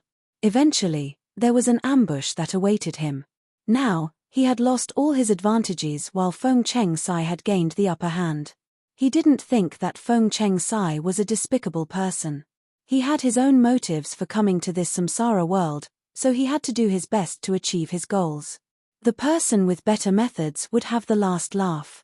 The fact that he was ambushed should have nothing to do with Feng Chengsai. He reckoned that it was the Meng family patriarch's doing. However, Yang Kai had no idea who the middleman between the Meng Manor and Hidden Treasure Peak was. From Yang Kai's perspective, he naturally wouldn't allow the wedding to take place. However, he didn't have enough time to come up with a solution in just 3 days, and he was now faced with this situation that was shrouded in mystery. "We've arrived at our destination." The man stood in front of a house and extended his hand. Yang Kai nodded and stepped into the house, but there was no one inside. He turned to look at the man, who appeared embarrassed. "Sir told me to bring you to this place, and there were no further instructions. He said that you'll realize he really means no harm after you enter." After a moment of silence, Yang Kai went further into the house and saw a red invitation card on the table. While feeling doubtful, he picked it up and realized that it was an invitation card from the Meng Manor. With this invitation card, he would be able to attend the eldest young lady's wedding in 3 days. Yang Kai arched his brow as he felt a sense of discomfort that his intentions had been seen through. This invitation card was apparently targeted at him. The mastermind realized his thoughts and even created an opportunity for him. There was no doubt that this invitation card was difficult to come by, as the average person wouldn't be able to get his hands on one. Fewer than 100 people in White Jade City had the right to receive such an invitation card. The mastermind left behind one invitation card here for him, which suggested that the person had a powerful background. The person who led Yang Kai to this place secretly fled while the latter was going through the invitation card. Yang Kai didn't bother stopping him. Since the mastermind had made such an arrangement, he naturally wouldn't harm Yang Kai in the short term. It was obvious that this person wanted Yang Kai to make a scene at the wedding. His scheme would definitely be revealed by then. Yang Kai didn't intend to be led by the nose as he pocketed the invitation card. In the middle of the night, he put on some dark clothes and secretly left. He had to head to the Meng Manor to see whether he could enter the inner court and see the eldest young lady. Yang Kai had been a personal bodyguard in the Meng Manor for several months, so he was fully aware of the arrangements within the manor. He felt that he had a chance to sneak in. However, the reality was that the security in the Meng Manor had become far stricter. He still hadn't found a chance even after waiting for a long time, so he could only give up in the end. In that case, he could only look for an opportunity in 3 days. With the invitation card, he was supposedly able to enter the Meng Manor safely. The problem was how he was going to see the eldest young lady in that situation and ask her about her intentions, thus allowing him to bring her out of that place. He had snatched a bride during a wedding before, so this was not a new experience for him. At that moment, he was torn between tears and laughter.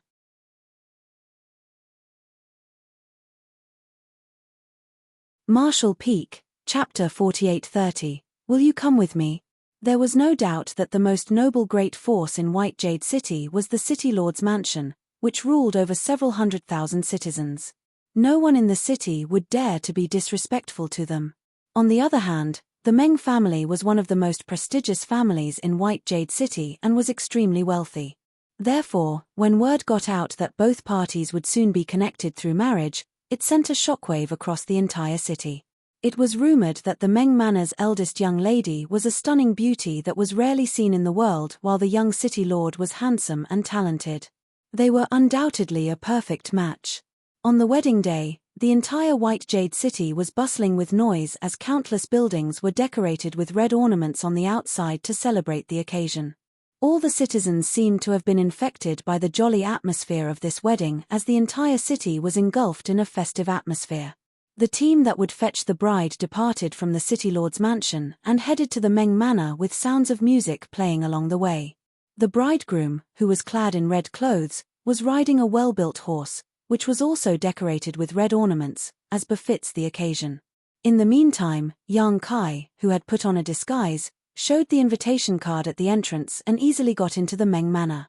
While pretending to be taking a stroll around the grounds, he surreptitiously got closer to the inner court. He had been a private guard in the inner court for several months, so he was fully aware of the situation inside, including the places where the personal bodyguards would hide. Over the past few days, He had repeatedly attempted to sneak into the Meng Manor, however, due to the stricter security, he was unable to achieve his goal. It was an important day for the Meng Manor, and they were short of staff everywhere, so although the security in the inner court remained strict, it was still within Yang Kai's ability to grasp. Hence, it was a great chance for him. After avoiding some of the personal bodyguards who were hiding in the dark, he flipped over a wall the height of a person and entered the inner court. He was as agile as a cat while ensuring that he made no noise. Without stopping, he made a turn and hid behind a rockery garden. A moment later, he stepped. A private guard had been knocked out within the rockery. Like a gecko, Yang Kai climbed up the wall and reached the roof. When he jumped down more than 10 breaths later, another private guard from the inner court was knocked out on the roof. More and more private guards were knocked out. In just a cup of tea's time, Yang Kai had incapacitated all the private guards around the eldest young lady's residence. After that, he headed straight to the building where the eldest young lady resided. In front of the building stood 2 stern-looking personal bodyguards. With their hands on the hilts of their weapons, they looked around vigilantly. With the smell of alcohol wafting from his body, Yang Kai staggered forward and covered his mouth, as though he would throw up at any moment. This alerted the 2 of them. It was apparent to them that this person was a guest at the wedding, but it puzzled them as to how he even reached the inner court.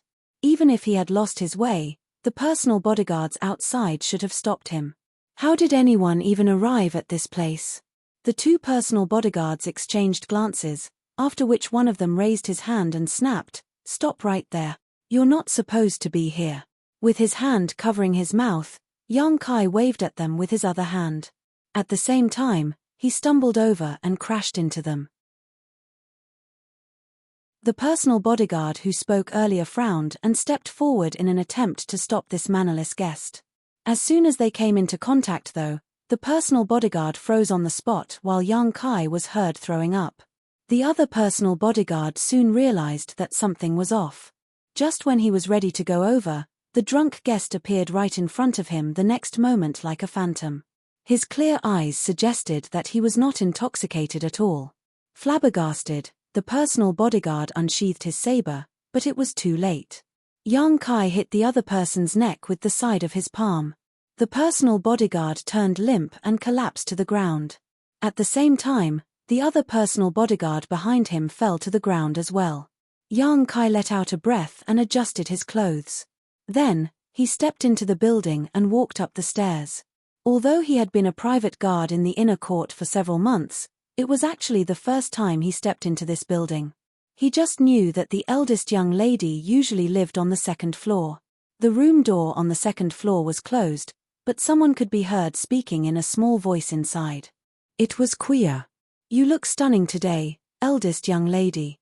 Don't you agree, Chen Chen?" The next instant, Chen Chen was heard replying in a gentle tone, "Eldest young lady has always been good-looking."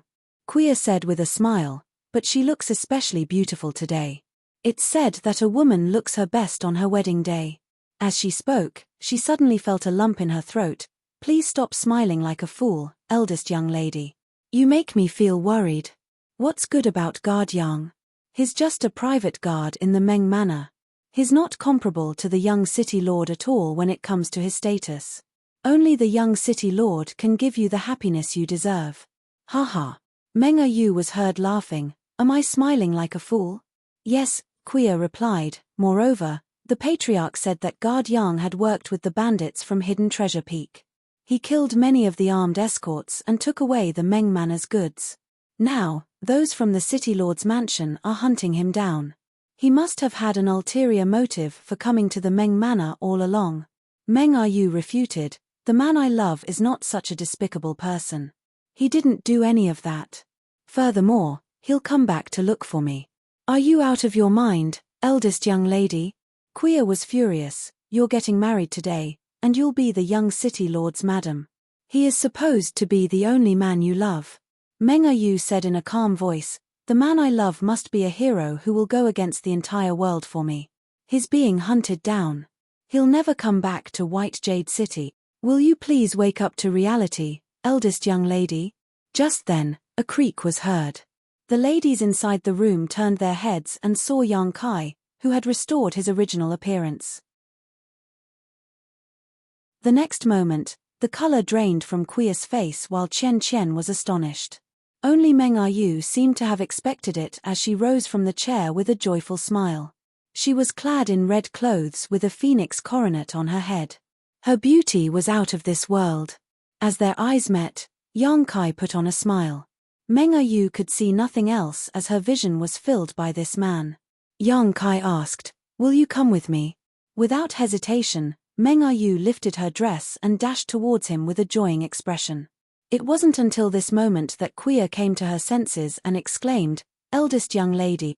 All of a sudden, she felt someone striking her neck, after which she collapsed to the ground. Equally shocked, Yang Kai and Meng Yu gazed at Chen Chen, who had made a move just now. Even Chen Chen was astounded. Although she had learned martial arts from Yang Kai for several months, she had never attacked anyone before. It was all her subconscious reaction just now, so it surprised her that she had actually knocked the other maidservant out. With a pale face, she stammered, I didn't mean to hurt her." Yang Kai took a glance at her and examined the unconscious Kui before comforting her. "It's fine. She's just passed out." Chen Chen nodded and felt slightly at ease. "We have to leave White Jade City as soon as possible." Yang Kai took Meng Yu's hand and said in a small voice. With a contented smile, Meng Yu bowed her head. Over the past few months, they had never expressed their love for each other or done anything that crossed the line. They only exchanged glances at most. However, at this moment, they seemed to have known each other for several lifetimes. It was as though they were able to read each other's thoughts with just one gaze or movement. There was no gap or obstacle between them. They seemed to be fully aware of each other's habits like a couple who had been married for years. After summoning her courage, Chen Chen said, "I'll follow you, eldest young lady." Meng Yu looked inquisitively at Yang Kai, who remained silent for a moment and nodded. The three of them then snuck out. The private guards around the building were still unconscious, so it was easier to leave this place than when he came in. After passing through some doors, they arrived at the back street behind the Meng Manor. Yang Kai had already gotten a carriage ready. After telling Meng Yu and Chen Chen to get inside, he drove the horses forward. He had successfully brought Meng Yu out of the Meng Manor, and his next step was to leave White Jade City, which would be a little difficult. Because of the wanted list, everybody who wanted to pass through the city gates of White Jade City had to be scrutinized. It would have been easier if he were on his own. He could just put on some disguise and walk out. However, this wouldn't work as he now had Meng Yu and Chen Chen with him. Moreover, Meng Yu was still clad in a wedding dress, which was naturally quite conspicuous. Everything would be fine if he could pass through the gates. If he couldn't, he had no choice but to fight his way out. Of course, Yang Kai was certain that the soldiers at the gates wouldn't be able to stop him. To his surprise, when he drove the carriage and emerged from the alley, several similar-looking carriages appeared from the sides and moved forward at the same time. It was apparent that they were leaving the city as well. Yang Kai frowned as he had a feeling that something was amiss, but at this moment, he could only follow them. The team from the City Lord's mansion was supposed to arrive at the Meng Manor soon, so the fact that Meng Yu had gone missing would quickly be exposed. They had to leave White Jade City before that happened. Soon, the carriages arrived at the city gates. Just when the soldiers were ready to examine them, a coachman at the front fished out a token and waved it. Seeing that, one of the soldiers shouted, "Let them pass." The carriages drove past the gates without any obstacles. Yang Kai followed them and easily left. After leaving the city, Yang Kai furrowed his brows while following the carriages. He had a feeling that it was the mysterious mastermind's doing. In a place that was more than a dozen kilometers away from the city, the carriages suddenly dispersed. There stood a figure in silence as though he was waiting for something. Yang Kai's carriage stopped in front of that person as he turned his head. "Wait a moment." Meng Yu grunted in response. It was then that Yang Kai leapt off the carriage and walked up to that person before cupping his fist. "Senior brother Feng." Feng Cheng Sai looked smilingly at him. "You don't look surprised at all." Yang Kai nodded. "I had a speculation, though I was not certain about it. Many doubts are resolved now that I see you here." Given his disguising technique, He was still discovered after entering White Jade City, and he was subsequently followed. The only person he could think of capable of such things was Feng Cheng Sai. The events that followed also proved that his speculation was right. Feng Cheng Sai was the young city lord of White Jade City, so it wasn't surprising that he could easily get an invitation card from the Meng Manor. After Yang Kai left the Meng Manor with Meng Yu, several carriages appeared all of a sudden to help cover him up. Otherwise, his plan wouldn't have worked out smoothly. Since you're here, who is the one going over to the Meng Manor? Yang Kai appeared puzzled. Feng Cheng Sai replied with a smile, you've met him before. The brat beside me previously. You're tuning in to the Celestial War YouTube channel. Don't forget to subscribe and join us on this journey to catch the most captivating stories.